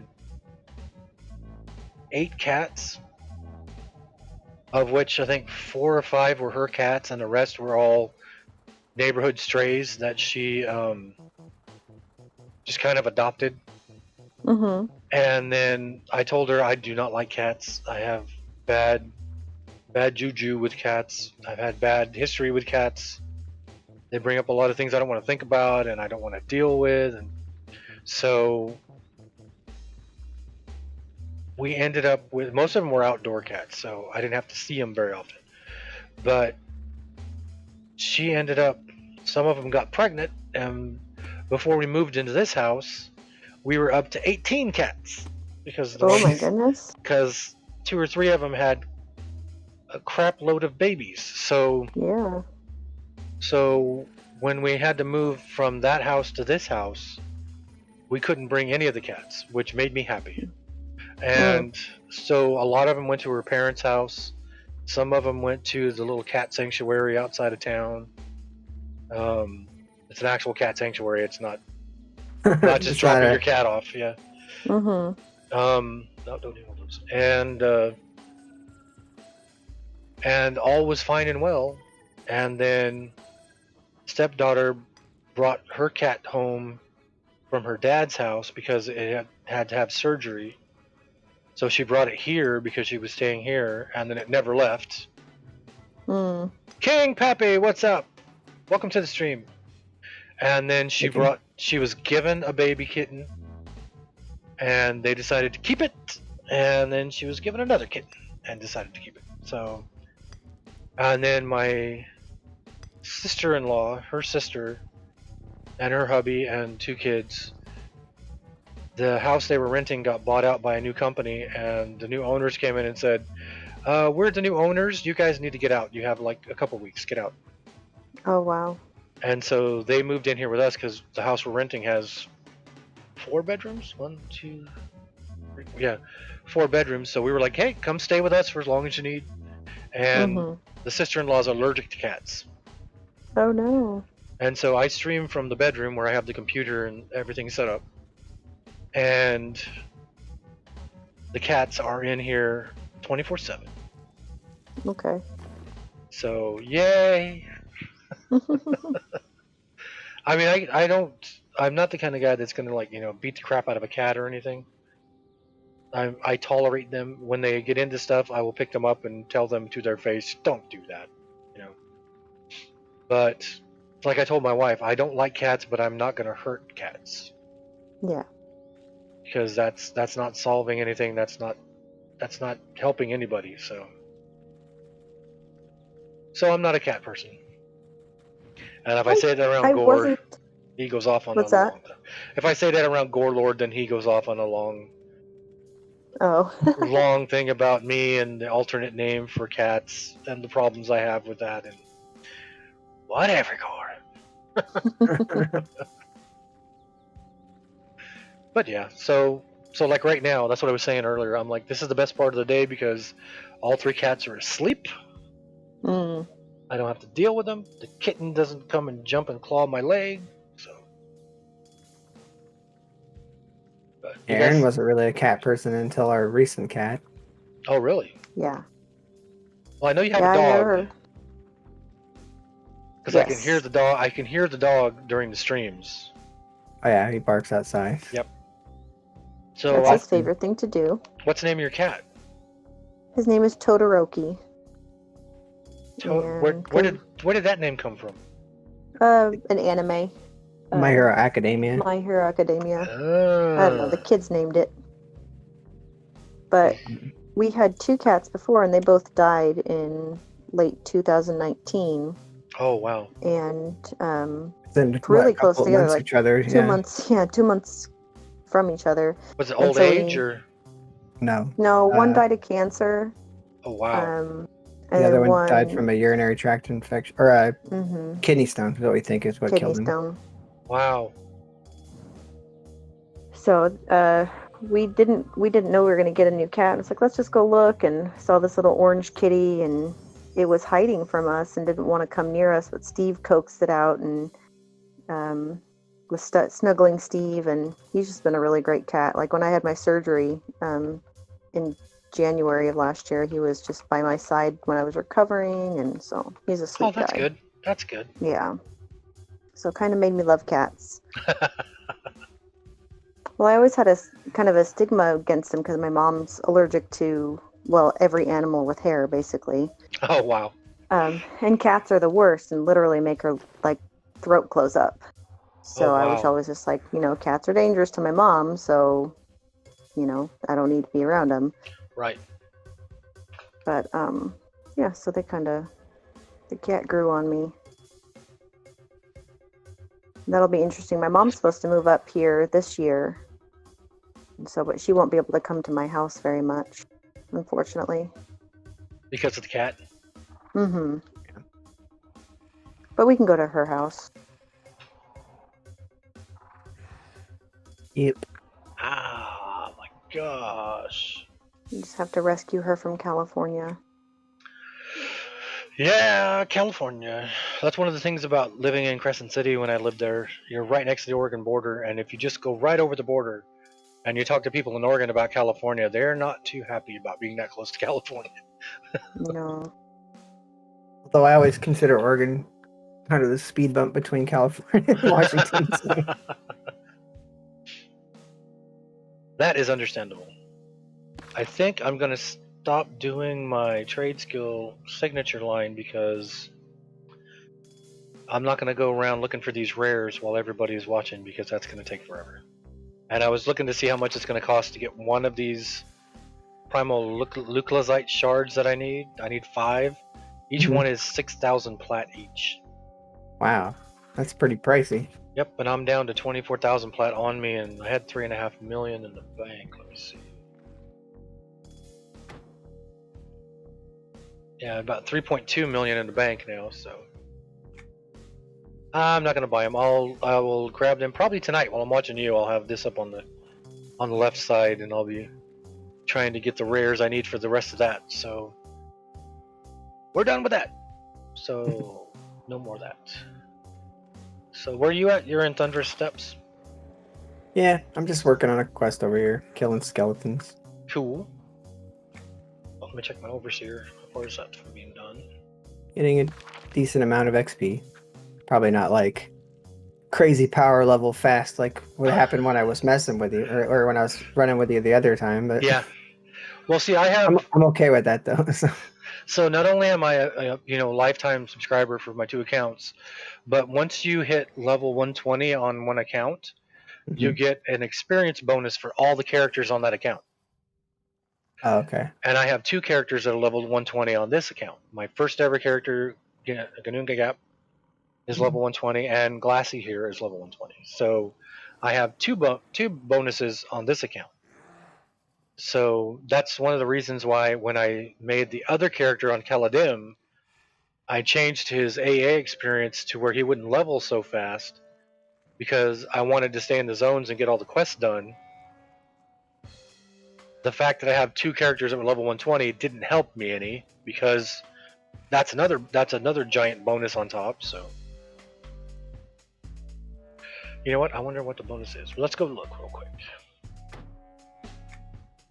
One of the things I was telling somebody the other day that I kind of miss from I don't know if EverQuest has this or not, but I remember Vanguard had it, and I thought it was really cool. Is you could make a blood pact with friends, is what they called it, and then basically, so you have like a guild or whatever, and if you guys make this blood pact together, you have a pool of experience. So when you're not online and your friends are online and you're playing, they gain experience, but they don't get full experience, which was kind of nice because it helped to be able to do zones because there was no boost because you're sharing XP with your blood pack friends or whatever, and then that way you could do all the quests in the zone and you wouldn't out level the zone at all. Oh, but then cool. when they logged on, they would get some of that XP from that pool. And so of course, like when you had lots of people playing, doing the quests and doing kills and stuff, the XP got bigger. But if it's just like one friend got on, and you might jump on and you'll get like, I don't know, like a quarter of a bar of experience by jumping back on. And so you didn't get farther behind either. So if you're like in a static group, it kept you guys all the same level. Yeah, close to the same level, yeah. Darkheart just said on the stream, we have experience vials you can fill up and give your other characters. I didn't know that. I've never heard of that, Dark. See, I have on my character screen here, there's Glassy and his Plague Doctor mask. Over here it says Veteran bonus. Your account receives a 20% experience bonus for each character at the maximum adventure or trade skill level, a maximum of 200%. So with Glassy being level 120 and Ganunga Gap, they still haven't fixed that. See, when I click on him, his belt will drop as soon as he pops up. Blink, blink, blink. Ba-doink. Thankfully, his drawers don't just fall off and he's Yeah. like standing there. It's just his belt, not his pants. So I have right now, since I have the two, I have 40% adventure bonus, 20% trade skill bonus. So my characters level a little bit faster because I have two level 120s. Mad, welcome to the stream. Hi, would you recommend playing at a traditional server or TLE? I've never played EQ2 before. A good way to start, if you're doing the free game, you can't play a TLE. If you're paying for the monthly subscription, you can do a TLE. TLEs are good to start on. They're harder to do because you're starting out the way the game was in the beginning. If you start on a live server, you have all 17 expansions going. You have the level cap. Thanks for following, Matt. You are follower number 68 or 69, one of the two. If you get on a live server, you have the level cap of 120. Where I'm at now, I'm standing in my pet. Let me get out of there. I have 68 now. Thank you, Dark. The level cap's 120. You have mercenaries, which are massively powerful. And you have all the expansions going. If you start on Caladim, the level cap is only 80. They're back on, I think it's SOE. And everything's more difficult. You have to actually group with people because there are no mercenaries. And I proved that with my streams I was doing earlier when I was trying to solo everything like I used to do in the beginning. And I was getting destroyed like thousands of times per stream. I warrior gated a lot. I pretty much supported the entire economy on that server through how much I was paying the menders to fix all my equipment. And if you've never played EQ2 before, it's good to start on a time lock server. And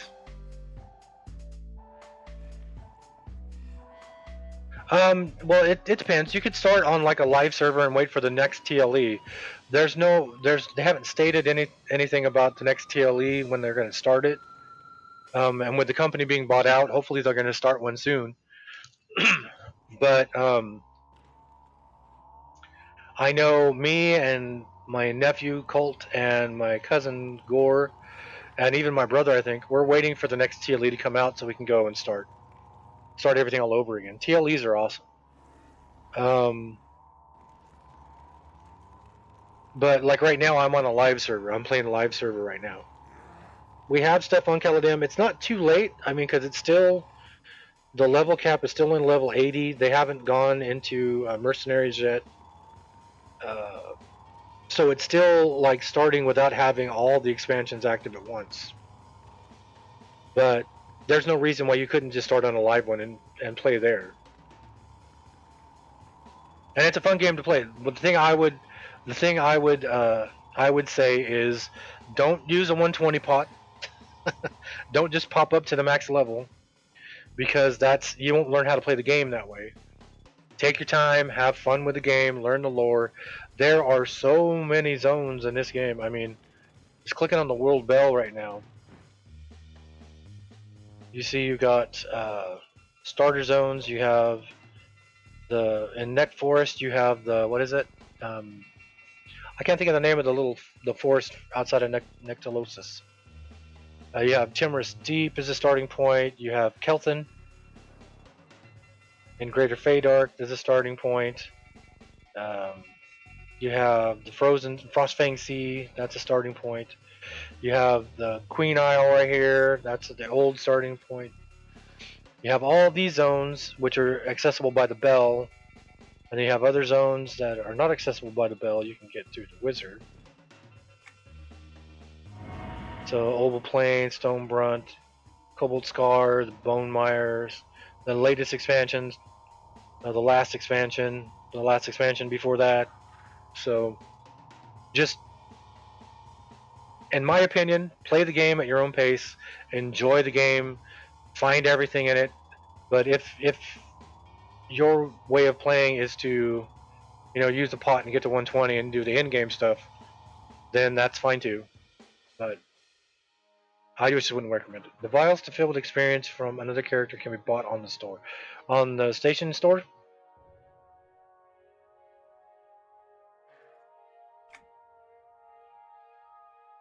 You can see I just blew $80 and filled up my wallet. What's it under? Consumables?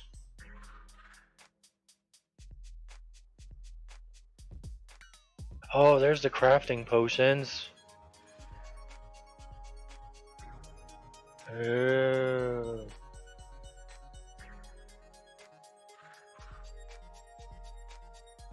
Experience. Contributor Aaron, potion? were you still gonna go to the pet store, Aaron?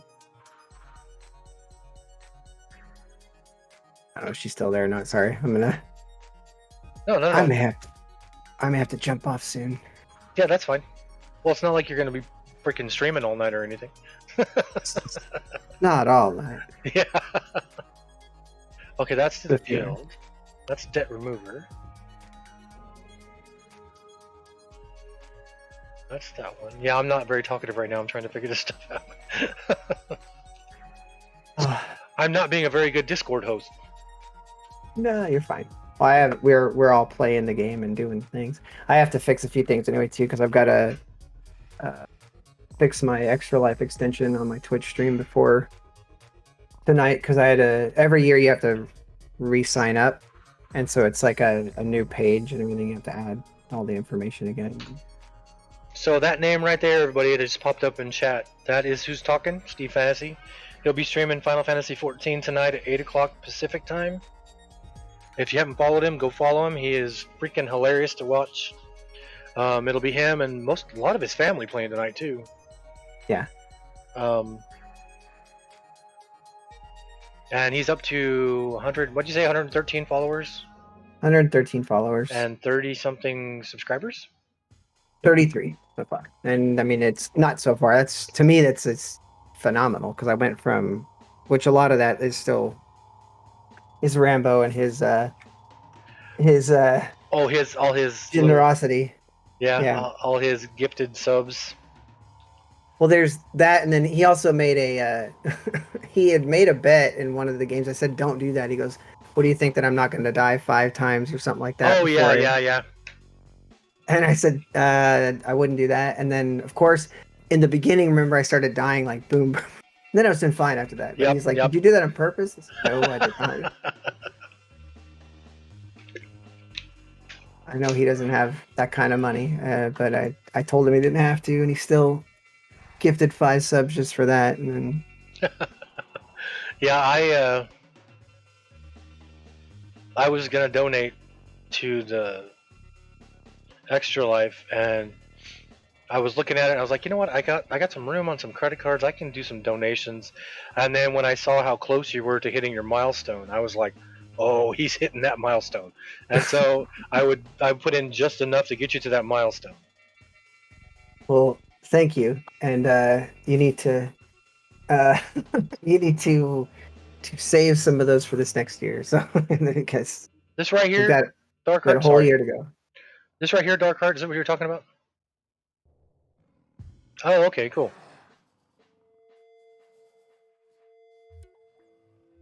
Well, that's cool. Yeah. So, and then when I saw you were getting close to the next one, I was like, nope, we're gonna make that happen. And so I got the next one, and then I was looking at it, and I was like, I don't know if I should do any more. I mean, that's some good donations there. And then when you were getting close to 1,500, and I said at the end of one of the streams, I was like, you will be at 1,500 on the next stream. I was like, I will make it happen. And then you logged on for the next stream, and somebody else had already donated it. So I was like, okay, well, I don't have to. So, and then, because I was thinking when I told you I was gonna make sure you got there, I was looking at it and I was like, that's kind of pushing it. I don't know if I should. Maybe I shouldn't. I don't know. And then when you were already there, I was like, okay, good. All right, we're good. That's enough for now. Stop for now. Stop for now. I appreciate your generosity. Like I said, you've helped a ton. It's for the kids. It is. And I put Glassy on there because I was like, I want Steve to know who it is. Well, don't forget too, though, to all of those donations for you are tax deductible. So you can go to I think either you might have received an email for your receipt for I it, got an but email. Yeah, I got emails from that, and I got an email from you for saying thanks. So yeah. So just make sure I mean, it's just, I know you want to be helpful in the donations, but just always make sure you turn that in. Because like I said, especially the people that have donated like as much as you did too, I want to make sure that because you could get some of it back and then you can donate again. yeah. So, Well, I plan um, to. I mean, this year I didn't really get on Twitch until what, November, the end of right. November. So this year it'll be a lot better because I'll be able to donate probably a lot more, but I'll be able to stretch it out more over the year. Yeah. So there's I no way think you're not going to hit this year. So I think I started streaming a little more seriously in middle of October, and so that's when I think you started watching me when I started yep, coming on, and then yeah, you joined in right in November. yep. I was watching and I was like, my nephew Santos, he's streams on Twitch. He streams under the name the God Santos or Santos the God. What is he? The God Mhm. Santos. And he was doing that a lot here, so much so that we bought him a green screen and everything. And I was like, maybe if I did it without having a camera on me, I would be able to do it because I would be playing the game anyway. So this way I can get on, I can play it, everything will be hunky dory. And I love it. I love doing it. I mean, I'm not going to be putting a camera in my face anytime soon, but I'm telling you, you just use Face Rig, and then that way you have like a dragon avatar or something, and mine would be like so. King Diamond's face or something. But then everybody would think it was King Diamond because I sound so much like him. Well, I was just saying, like you could, because the Face Rig the software's relatively inexpensive, and if you like doing something like that, then you can at least people can see your expressions somewhat, Hmm. and so but they can't see who you are, and they or your face at all. But it's a pretty cool little program. It's free on your phone, but they're if you're going to use it for streaming and stuff, like I said, you have to pay for their um pro version, which is a one-time fee. It's not the monthly Oh, cool. fees. They do sell you you can buy new avatar types with obviously with cash because they design like little clusters of avatars. And they're like, so that's how they keep themselves going. But Right. it's there are YouTubers that use it and all kinds of stuff. People that don't want their face to be on a screen. Yeah, I figured I don't want. I think with my anxiety, I would be sitting the whole time, not paying attention to what I'm doing, and the whole time I'd be thinking in my head. Because like I don't like bringing up my anxiety a whole lot. I mean, it just Mm. spews out of my mouth. But when I'm in person with people, if I was sitting and talking to you face to face, and you walked up and started talking to me, I would have no problem talking to you. But in the back of my head, my brain would be going, "You're in a conversation. Get out of this conversation. You're stuck in this conversation. You need to get out of this conversation. You need to stop talking now. Go back to where you were. Be alone. Not be around people. Let's go. Let's go. Let's go. Get out of this conversation. Get out of this conversation." And then on top of that, my brain is I'm thinking six. See, like when I'm talking now, I keep stopping. I'm thinking Mhm. like six sentences ahead of where I'm actually speaking. And I'm thinking, okay, if I say this, then I can go to this, and then I go to this, but then they might think this, so now I need to go this way. So there's always a million things going on in my head. And here, like having you on Discord, I am totally relaxed. Um, I'm talking to you like we're at band practice. I mean, I'm talking to people in the stream like no big deal. Mhm. But I think if I put the camera up and then my face is on the screen again, then I'm gonna start having those kind of feelings again. Like, oh, I need to get out of this conversation. I can't be here. I can't let people see my face. I need to be off. It's just my looniness, my imbalance that I really don't want to fix. You don't have to fix it. I mean, it's not nothing is saying that you're broken. So it's just Oh, yeah. So, No broken. Society says that. Society wants us to feel like, our anxiety or depression is a downfall, but it's really not. Well, the way I've always looked at it, when I was manager at Walmart, I knew I thought differently than other people, but I didn't realize that I actually had a chemical imbalance until I freaked out one night, and my district manager told me to go see a doctor and make sure I was okay, because I had doctors a few weeks before tell me I was about to have a heart attack because I was stressing too much. And I was only 28 years old. What's up, Oz? And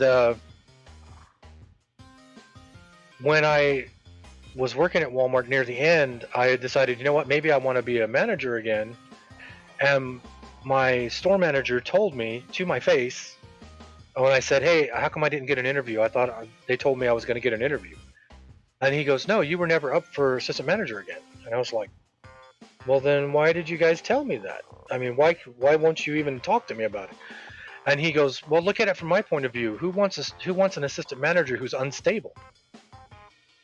Oh man. And so that's right as I started the software company with my buddy Steve and his wife Leanne. And so as I was programming, I would sign off my programs by programmed by Jonathan the Unstable. I took that and used it like a badge. That's and awesome. that pissed off Steve and Leanne a lot, but but the way I look at it, without going too much more on it, I don't think the way other people think, and that's perfectly fine.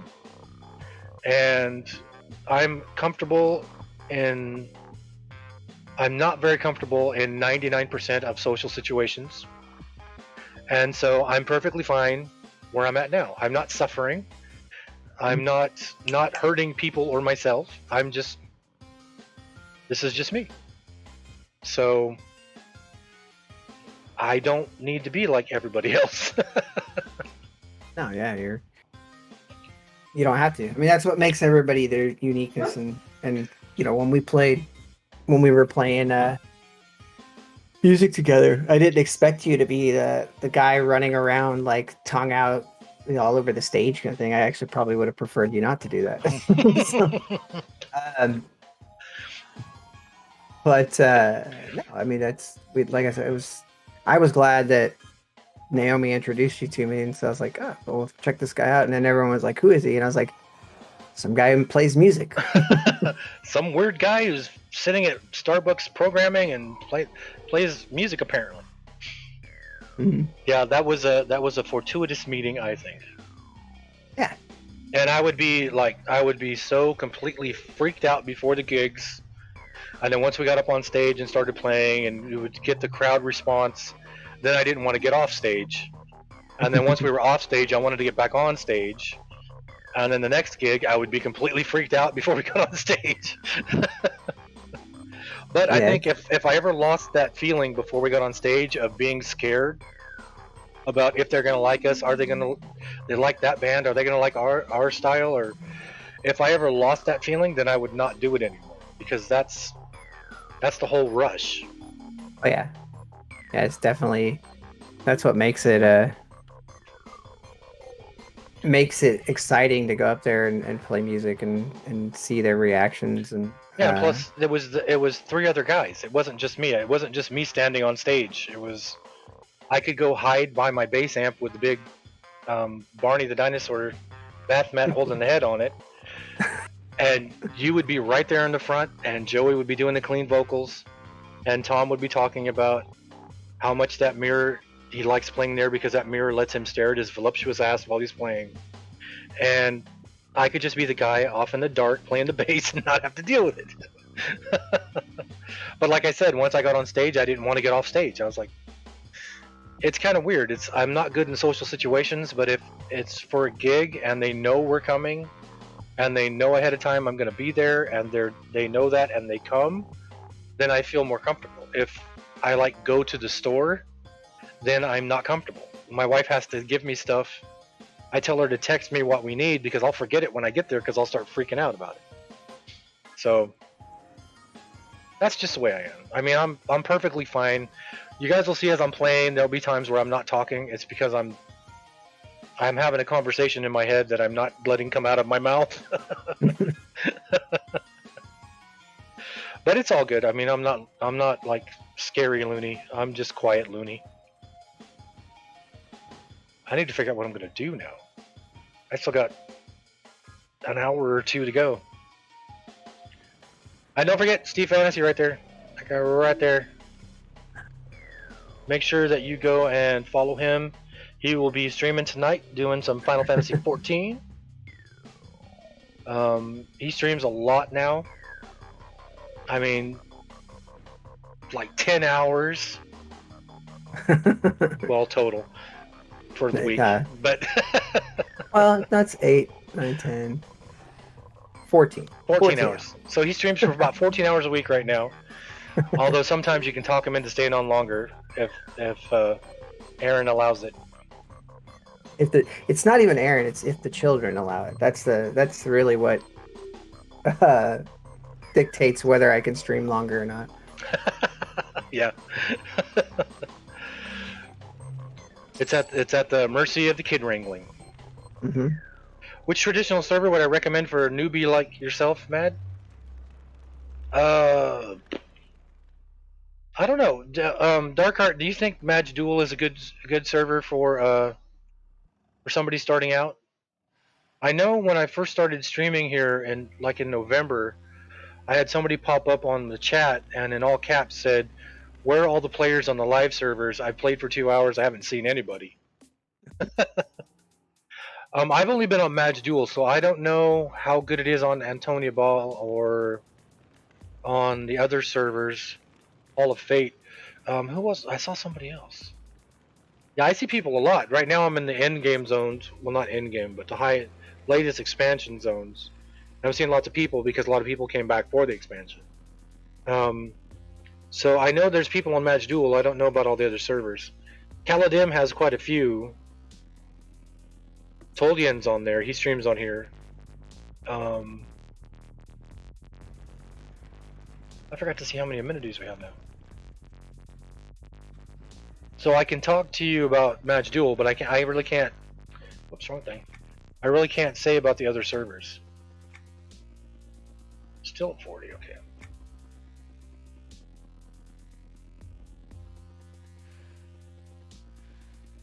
So, streaming Steve Fantasy, 8 o'clock Pacific time tonight.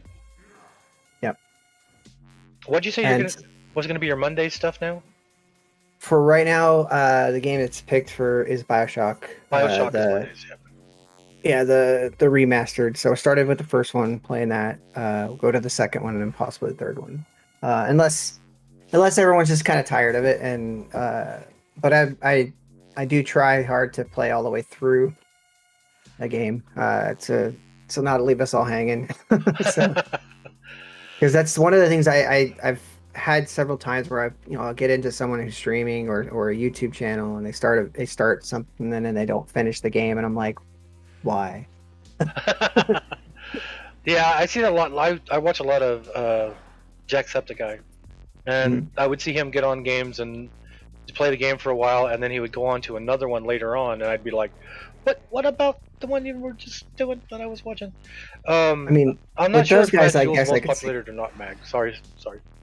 No, you're fine. I'm sorry. It's your stream, not mine. Well, I have the bad habit of interrupting people and don't realize that I'm doing it when I do it. So. No, you're talking to the people that are actually they're walking to you. I'm talking to you. I'm here. I'm supposed to be a fly on the wall. No, you're adding class to my stream. What a difference between Steve Fantasy and Gorelord. Let me tell you. No, Mad was just asking if Mad Jules' most populated server. I'm not sure. Like I said, I haven't gone to the other ones. I have one character on Antonia Bale server that I got to level 28 and then haven't played in like a year.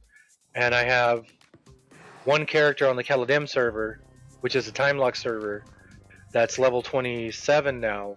And that server's got a lot of people because everybody loved time lock servers. So. Other than that, like Hall of Fate and Starfire, I don't know how many people are on them. So I can't give you a good answer. You know what else I noticed too, Steve? Try harder. I also noticed too, Steve, while you're on, I have 14 people on, so. When you leave, I'm gonna lose my double digits. I bet. No. They're here to see you, and that's the No, they heard there was a Steve Fantasy sighting, and so they all came. yeah, Oh, right. yeah. So one of the things I need to talk to you about on Sunday is now that I have 7 subscribers, I need to come up with something like you did for like little perks for people to subscribe. Mhm. I mean, I have the Amazon thing with the that gives you all the extra game stuff you can hand out and whatnot, but I don't play Yeah, any of those. Prime. I don't play any of those games. Well, so the Prime gaming, you can add that. I'm still messing with that. There's I'm not gonna pretend to know how that works. There's also there's like an Amazon blacksmith is what it's called too. Oh yeah, I You saw can that. I saw if that on you yours. add that, then when you can put your stuff that you're using in there so people can see it and like, oh, I want to have a mic like Glassy, or I want to have whatever you're using. But then on top of that too, if they're wanting to just help support your stream, if they shop through that link that's on there, just on anything that they buy on Amazon, Amazon actually pays you a small percentage, of course, but they give you something back. So Like it's an kind of nice, advertisement fee kind of thing. kind of. And so Cool. it's a way for them to utilize Twitch, and a lot of people shop on Amazon. Uh, but then We do a lot of shopping on Amazon here at this house. it's easy. I mean, Yeah. that's really it is. We Aaron and I live in a really much smaller town area, so we really try hard to buy as much as we can from the From the smaller local locals. shop. Yeah. Yeah. But there are times when you just can't get it anywhere else, and so it's either Amazon or from some Chinese website. So it's so that's really, I mean, it depends on what you're looking for. But there's that.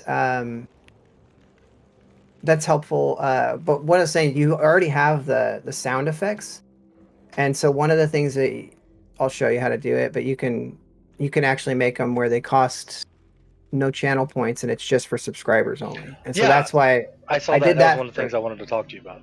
Yeah. yeah. When I did that, I made that it's just a couple songs on there, or not songs, but effects, so that people can play with those and have them when they actually subscribe. They get to have their own special sound effects, and Cool. I thought that was kind of cool. I think it was awesome when you had.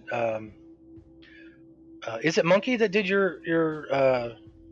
Yes. your icons? Yeah. I think it's cool you got that done too because that adds a lot of.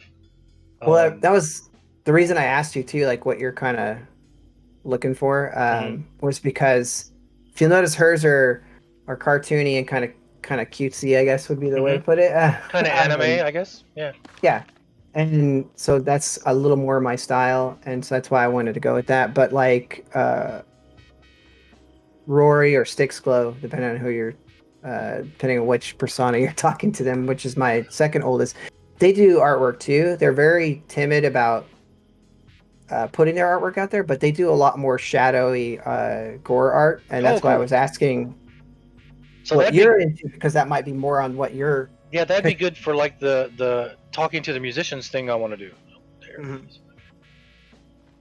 And I They interrupted you again. typically they do a lot of furry artwork too, but Mhm. that's some of the stuff that they're into. So I was like, well, I've been talking to them, trying to tell. I was like, draw something, or send him one of your drawings, so that way he can kind of see it, and then maybe you can do icons for him too. But yeah, I paid Monkey to draw those. I didn't have enough. I have a kind of a friend that I've met through Twitch now, Goose Brigader. Oh yeah, I see him on all the streams. He's got high quality stuff, and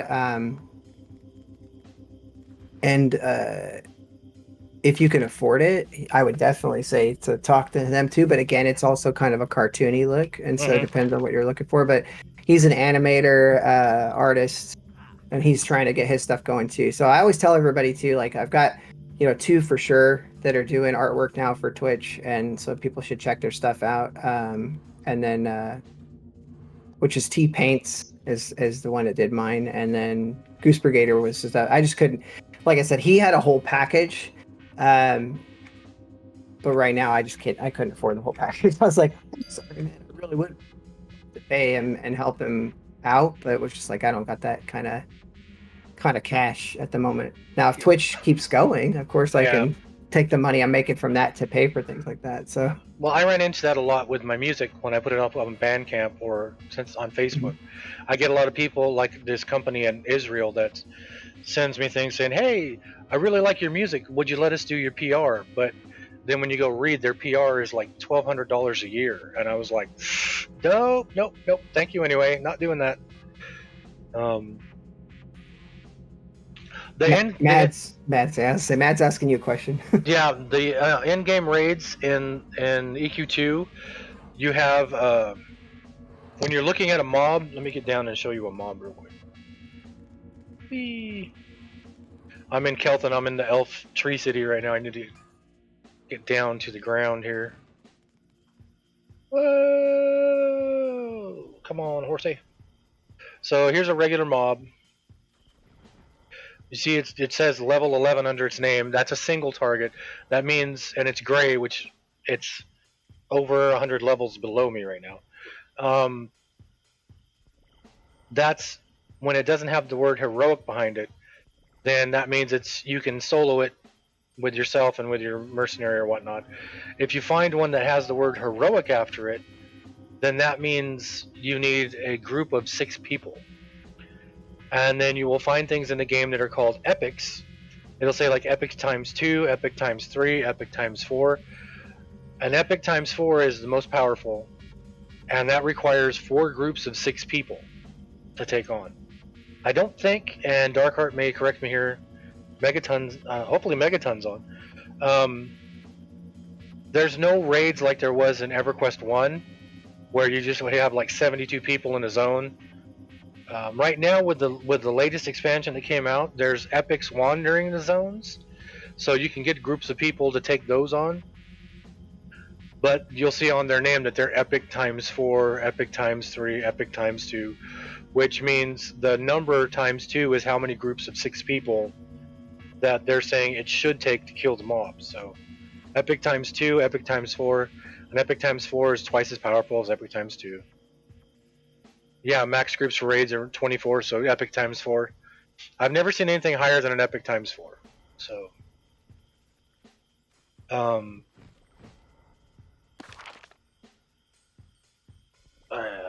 gotta figure out where I was doing this. This is Greater Dark, everybody. This is what it looks like if you have EQ2 maps and everybody's put points of interest in.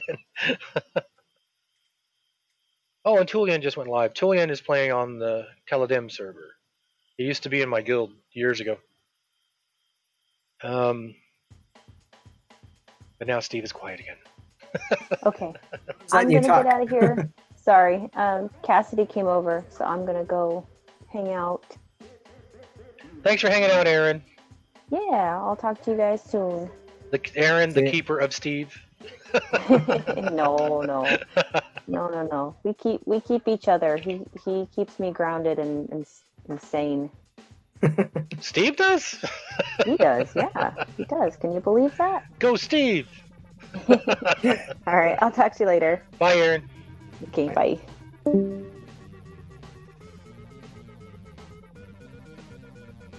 Now everybody's going to leave your stream. See, they're all they were waiting for Aaron. They're waiting for Aaron to come back. Wholesome. Oz says wholesome. Chaos. Yeah, Steve is awesome to watch. Last night was hilarious when your kids were on. I thought it was hilarious, but that's just me. Well, partially, like, it's really funny is the reason I started streaming more too. I used to stream at home or in the house, but I always had this issue, like I couldn't stream because for fear that I would get my stream shut down, because my kids have a tendency to like to remove their clothing and then wander in behind me. Oh yeah, that could be bad. Yeah. So I'm just like, I didn't stream a lot, and I could turn the camera off and then not have that on, but then you just hear them screaming and yelling, and so I just let them grow up. Like I said, that's why I've been doing this for such a long time, but I only did it on special occasions specifically for Extra Life, and so that's why it was easier. And then Aaron's like, you should start streaming more, and I was like, okay, I'll do it. And then she's like, just put your office in the tiny house, and so now I'm out here banished to a small building. In the cold in Washington State. Yeah, a ton of people have started streaming due to COVID. I'm one of those people. I mean, I Yep. typically work 50, 60 to 80 hours a week at my normal job, and I can't do that now because arcades are not open. Yep. And so I don't put in that kind of time. But to be really honest with you, I don't know that I'm ever going to do that again because I was a salary employee, and so putting that kind of work in just doesn't seem like it's worth it anymore. Yes. I enjoy spending the time with my family, and so it kind of was a real eye opener for me. Yeah, salaries suck. When I was manager at Walmart, I was doing not in the zone.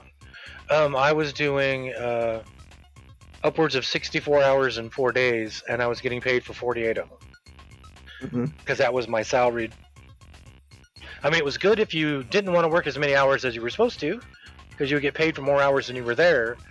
But it never worked that way. It was always you were working 50 to 64 hours and getting paid for 48 of it. So it never worked in my favor. So I hated salary.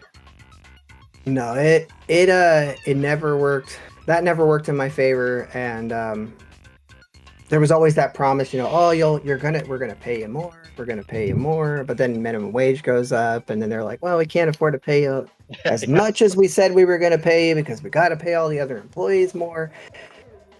And honestly, I mean, this is it's not that they're a bad company, they're a new company, right. in fun centers anyway. And so I was like, I'm starting from the ground up. At Chuck E. Cheese, on the other hand, it was always some excuse to not pay me more. And so that's why I left. After 20 years, I was like, I'm done. Yeah. Well, that was one of the reasons why I left Home Depot. Because every time I would lose somebody from my crew, they would tell me, okay, you're not hiring one full-timer, we'll get you 2 part-timers. Because they didn't want to have to match the insurance. And I was like, nope, you're getting me a full-time person or nobody. And then once I left, the entire team pretty much got replaced by part-timers. So dumb. Yep. I'm not a fan of that. Yeah, what was it? I can't remember how many years ago. So Chuck E. Cheese was bought out by an investment company. It's been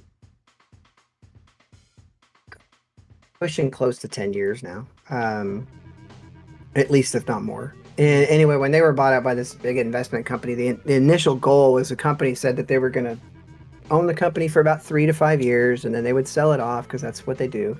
They did this with KFC and a bunch of other ones. Oh wow! But I didn't know that.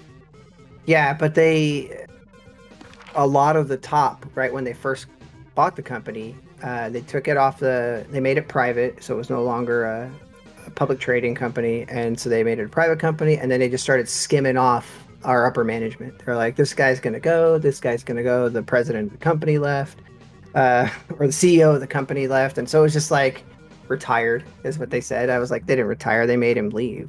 That sucks. So all this stuff started happening, and then it started at the top, and of course it trickled downhill, and all of us, I didn't have a raise for 4 years before I quit, and so I was like, I don't think I'm gonna hang in there, and I was kind of so that's why I went with these other guys. I basically took a lateral step in pay, with a lot more work, because they said I'm going with a company that's never done this before, and so they're like leaning heavily on me as the only person in the company with any kind of arcade experience. They're just like, wow, you know all of this stuff, and I was like, I do, and I want to get paid more.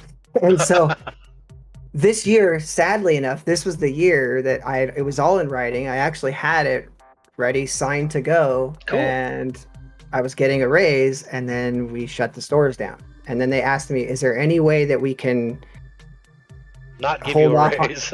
Hold off on giving you this raise right now because we need to see what the state of the company. Mm-hmm.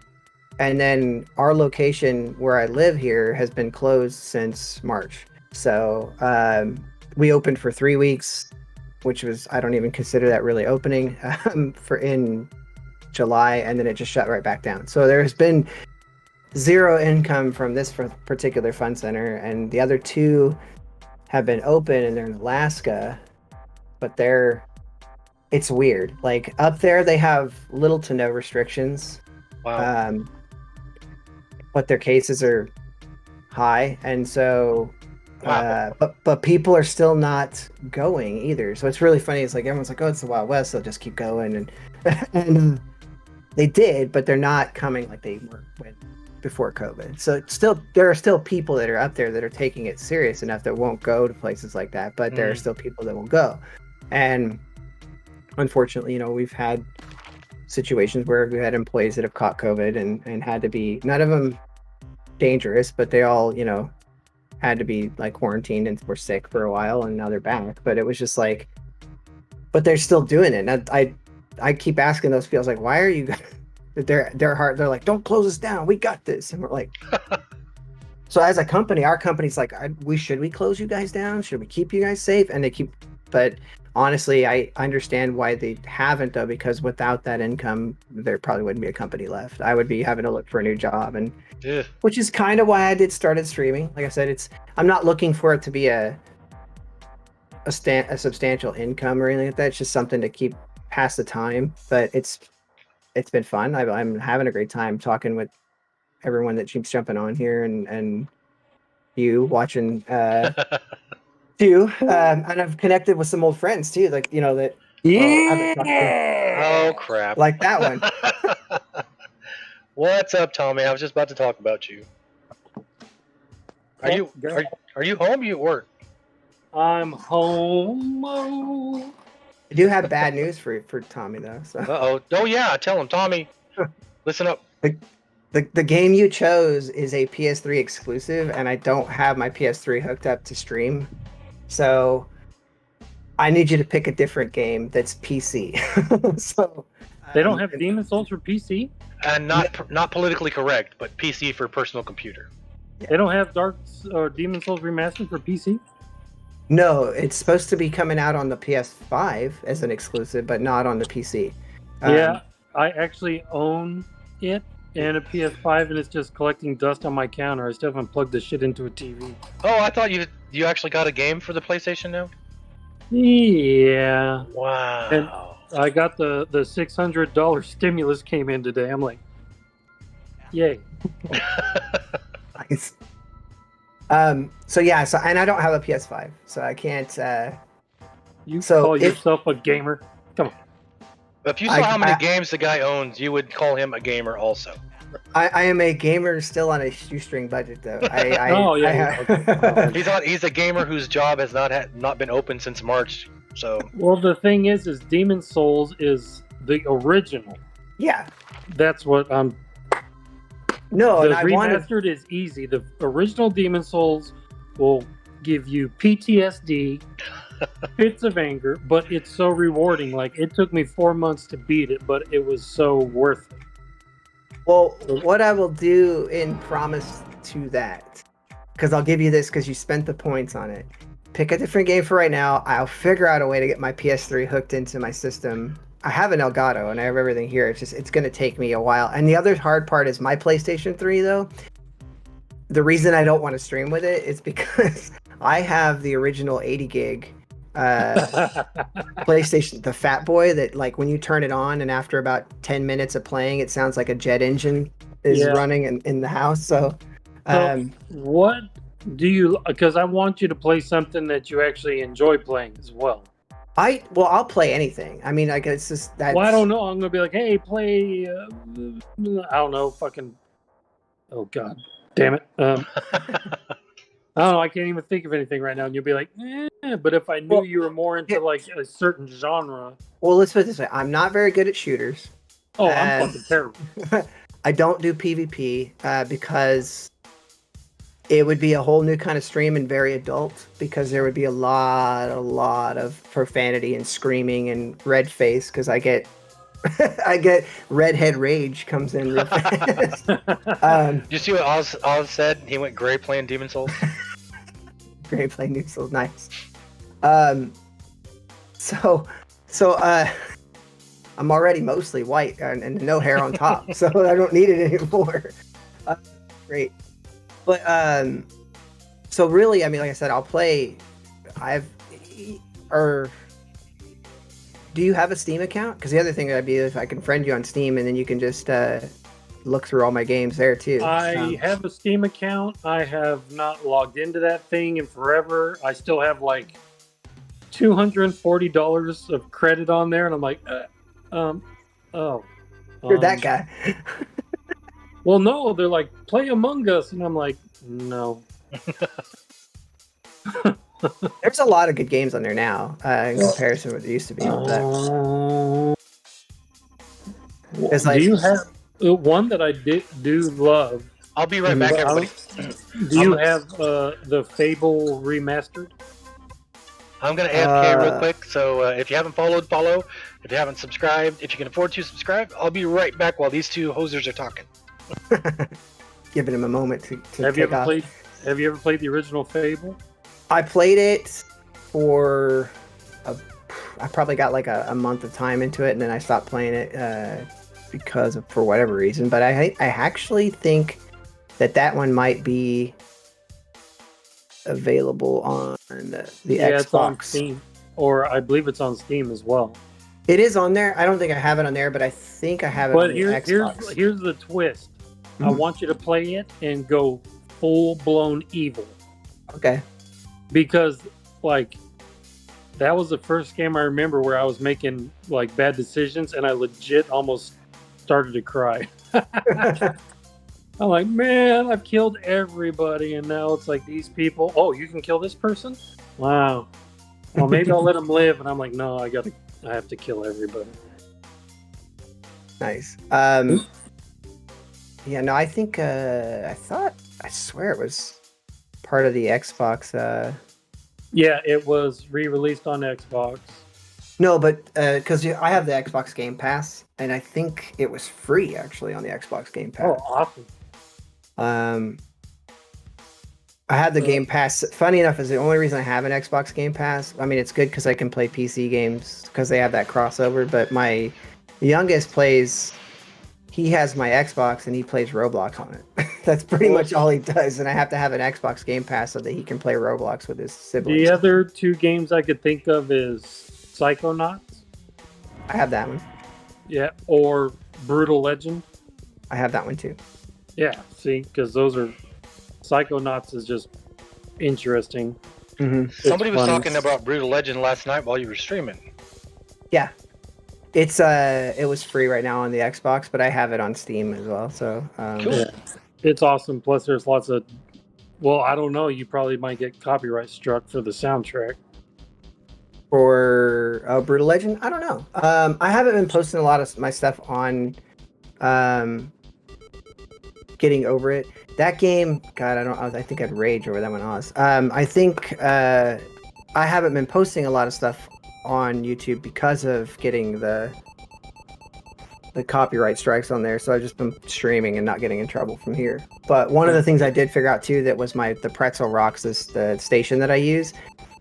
When they did an update on it, there's a checkbox that you have to check that says makes your listening YouTube safe, and it was unchecked. Oh, so, that's why. Okay. And I was like, aha! So I checked that back, and now I haven't been getting, because I was getting them on Twitch too, on my videos that were just, when you go back to rewatch, it would show like time segments in my videos that were, they took the audio out. Mm. And I know I could use the new Twitch, whatever it's called, the music. But that just seems weird, because I don't know if you read how it works. Basically, during the stream, there's music playing, and you could listen to music, talk to people, have a good time. But then when you listen back to the recording, all the music is taken out of it. Forget that. I just play my own music in the background. I know it's not copyright strikes because I wrote it. I just don't have enough of my own music to do that. But either of those two are fine, or I can, like I said, I can get Fable and go evil. Whichever one of those you choose, because for me personally, I thoroughly enjoyed all those games, and it'd be fun to watch. All right. Brutal Legend, yeah. Fable, yeah. Psychonauts, a lot of people be like, huh? That one, I thought they made a remastered of that too. No, they made a sequel. Sequel, that's what it was. Yeah. Mm-hmm. I didn't play that one. I just played the first one, which is still a great game. Nice twisted But mind. the guy that did Psychonauts did Brutal Legend. Okay, So, that makes sense. Tim Schneider or something. Fred Schneider, wasn't he in the B-52s? Oh, Jesus Christ. There's a monster in my pants, and it does a dirty dance. Diarrhea. I got it targeted. Where is it? Monster in my pants. Rock lobster. Monster in my pants. He had a lot of stuff going on there. Yep, Monster in My Pants, I think, came up on one of the Dr. Demento shows, I think. And I was like, what the hell is this? That's Fred Schneider in the Shake Society. Yeah, got it. Do Getting Over It though, Oz. I was just thinking about that. Like I could do that one because that's not really that's like a one-time stream. Have you seen that one, Glassy? Getting Over It? No. Which one was that? You're like this guy, like a naked dude, like you're stuffed in a pot or something like that with a pickaxe, and you basically have to like try to climb Oh, I up saw. over the. Jacksepticeye did it. Yeah, Yeah. I saw Jack doing that. That's the one where Jack was saying he was going to rage quit. Yeah. I know what It you're was a talking good about. read. Right, that would be a good shorter stream, so that way I can cool down, because I'm pretty sure I would have. That's if you're good at it. No, I'm you, That could be not a gonna very, be good at very, very long stream. no, you would stream it for like stream for 15 minutes, and then 15 minutes of like meditation. Stream for 15 minutes, 15 minutes of meditation, It Or might s- take that, yeah. or punching a freaking punching bag or something. I have this Uh. targeted. You have How to Be a Better Person, Oh, narrated by Morgan Freeman, playing in the Ish. background.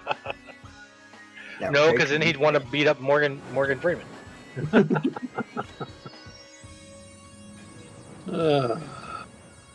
One up to So I started doing the trade skill quest, Tommy, Which one? for the last expansion, Mm-hmm. and I got up to the ennoblement of penitence, and you have to get 5 rares, lookalights, 5 rares of the racked wood wedges, and 8 rares of the jumping creepers. And I was like, well, they're 6,000 plat each, or I could just try to go out and get them. But either way, I'm not going to do that on stream. That's going to be boring as hell. Really? So I switched. Yeah, I got up to that point, and I was like, I'm not going to spend, 30,000 plat just to get 5 of those, and then who knows how much it is for the others. If I really tried, I could probably get all those in like 30 minutes. Yeah, but I figured that would be a really boring stream for people watching me running around harvesting over and over and over and over. And over. Although, if you look, when you do your tags, there's actually a tag for people that are harvesting. So people then since they have a tag for that, there are probably people that want to watch you do that. That's Yeah. true. I fucking love harvesting. Yeah, well, it's part of the game. I mean, that was one of the things every time I would level, I would work to get my harvesting maxed for that level.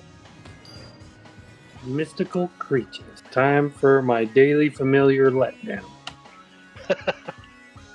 Tommy's doing a quest where you go out and you have to, like, not charm, but you have to go out and capture a certain type of animal. Like one was simian 1 week, and where once you capture it, then it gives you a familiar.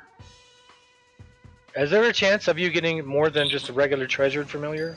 Oh yeah, I've gotten legendaries. I got a fabled, Yeah. So and but then I've familiars. also gotten like literally 7 copies of the same one. I'm like, you piece of shit. So familiars are little things that you can pop up on the side that give you buffs. Like this one here, the Shade Weaver Ant, is the one that came out with this expansion.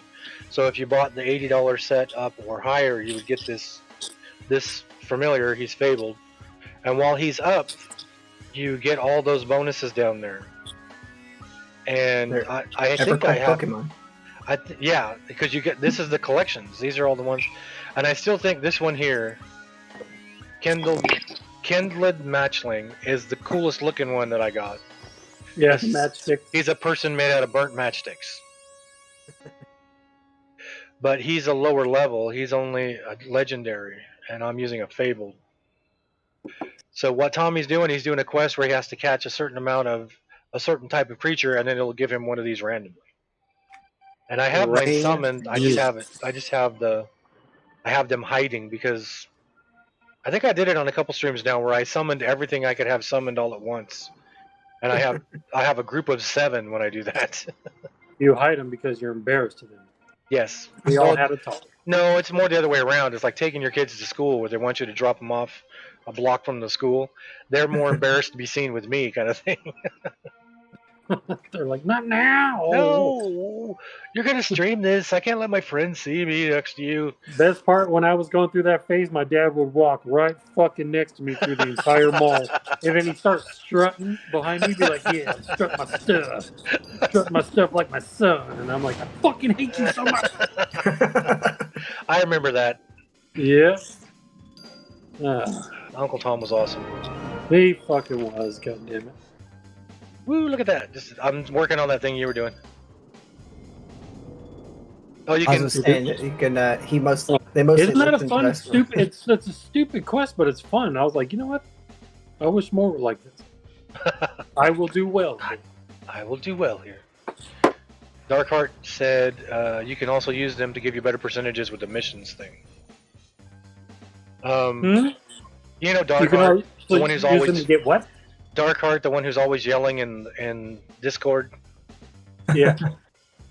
You You can can also use them to get what? better percentages with the missions thing. So if you're working, Yeah, but here's the thing: like, I have tons of familiars. I only have 2 mercs I can use. you don't have 2 mercs. Yeah, Did you not collect the others or something, or you just don't want to? I don't know where or how to do that. What, mercenaries? Yeah. What is your problem? Well, There, once I mercenaries collect them, everywhere. doesn't it dismiss the one that I already have? Yeah, you can only Yeah. have 1 up at a time. With your agents, See. Darkheart said with your agents. Like with the overseers, you mean?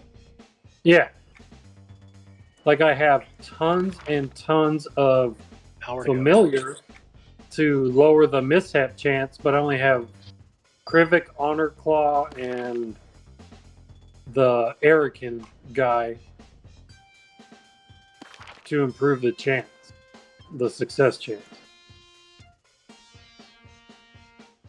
It lowers the percentage for mishappen. Mishappen? Yeah, but like I said, I have 30 of those, literally, but I only have like 2 mercs I can use to increase the success chance.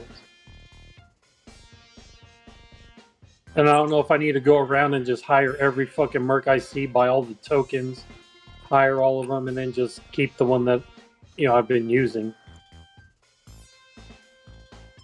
So what are you really trying to say? What I'm really trying to say is you're fat. Merc molds, mushrooms. Okay.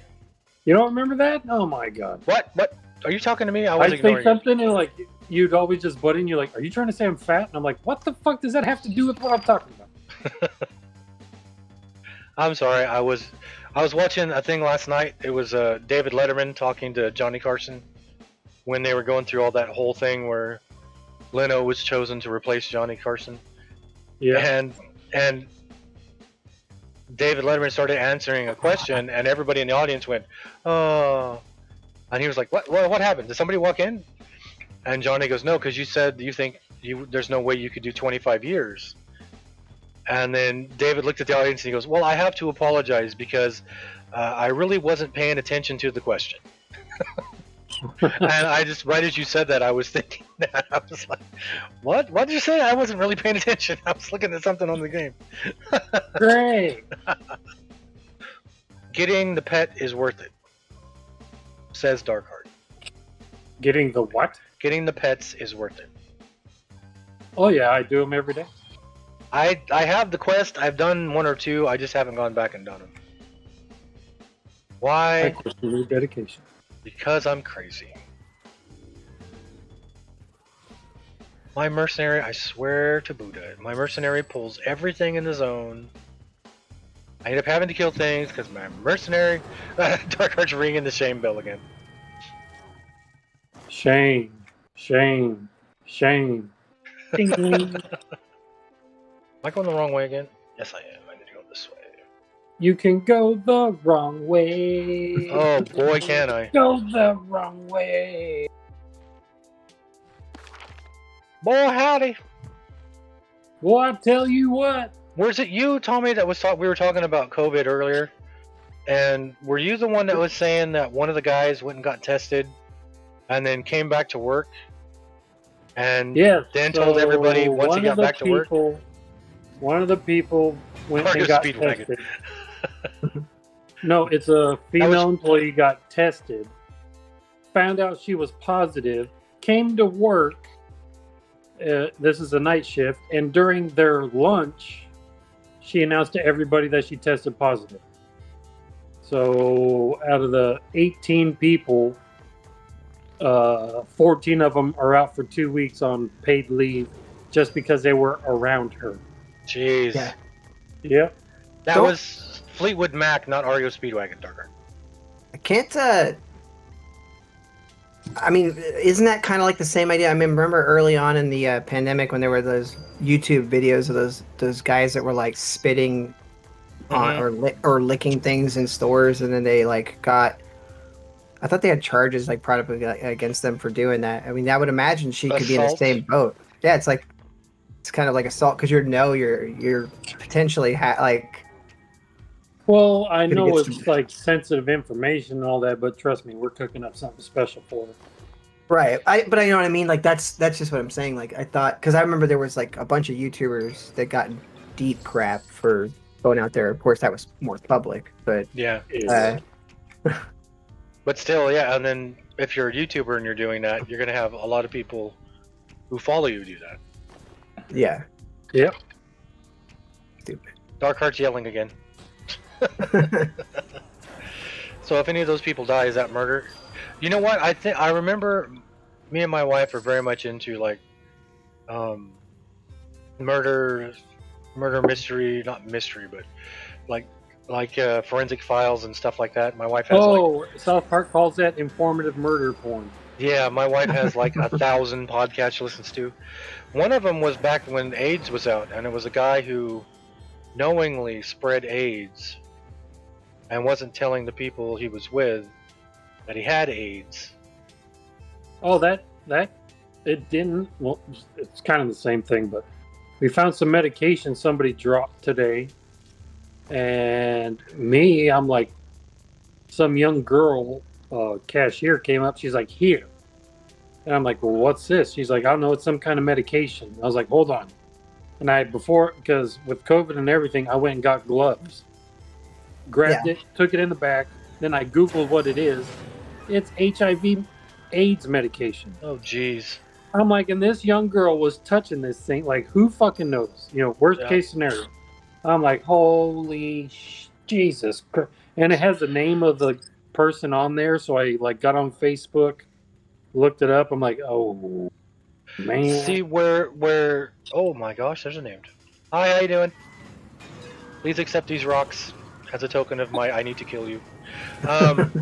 Where Gorelord lives, everybody, he lives in Northern California, right on the left corner of the state. I mean, I don't think you can get much more northern. He could walk for 20 minutes and be in Oregon. That's a giant version of your kitty cha-cha there. Yeah, it is. And he said kitty cha-cha, that's the name of the pet, to clear your minds of all dirty thoughts. Look, it's an ornate chest. Shut up. Fucking shut. But where Gorelord lives, it's an area of California where a lot of people like to just walk through there homelessly, trying to find themselves, and smoke a lot of weed. Well, it's not that they're homeless. It's the peace, love movement is very strong up here. Yep. Very strong. Lots of hippies. There's nothing wrong with peace Yeah, and love, but that's more like Eureka. yeah. Nothing wrong with peace and love. Just take a shower once in a while. That's all I Yeah. Peace, love, and fucking do your laundry.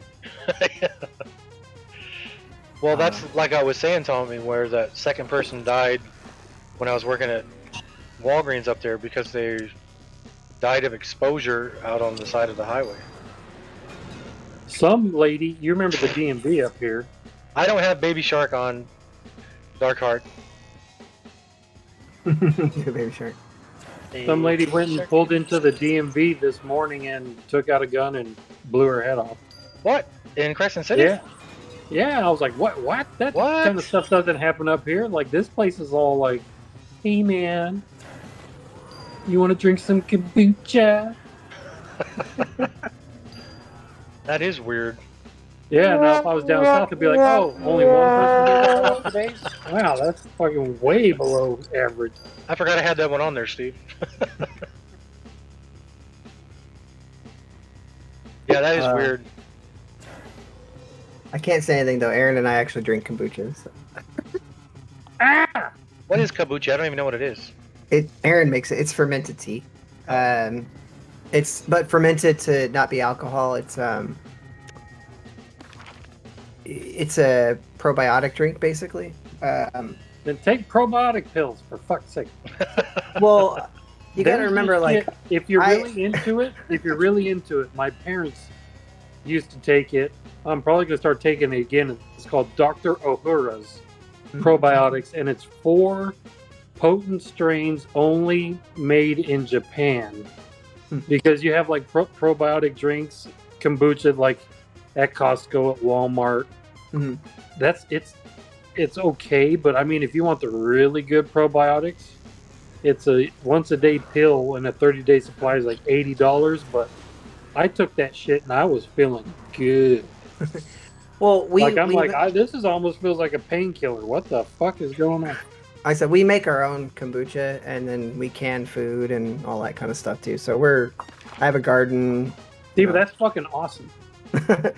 So I'll tell you though, the kombucha thing, if you probably wouldn't drink it if you saw where it came from, because there's this thing inside of it that's so you have like an urn basically, right? And you have this thing in there called a SCOBY, which is this living organism that converts the sugar and the tea into the drink that you're drinking. John, you remember? Oh God, what's her last name? Jamie Coates. Oh yeah. Yeah, I was hanging out with her for a while, and I went to her house, and she had a big fucking glass jar of this shit with like white stuff, and I'm like, what is that? And she's like, kombucha. So yeah. So you've seen it then, so you know it. Yes, I'm like, wait, you're gonna drink that shit? And she's like, yeah, like 6 months. Like, what the fuck? Darkheart Crescent City is the top left corner of California. But It's she the said last something city- different, like, because Jamie was cool, but she's like, yeah, it really helps with like your gut health and collagen, and it keeps my breast perky. And I'm like, well, chug it, woman. Crescent City is the top left of California. It's the last city on the ocean before you reach Oregon. And it's very isolated. Very. It was the second most isolated Home Depot in the United States. There's only one farther away from other Home Depots, and that was in Minnesota, I think. But I love it up here. Like, it's a beautiful place to live. It's as peaceful as fuck, and that's what I want more than anything else nowadays. Well, I lived up there for 6 years, and yeah, up until I mean, you left for a very, very, very good reason. I was up there up until right before I left. I never even locked my car. You never even what? Never even locked my car, and then right before I moved, somebody went in and stole my CDs out of my car, which sucked because a lot of those were super rare, and I can never replace them. But I was there for 6 years, and we didn't even lock the front doors for a lot of that. So I have never I mean, I still live in the place that you were at. Yeah, right next to Michael. Yeah. Yeah, I have not locked my door in what? How long have I been here? 6 years? You've been there like 70 years. Yeah, or summertime, I'll sleep with the door wide open because the weather here is fucking amazing. Yep. Yeah, but there's like nothing. There's no like. That's a good question, Darkheart. I mean, why would somebody want to shoot, especially going in front of a DMV? I mean, there's That's what different I'm ways. saying. Did they want to go to hell? Yeah, Did I there's spell it? I spell it the DMV. ghosts and spectral citizens.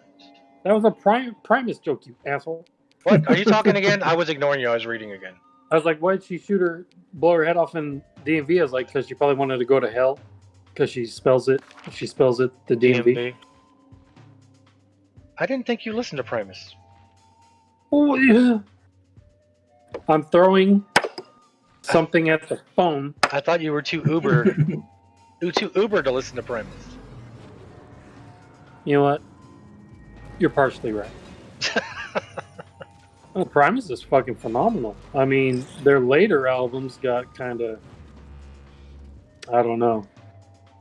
But I could listen to Les Claypool play the bass all fucking day long. Oh, God damn it.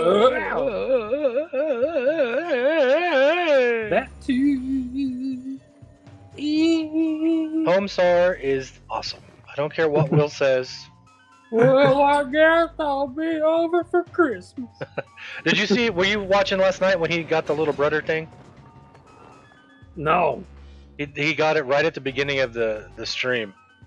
Yeah. So I know I was like, I'll be back. I won't fall asleep. And then you fell asleep? Well, I was talking to fucking Brennan for like an hour. Then talked to my sister. And then fell asleep. Woke up just in time for like the last hour of Steve's stream. Nice. Yeah. Well, at least you had his stream on. That's all that matters. Yeah. And you didn't talk much during the stream, so that's even better. I typed up a storm. Found it finally. You had some flying digits. Oh yeah. The digits were chunky and they were flat. Chunky digits. Were you there last night when? What's that song? Is that song Boogie Fever? That is the song, yeah. Yeah. I always sing it like that. I got the chunky digits, and my coworkers were like, "What the fuck?" And I'm like, "They're like, was that Boogie Fever?" I was like, "Nope, it's Chunky Digits." Chunky digits. That was. I'm sitting there typing, and sometimes I'll type, and I'll be like, "Oh god damn it, backspace." They're like, "What?" And I was like, "Got the chunky digits." That came from, I think I was working at BWGS, and they were talking about one of the guys, and he was saying, "Well, if you didn't have such fat fingers," and the other guy was like, "Yeah, chunky digits." Yeah. What? So how can that not be a song already? Chunky digits. You want to hear somebody get some high King Diamond notes? Steve there. When we were doing the song Stand There and Bleed, and I was trying to get like 90 different people to do the chorus of Stand There and Bleed, and I told Steve, I go, "Hey, Steve goes, you want me to do some really high ones?" I was like, "Do it, yeah." And so he was hitting these like King Diamond, just crazy, stupid high notes. I was like, "Holy crap, Steve! Why don't you do that in the regular songs?" Yeah. It wasn't. It's not that we weren't playing that kind of music. That was freaking crazy. It's not that we weren't playing that kind of music. And I remember, what was it? I remember I got a lot of it. I think I even got. Was it your mom, Steve, or was it Joey's mom? Couldn't have been your mom because your mom was in Washington. Washington, yeah. So it might have been Joe's mom. Yeah, we got Joey's mom to do some of that background singing. Yeah. Oh, the gang vocal. Really? Yeah, the stand there. Yeah. We had there was another manager that just happened to be at the.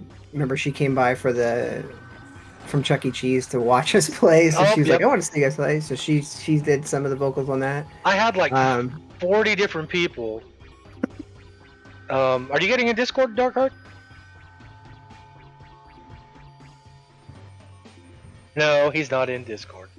I had like 90 different takes of people doing that part, and I tried to spread them all out so I would put them all over in positioning. So you had one off in the far left, one in the far right, and then everybody was like 5% closer to the middle, trying to fan it all out, and then it just didn't. When I finally got it recorded, since I'm self-taught, I couldn't make it sound like I wanted to make it sound. It came out sounding good, but a lot of it was buried under other stuff. I couldn't even it out right. Couldn't you have just spread it out a bit? I did. That's what I was saying. I spread everything out to where you had one, like I think Steve's high-pitched vocals were on the extreme right, and then I think Joey was on the extreme left, and then every 5% going towards the middle was a different person until you got to the middle. And instead of it sounding like a choir of different voices, it sounded like Steve on one side, Joe on the other, and then Mud. Because I was still trying to figure out how to do it. So you can have Steve going, ha, ha, ha, ha. No, Steve doesn't do low growls. Steve does insanely high-pitched black metal-inducing screams. but I can do low growls. I just don't. I don't do them. Well, you never need to because your high vocals are freaking nuts. I was Or I nucking think the toots. only time we did the low growl vocals, I think no, we did. Remember you were still there. We were working on that one. We had a song that sounded a little bit like a God, who was that other band? Wait a minute, we played songs? Oh yeah. Nobody told me this. Well, You would have told me this, I would have played bass better. You just stood there with your With my You Barney, stood there and you bled. with my looking Barney pretty. plant. Yeah, if I was looking pretty, we were in some pretty bad shape. No, we were. It was a song. God, I can't think of the name of the band right now. Not From Autumn to Ashes. Maybe it might have been From Autumn to Ashes. Avenged Sevenfold? Yeah. No, we did have a song that sounded like that. That's one of the ones that Joe wrote. Sounded something similar to that. I can't do his, or depends on which version of the vocals. I would say before or after. I can't think of that guy's name. Tore his vocal cords. That's what changed the sound of Avenge. But no, it was a From Autumn to Ashes song when they had the original singer had this like really deep growly kind of hardcore voice, and then I was trying to do that in a song. So do you still listen to a lot of hardcore? Yeah, when I balance back and forth between hardcore, punk, whatever. I still listen to a lot more punk than I do even hardcore music. I still I'm starting to slip into the hardcore thing a bit. I listened to hardcore for a while back in the day, yo. Knocked Loose. Mm-hmm. I mean, I listened to a lot of Exploited back when it was in the 80s. The band that I'm going nuts over right now is a band called Loathe. I don't think I've heard them. I'll have to check them out. They're punk. If Tommy likes them, I will listen to them. / mathcore, but now they're releasing stuff that's like super, super heavy Deftones. Never listened to Deftones. Doesn't Kristen love their Deftones? guitar tone is thick and chunky, but the vocals are they sound like Chino. Isn't Kristen like super into Deftones? Understatement. Yep. His sister, my cousin. On a scale from 1 to 10, how moist does Deftones make you? And she says Betty Crocker. She also got to meet Catatonia when they played in Fresno. I remember seeing those pictures. They played in LA, and her, my best friend, rest in peace, and Daniel, the dumbass, they're outside after the show, and Jonas and Blackheim are just standing outside the bar, the venue, smoking a cigarette. Right next to him, like 4 feet away, and they say nothing. There's nobody out there. Nobody knows who they are. I'm like, you did not get on your knees, open your mouth, and say, "Present your penises." I mean, Jesus Christ, you fucking moron! I was pissed. I would have been like, "Oh my God, have my babies." I know this can't happen, but we can use science or something. Oh, I just remembered the name of the band I was trying to think of the other day that had to do with Steve. It was Aiden. Yeah, there's there's stories behind that. Yeah, I remember when we were watching them perform, and you were in the front row, and yeah, I remember that. But I was trying to remember the name of the band because I was trying to remember the name of the song, and I couldn't even remember the name of the band. Yeah, there's some. And I have I the still CD. I like their stuff. They had some. They had some good songs, but then when Will decided to do his solo thing, William Control or whatever, they kind of just went to crap after that. So I didn't know that. I only had that one album. yeah, they put out 3, 4 albums. I'm trying to remember. I think they had a single, and then they had like 3 albums, and then, like I said, then one of the guitarists, um, he went back to school, and so he left the band, and then Will, the lead singer of the band, decided to do like his solo project, which was kind of like a techno remix kind of thing. Sounded kind of like I don't know, like what was it? I'm trying to think of a band that sounds like Mortis. No, no, not it's like Mortis. not even there was like no metal, like no nothing. It's like just pop music, and So like Pet Shop Boys. no, not even that. So it was just bad, and so then that kind of just tore their band down after that, and then there was some God, there's a bunch of bands. I can't remember. I'm drawing blanks on a bunch of bands names. I was gonna send you guys a link. This is Silverstein was a band that I used to listen to a lot. They're like I more of a definitely heard the name. they were more of a emo screamo band actually early on. But this new song that they put out this last year was really good called "Burn It Down." I'll link the YouTube video or the song anyway in your Yeah. Discord. What was the name of the band? Stalin's War. What was the name of them before they were Stalin's War? No, they were Stalin's War first, and then they became oh God, I'm gonna have to figure that out. Because I remember you were talking about we saw them play, and then you were talking about this is a different one. Shoot. You were talking about they were talking about maybe doing a short tour with us, or maybe Yeah. throwing together a tour. And we Yeah, watched them play, and I remember you were saying they were called Stalin's War before, and then changed it, or changed it to Stalin's War, because you knew them from back when you were in Supermarket Fantasy. yeah, it was Stalin's War before that, and God, I'm trying to think what did they change their name to. I'm still telling you guys, the best band I saw live King Diamond. was The Headache. That's a good band. Do you guys remember The Headache? No. Yeah, it was the guy with they had a guest vocalist, and all he could do was like super low gutturals, and you were like, "I don't like it. I don't like it." I'm like, "I fucking loved it." That's Oh right. crap! I think all he was doing was making noise. I don't think he was saying anything, but still, I was like, "Yeah." Well, that's like Michael when he was getting into the stuff, the deathcore, where they were just doing the pig squeals. And The pig squills are like, ugh. I was like, come on, I'm not that old yet, and I don't like this. Yeah. So, you know what, Steve? Remember how I was talking about how I want to do these things where I'm interviewing musicians and whatnot? I think I might want to have you on as the first one. Okay. And then we can talk about Supermarket Fantasy and Stand There and Bleed, but not in a way of talking about anything I did with it, in a way of talking about everything you did with it, because Well, you had a huge influence on Stand There and I Bleed, didn't though. do nothing.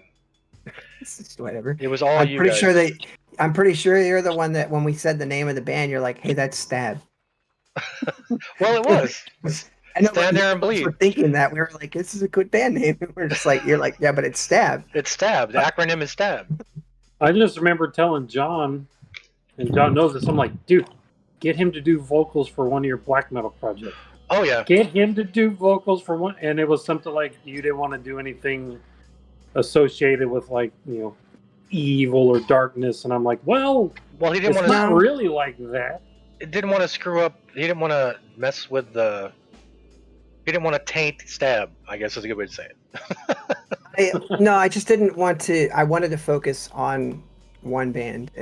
I've always been like that. I kind of stayed with when I was in Supermarket Fantasy, I didn't do any solo stuff or side stuff. Had other band members that would do it, and typically that's one of the reasons why we ended up with so many conflicting issues, because I'm like, we're like, I got all these, I'd have shows booked and they're like, oh, I can't play that one because my other band's playing, and I'm Right. like, well, you were in this band first and I Yeah. need you and I've already booked the show. And then they're like, so then I started having like stand-in musicians, which got annoying because I mean there were times with guitarists that we would do that with bassists, and then once with our drummer, and so it was just like I came down and I was like, no more. And I was kind of an a-hole when it came to some rules. I was like, please don't get jacked up before the show because I'd like to have a good show. Yeah. That doesn't sound like you're being an asshole. It sounds like you're being logical. Well, he's using the R word in the middle of the band. He's being responsible.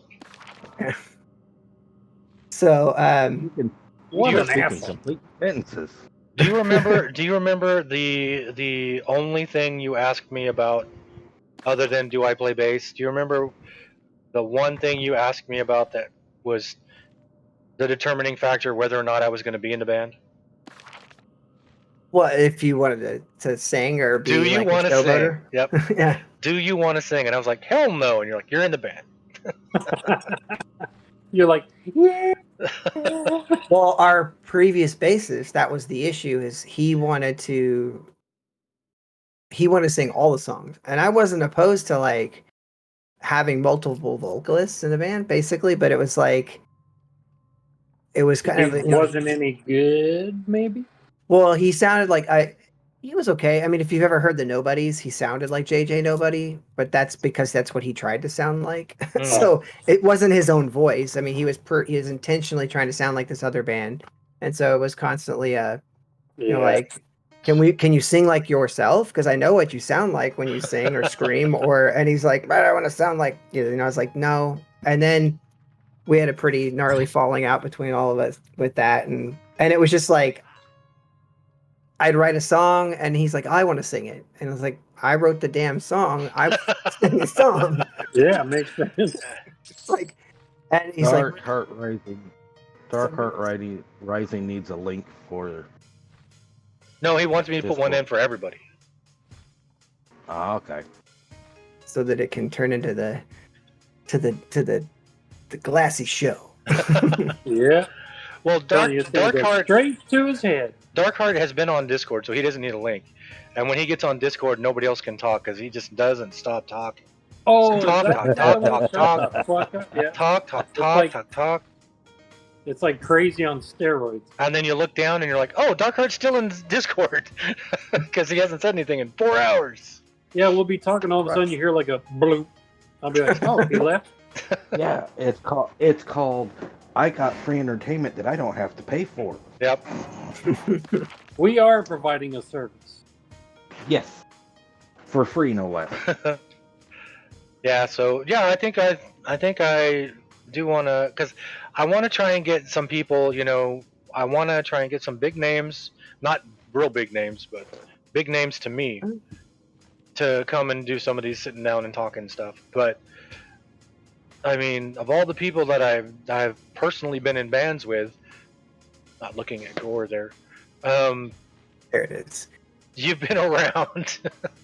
What? Nothing. I mean, our band went so far. But I don't understand, honestly, and I do mean this in the best way. I don't understand why nothing has happened with that stuff. It's just been sitting there. What, the Vitus? The video? Considering that the farmers got a small following, how in the world has Vitus not gotten anything? Suicidal Farmers actually had one of the demo tapes pop up in Finland. I don't know how it got there. I didn't send any out.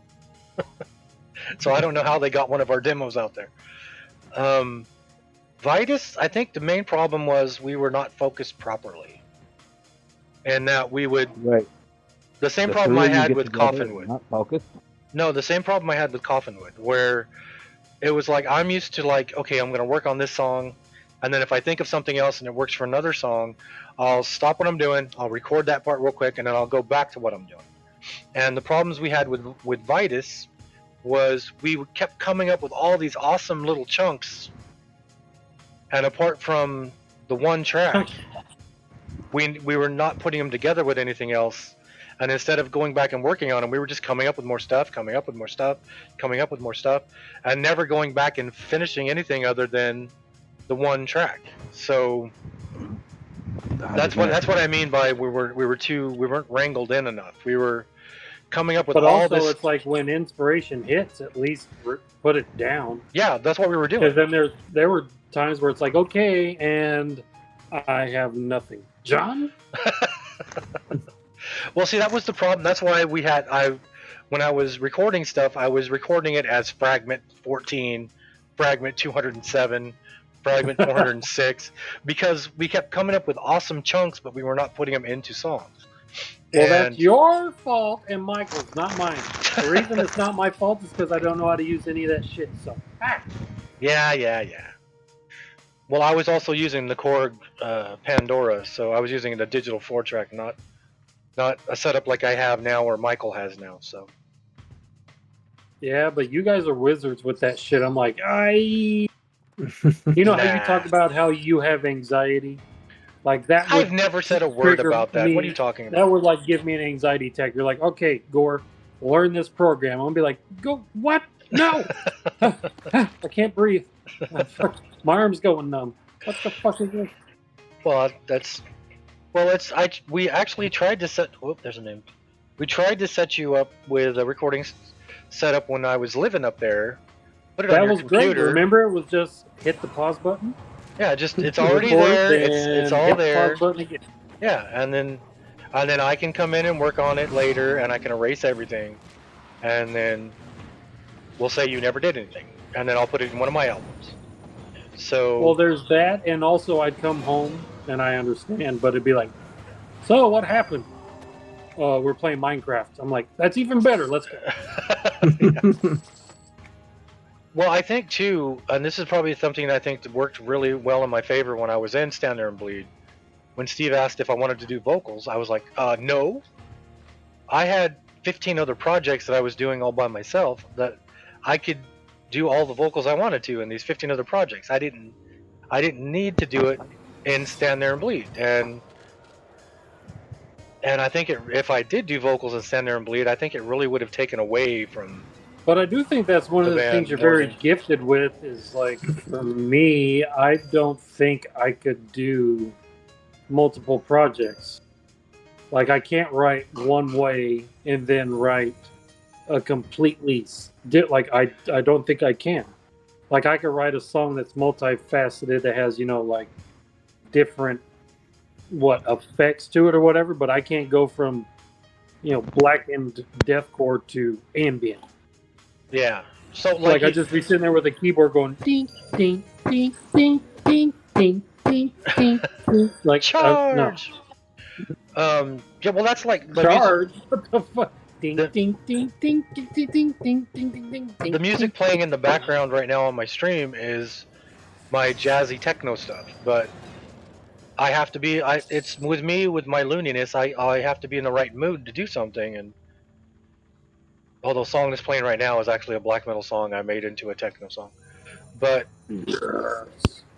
all my different projects are just my different moods. So when I write classical music, I'm the Bard of Far Ice. When I write techno music, I've got 2 or 3 projects for that. When I'm doing what I've normally been doing since the 80s, the black metal stuff, I have E-Trig, I have Fog Warrior, I'm a Mutamcag, I have Psalm Tomb, and they're all different. I'm a Mutamcag is shoegaze, Psalm Tomb is like epic black metal where I write the music and let other people do vocals. It's instead of falling into the trap like Celtic Frost, where they were one of the best occult bands out there when they first came out, and then they did one album that was big hair band, and everybody just crapped all over them for that. I would create different projects for the different sounds. So Well, you know what? I'm a firm believer. Like what you're doing is, if like, say, if it ever came to be where we actually finished a fucking album, if we were going to do a different style, it would be under a different moniker. yeah, that's what I'm talking about. That's how I am. The stuff you're hearing in the background of my stream right now would never come out as Evil Trismegistus because that's my main black metal band I've been doing since the 80s. So it's You're gonna have to face it. He's schizophrenic with his music. I don't know. I'm still waiting for that Dead Within remaster.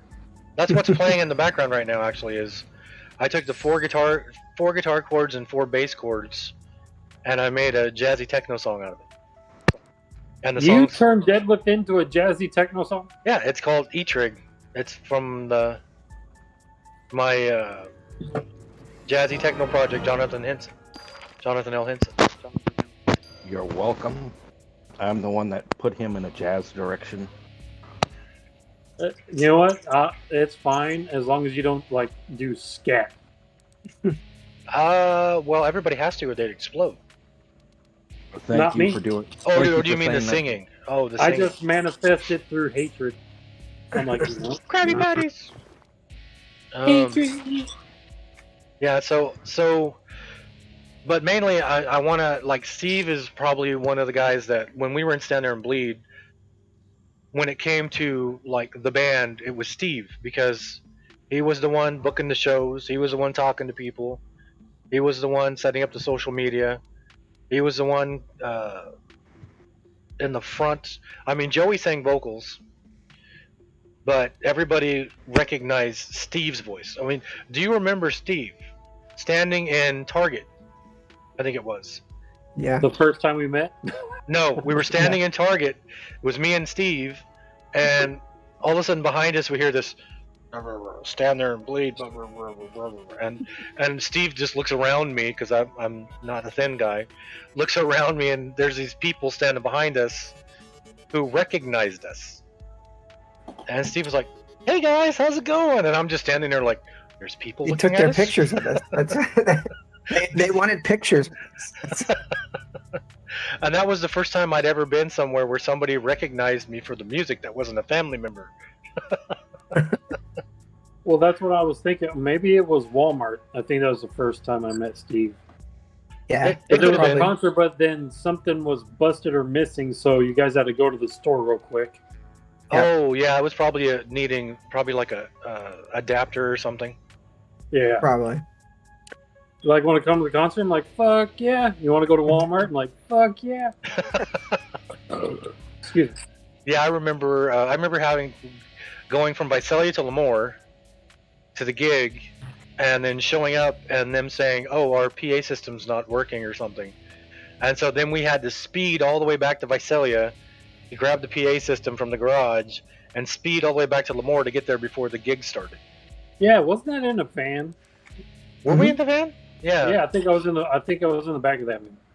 Yeah, Yeah. the Hoff. I just Yeah. I just basically sold the Hoff. And the van has been sitting in my backyard with the 2 bloody handprints on the windows for all these years. And I borrowed some money from my stepdad, and he was all like, "I'll just take that van," and I was like, "All right." So he's got that van over at his house now, and I was like, "What are you gonna do with it?" He's like, "I'm just gonna use it as a storage container." And I was like, "Okay." Did you ever plug the holes in it? Yeah, I had when I moved up here, I was using it actually to drive around because my Pathfinder that I drove when I first got here blew the transmission like within the first couple of weeks of living up here, and so then I didn't have a car, so I was driving our tour van. I forgot about the Pathfinder. Holy crap! Which didn't look good to have this, pedo van parked in front of Chuck E. Cheese with Bloody Prints of bloody handprints. palms on it. Yeah, with bloody red palms on the back windows. But that was my only vehicle that I had to drive. So I parked it as far away from the front as I I could. was gonna say, and sales dropped. What Screaming what a Steve's way recipe for what a success. way of letting everybody know who you are when you first moved there by driving around in a creepy van with bloody handprints. playing ice cream music And the best, in well, the the best stereo. part is like, like at work, people, because I had the key ring still, and they're like, "Whose key ring is that?" Because it'd be in my office on my desk, and it had the reason we called the van the Hoff was because it had a keychain of David Hasselhoff from Baywatch. I was gonna say I knew it had to do with David Hasselhoff. But it was him all holding that like little torpedo thing that he used to jump in the. But he's all no shirt on, just. So we named the van the Hoff. But yeah, that was that van is finally now sitting out on my parents' property, and it is a storage container. But yeah, we drove it. Remember when we first got it back down to California? The engine blew when we were coming back from that trip. 16 hours of driving. Yeah. So then I had to put a brand new engine in it. That was a pain in the ass. Which none of us helped. Did anybody from the band help you at all with that? No. That was all Steve. You put all the seats in it. That was all Steve. I went to the junkyard and bought new seats for it, and then carpeted it so that way our equipment wouldn't get all screwed up. Hey John, I got an idea for you. What? You can turn around and, like how he's fundraising for the hospital, you can fundraise to get the van back to being on the road. Well, the thing I remember the most about that van when we picked it up was the heater did not turn off. Yeah. The driver's side door would open randomly as you were driving, which we found out going around a corner in Washington when Steve almost flew out of the van. And it used to be a utility van, and so there was holes all over from where all the racks were on the inside of it. Mm-hmm. Yeah, there were holes. There was like antennas and stuff on it, and got rid of all that. It was just this ugly military green van. Yep, it was an ugly, ugly green. I mean, The 76 GMC Vendura. Yep. Extended cab. And I remember driving back down. Steve drove until he couldn't stay awake, and then I drove and couldn't stay awake as I was driving because of that frickin' heater. And we were driving down the 4. I was in a sleeping bag, remember? It was so cold on my side because I was like freezing to death because the heater didn't work with the crap anyway, and it would only blow up like around I think it blew like through the defrost, if I remember right. Yeah, and I remember falling asleep driving it on the 4 and trying to keep myself awake, bouncing my leg, which that doesn't help at all. But yeah, I remember trying to sleep and I couldn't sleep. I think I slept like in 10-minute chunks for like 8 hours. Yeah. And then Steve was like, I can't drive anymore. I'm falling asleep. You got to drive. And I started driving, and the next thing I know, I'm lifting my head up going, oh shit, where are we? Driving on the 4 highway speeds, and the driver's side door just pops right open. Oh, the good old days. Ooh, grab some hot water leeches. Where was I going? I was going back to 6. I should probably go take a short break. Yeah, you're going to be streaming here in a couple hours. You need to go do stuff. Yeah, I gotta finish setting up some stuff too. And I was gonna fix some of the sound. Well, I could do that while I'm talking to you guys. Aaron requested that I please at least add the short versions of those songs on there so that people will stop playing the super long. Yeah, especially when you were trying to talk and the long one was going. Yeah, I noticed that. I was like, I can't hear anything because it's when you were like getting to the heartfelt stuff, and all of a sudden, I was like, that was the dance, the chicken dance rave version or something like that. Yeah, the long version. Yep. Good times. That's so last year.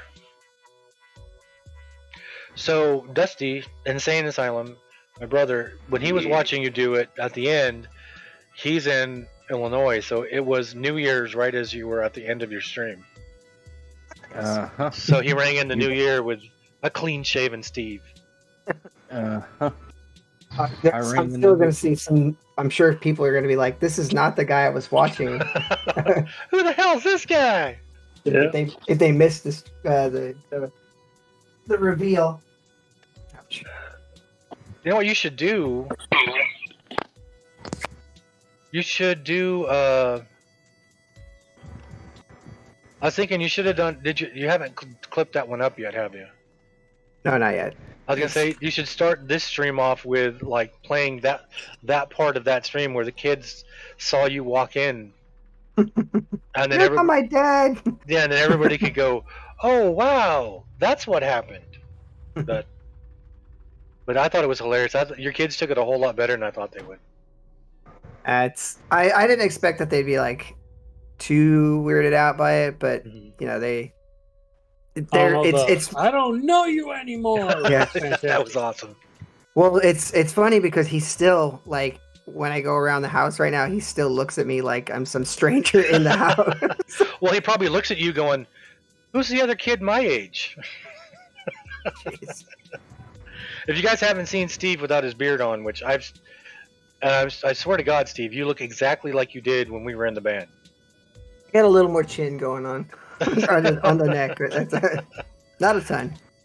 But Steve has not aged at all. He's still like 12 years old looking. I mean, he's got no old man look to him at all now that he's got no beard. Although I told everybody this because when Aaron saw it too, I was like, "Get ready! Remember, I don't have an upper lip." Well, I'm sitting there going, great. Now he's going to start getting carded everywhere he goes. Are you sure you're old enough to be in here? Yep. Shit. I used to hate that. I go to Walmart to buy a damn movie, and they're like, "Are you over 18?" Excuse me. I'm over 18 twice now, so I'm very much over 18. This is pre beer, but yeah, they would ask me like, "Can I see your ID?" For what? What am I buying that I need my ID for? We have a rated R movie here. It's yeah.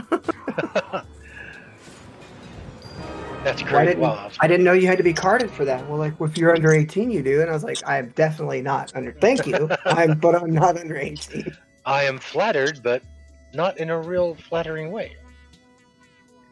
What is this? That was always the downside to that. Try to go somewhere. Playing in a band was really fun. When I was old enough to finally go into a place, they're like, "You can't come in here," and I'm like, "I'm playing a show here tonight." Michael's band, As Death Comes Calling, when Alex started singing for them, he was like 17 years old. So, and a lot of the places, they would not like let him in until they were performing. I remember that. Well, that's what happened in the earlier days before when I played music before Stand There Bleed and stuff too. I'd have to sit outside and wait till the show started and then go in and play and then go back outside and sit there. That's also when it's the funniest thing about that is that that's when I actually was drinking. And so people were sneaking me drinks out when I was underage. And then when I was old enough to drink, I wasn't drinking anymore. So I didn't even buy drinks anymore. So Did you see what Oz said? no. Now I picture Neil Young before and after.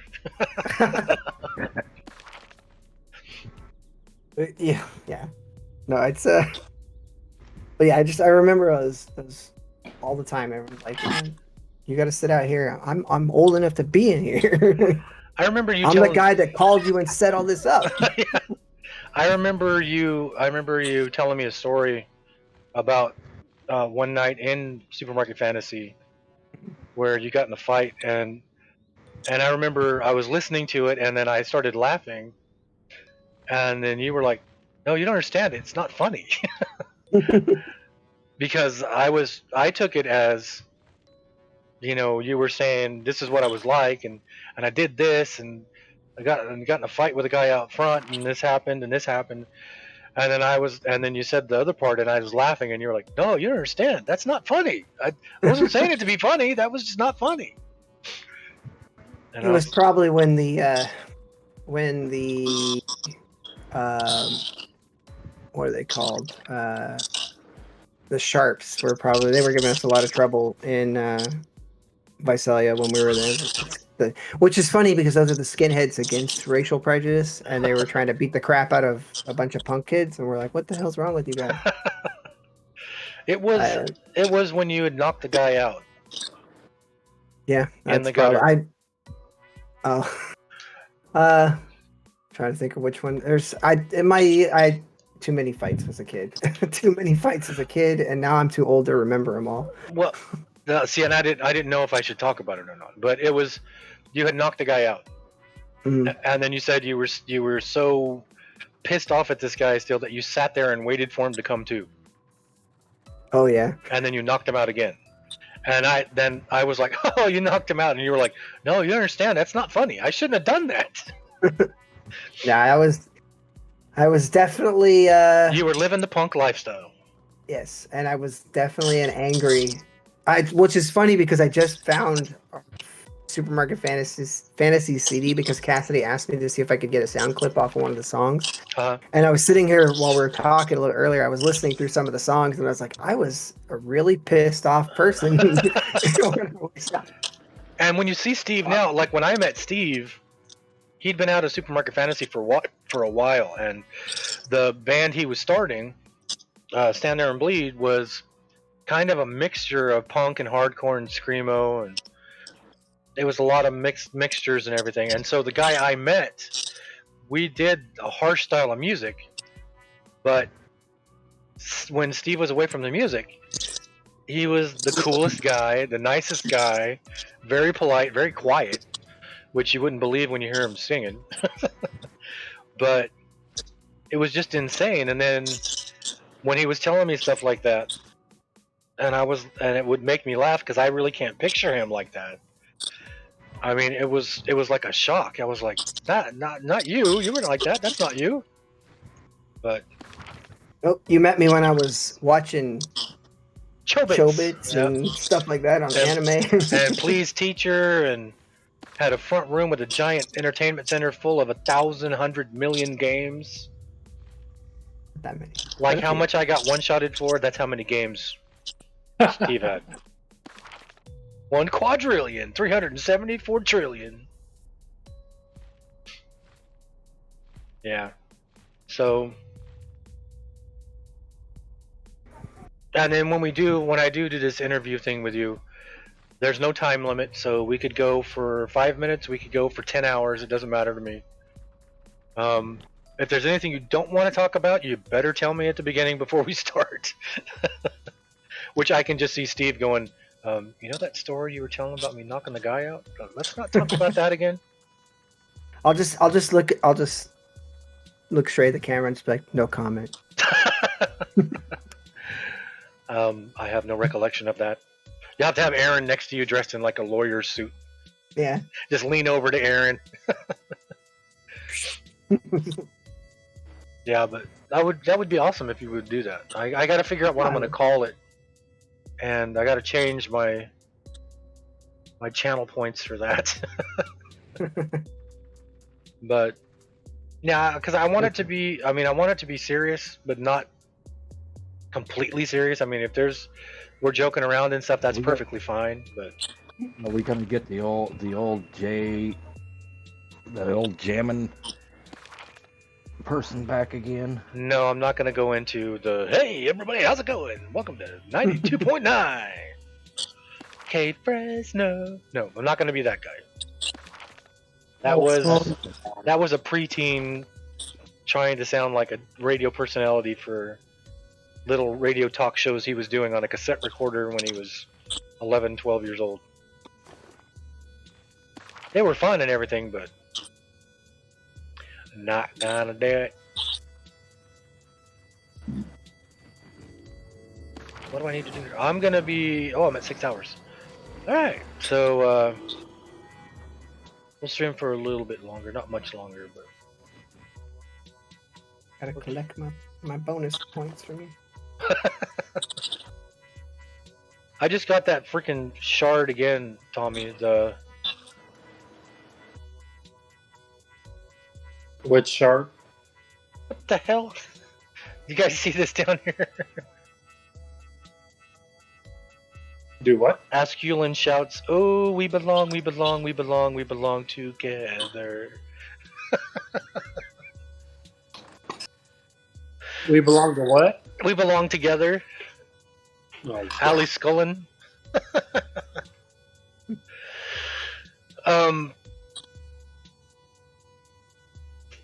Whose name from a distance looks like Dusty's name that just logged out, Animalistic Toon. No, I was saying, Tommy, I got that freaking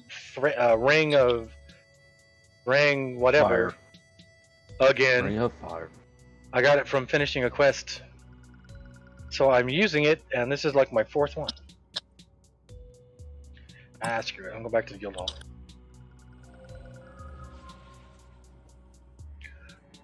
Return to the guild hall. hey.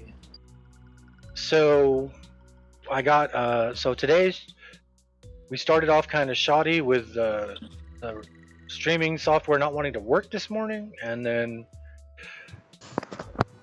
10 minutes later got it to actually do video, and then 20 minutes later got it to let it do the chat. So we got it done eventually, and then we got another follower. We got two new How followers. are you liking your Celestial Merc now that it's gotten a few more levels? Is it better than the other one? The thing, well, I don't know if it's better than the other one. The other one was level 17. This one's only level 7. I think level 7. Yeah, level 7. So, oh, that reminds me. Thank you for reminding me. I got to get the other accolade out. Okay, somebody moved the goddamn Christmas tree, but now there's a huge swirl of ice that just That was fucks up me. the targeting twice as bad. That was me. You piece of shit. Actually, I put that down on the floor because I didn't know what it was going to be like, and when I put it on the floor, it exploded like What if that. we- Is Steve still on? Yeah, I'm here. Would you know why he clips when he's talking? I don't know what he's talking about. Nobody knows what he's talking about. So while I hear it, yeah, you'll clip, and then so it's like you pause for a second and then keep talking. I don't know. I mean, could be. Are you talking with a headset? Jonathan. No, I'm sorry. Yeah. I'm doing two things at once at the same time. I'm trying to find that Baby Shark song that's shorter. Oh. So, Yes, I'm talking to a headset. it could be something to do with the gain set on that. So you might look at your Windows settings, or are you using that through a mixer? No, my headset goes straight into the microphone input and the headset and the headphones, and then it's running through Discord. Straight into Grinder. But it's mainly running through. My microphone is running straight into Twitch Studio and also into Discord. Yeah, because it could be, like I said, in your Windows settings, your gain can be a little high.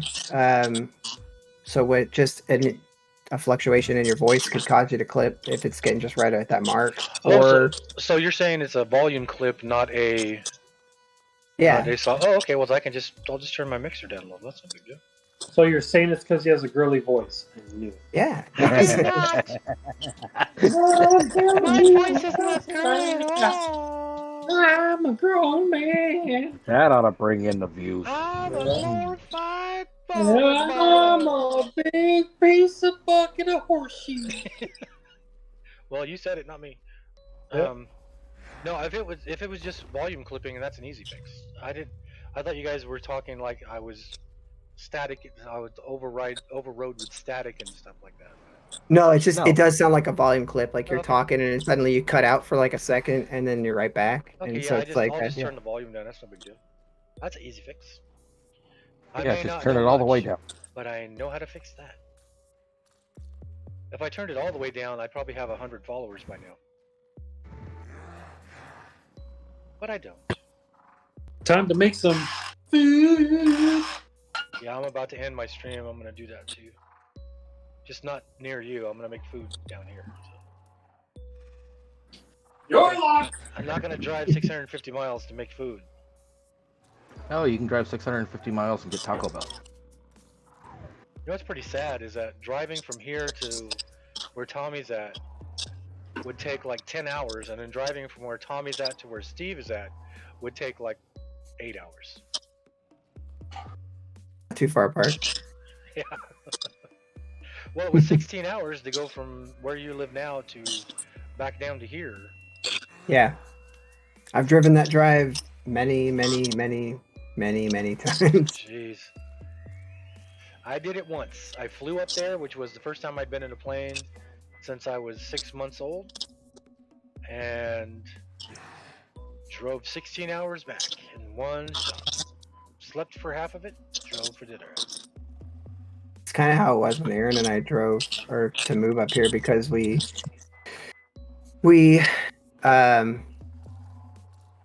drove up here in well, we did the other way. We drove drove two of our cars up here the first time. Got here, took us 22 hours to get here because we got caught in the snow. Oh, jeez. Over by Weed, and it snowed basically there was like a big gnarly snowstorm. There was some snow from Weed all the way through to Eugene, Oregon. Jeez. It was just like we were doing like 30 miles an hour with chains on through most of that, and we had a flight to catch. Well, we had a flight to catch, and normally, like, it's a 16-hour drive, so we're like, oh, we'll get there, we'll rest, and then we were going to go to the airport. We literally got to my parents' house with our cars that were loaded up with our stuff, and then had to jump in my mom's car, who then drove us straight to the airport. And then we went and jumped on a plane and flew back that evening. And then the next morning, we were getting up and driving our other car up here to beat the moving van here. Holy and so crap. so we were like just beat, tired, and that's when I had to bring the cat and the dog, and Oh, jeez. they were in the car with us, and so it was just like no kids at the time though. I just had my two oldest, which were staying in California then. How long ago was this? This was like 10 years ago? 20 years ago? 100 years ago? I have lived up here. We'll see, Madison is 11. So I've lived here for 13, going on 14 years. Wow. Yeah. And when did you guys get married? We got married 12 years ago. So you guys were up there when you got married? Yeah. Yeah, because when I left the band, we fell out of touch for a while, but that was mainly due to me and my anxieties. Like I said, I get to where I'm more comfortable being away from people, and that's why I've always said I'm not a very good friend, because I usually let my anxiety tell me to stay home instead of going out and doing things with people. So I lost touch with Steve and Joey and Keone and Naomi and what was their brother's name? Levi? Levi, yeah. Yeah, Levi. I was never really good friends with Levi to start with. And just kind of went and did my own thing where I was trying to not be around people at all, but still working at Walmart. That was fun. That's kind of a interesting. I don't want to be around people, but I work at Walmart. Yeah, well, that's what's funny to me is that I've had this all my life, and yet I was promoted to manager at Walmart, and I tell everybody it was my manager Jonathan. When I got promoted, because I would come in there, put my head down, and I would tell myself, okay, we did a 2,000 piece truck in 54 minutes yesterday. I'm going to get this one done in 53 today. And then I would just put my head down and just go to work. Get it done, get it done, get it done. And that's what got me promoted. It wasn't any golfing with the manager, which some people did. It was none of the telling them, hey, teach me how to do this because I want to be a manager. It was teach me how to do this so I can get it done instead of trying to have somebody else do it. And that's what got me promoted. And so when I worked in Tulare as an overnight manager, I would go to the store. I'd be listening to like Anthropology, their one of their CDs. It's a black metal band from Ukraine. I would be blasting out in the car. I would get there, have my hoodie up over my head so you couldn't see my face at all. Walk in the store with my head down, and be walking along and be like trying to concentrate on my walking to make sure I'm walking like a normal person. And then by the time I get to the back, I take my hoodie off, and then I'd instantly be assistant manager Jonathan. I would go from not wanting to talk to people to, hey, how you doing today? Can I help you with this? What's going on? Every customer I'd walk past, hey, how you doing? Can I help you find anything? Are you finding everything okay? Okay. And then when I get with my crew, like I told the story of in the morning meeting, the managers would be like, okay, everybody, so this is how we did it today. We got to go. This is what we're up against, and I want to see everybody happy. And Manager Anna, you have anything you want to talk about? Yeah, I want to talk about blah blah blah blah blah blah blah. And I'd been there working all night, standing up against the side, and they'd be like, Manager Jonathan, you have anything you want to talk about? And I'd be like, good morning, everybody! And you just see everybody jump, and then I would say, I got nothing to say. And then it would just go to the next manager. But that's just the way I was. I was there as a manager. Right there. That's exactly what. If that would have been out when I was there, I would have been doing that. I did. I would. In the middle of the night, I would get on the PA and I would tell everybody, "Hey, we got to get all this stuff to the back. Let's get it all off the floor. We need to be moving with a monumental sense of urgency." I always had a different word for sense of urgency. Monumental. Somebody told me once to use supercalifragilisticexpialidocious sense of urgency, and it became a running gag where everybody at the end of the meeting would say, "Hey, I got a word for sense of urgency tonight." So, but then as soon as I would get off work, put the hoodie on, put it over my head. As soon as I was out the front door, I don't talk to anybody. I don't look at anybody. I get in my car. I drive straight home, or I hit Taco Bell on the way home. As soon as I get to my house, I go inside. I do not leave the house again until I go work that night. That's just And the if, nature. if by some And I was if by comfortable some that way. It's not. I wasn't and suffering or having a bad if by life or some whatever. I chance was perfectly fine with that. And I still am to this day. if by some chance we'd have to go to Walmart, good God, he'd be stopped by 9 to 10 people, even when he wasn't working at that store. Yeah, any store within like 100 miles, I couldn't go into because it would be like, Assistant Manager Jonathan. Oh crap! Hey, how you doing? How's everything? Well, this is what's going on. This is where I am now. I don't work for the company. Blah blah blah.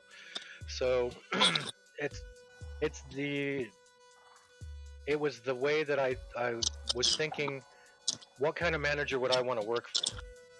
And then I would try to be that manager. So, and it wasn't like putting on a show. It was actually me, but it was an uncomfortable me. So once I would leave and I would go back to whatever house I was staying at, and I would go back in the house and turn on the TV or get on the computer, then I'm nice and comfortable. Everything's beautiful. So, but that's just me. That's enough of that. That's like I said with Steve, where the Steve I knew, and then I would hear the stories from Supermarket Fantasy, and I was like, that's not the Steve I know. That's not the guy I ever met. But Steve knew ahead of time before I got in the band. I told him I had issues with my anxiety. I did, and that's I did my best to keep that. Do what I could to help you out. Like I was always asking. Yeah, you never pushed me You past don't my have comfort. you don't have issues. You have the whole damn subscription. Yeah, I never felt like I was being pushed into something I didn't want to do because I voluntarily joined the band. I wasn't like drafted into it. And I loved the music. I mean, My Dark Life, I loved playing bass on that song. And nobody in the band ever made me feel uncomfortable. I mean, Keone, oh my god, he was just hilarious to be around. And Joey, I mean, Joey was like a lot more serious most of the time, but he could get out and just be completely crazy with the rest of us. And then Steve was Steve. Need I say more? Watch his stream. Need I say more? So I never once felt. There was one time when I was going into work, and I was talking to Steve on my cell phone, and I was going into my work, and I was starting to stress because I knew I was about to enter into a Walmart full of people, and I started going off, and Steve was like, "Why are you yelling at me?" You have no reason to be yelling at me. Why are you yelling at me? So I never once felt You're a like big jerk. I never once felt like I didn't belong in the band. I mean, it wasn't the style of music I would normally have been playing, but it was not anything that I would never play. So I was gonna say, considering I got you doing jazz, which alone blows my mind because I never figured you a jazz person. music is music. Well, I did a whole big band swing album. Yeah, you did Big That Band. surprises people. I'm just waiting for you to start crooning. I did it on a dare. I mean, Jeff sent me a video of, not Vic Firth. What's his name? Not Virgil Donati. Crap, I can't think of the guy's name now. But he had a trio. It was the something something trio. And Jeff The sent three meat trio. no, that's a good pizza.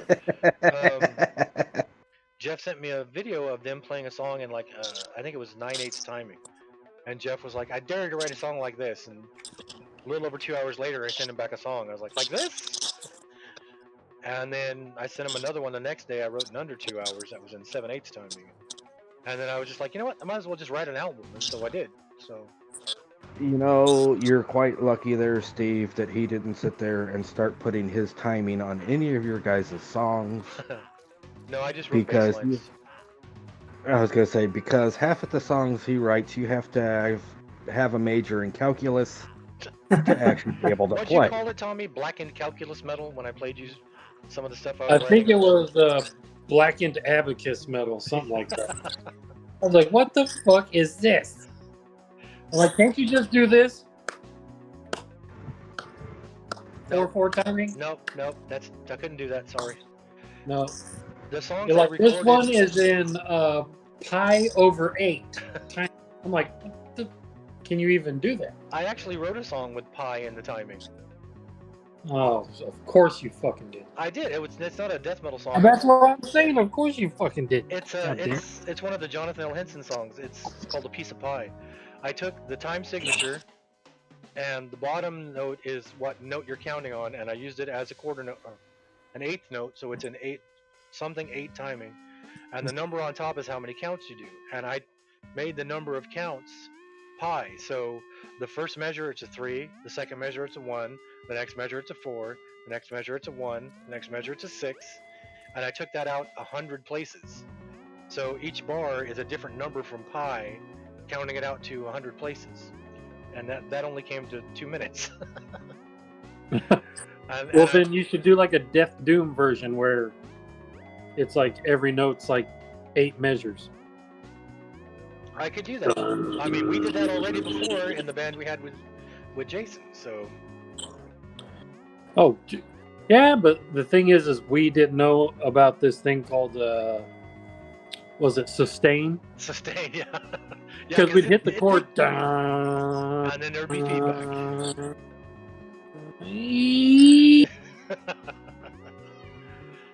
Yeah, that was a song where the first 8 measures took 20 minutes. Yeah. Dun, dun, dun, dun, dun, dun, dun. Oh, I'm sorry. I'm playing like 4 times too fast. Sorry. You're playing way too fast. Dun. Dun. Done. All right, I am going to end my stream here because I'm going to eat some food before Steve comes on. Oh, All right. He's streaming already. He's right here. I'm not streaming it. So everybody, make sure you go. Steve, put something in the say something in the chat, so everybody can see your name. Make sure you follow this guy. He'll be on tonight at 8 o'clock, maybe later now because I kept him all day here. And tonight is going to be Final Fantasy 14. There he is. Follow Steve Fantasy. He is freaking amazing. He'll be playing Final Fantasy 14 tonight. And then, are you going to be going over the new Extra Life stuff tonight too? Yeah, I mean, I'll talk about Extra Life and how it's new year, new start. And then I'll just be playing mostly story content in 14. So cool. If you go and watch his stream tonight, you can actually hear him explain what the bloody hands mean. Yeah. Well, he can do that. He can explain that too when we can do the interview thing. Yeah. So yeah. right, so I will see everybody tomorrow. I'm going to be on here on EQ2. I think Lethal Trichrome, one of the followers here, he streams also. He's got a character here on Mad's Duel that's level 100 that needs to get the last boss in Frozen Tower of Frozen Shadow. So we're going to go attempt to do that tomorrow and get him to that last boss to help him out. Are you working tomorrow, Tommy? Yeah, today was my Monday. Oh, okay. And then you know what? Tomorrow's Saturday, so Michael's off Sundays and Mondays, right? I don't know. Okay. So yeah, so tomorrow I'll probably be hitting Tower of Frozen Shadow with Lethal Trichrome, with his level 100 Necro. Tonight, go watch Steve. Tomorrow, what are you doing on Saturdays now, Steve? Is it Outlast will be this Outlast. Saturday. Yep. We'll probably finish the main story content and then start into whistleblowers. So, Cool. or So- whistleblower. Whistleblowers, what's that? Where you just like rat on people that are doing something wrong at a fictional job? It's a DLC for that game about the person that gave the guy the scoop to go, the reporter to go there, and so you kind of I think you play some content as the whistleblower or up to it. So it's just a side story on the main one, and then I'll go from there to Outlast 2. Yeah, so make sure you're watching Steve. He'll be on tonight at 8, tomorrow at 8, Monday at 8:30, Wednesday at 8:30, Thursday at 8:30, every day for the rest of your life at 8:30. But he streams every Friday, Saturday at 8 o'clock, and then Monday, Wednesday, Thursday at 8:30. Yep. So follow him. He's Thank you. freaking awesome, even though he won't tell you himself. And he's got a very classy setup. Thank you. All the fades in between the screens are just nuts. I'm just faded. Yep, so I will see everybody tomorrow. Have a good night. And like I said before, following's free. Follow if you want. Subscribe if you can afford to. If not, following's free. So see everybody tomorrow.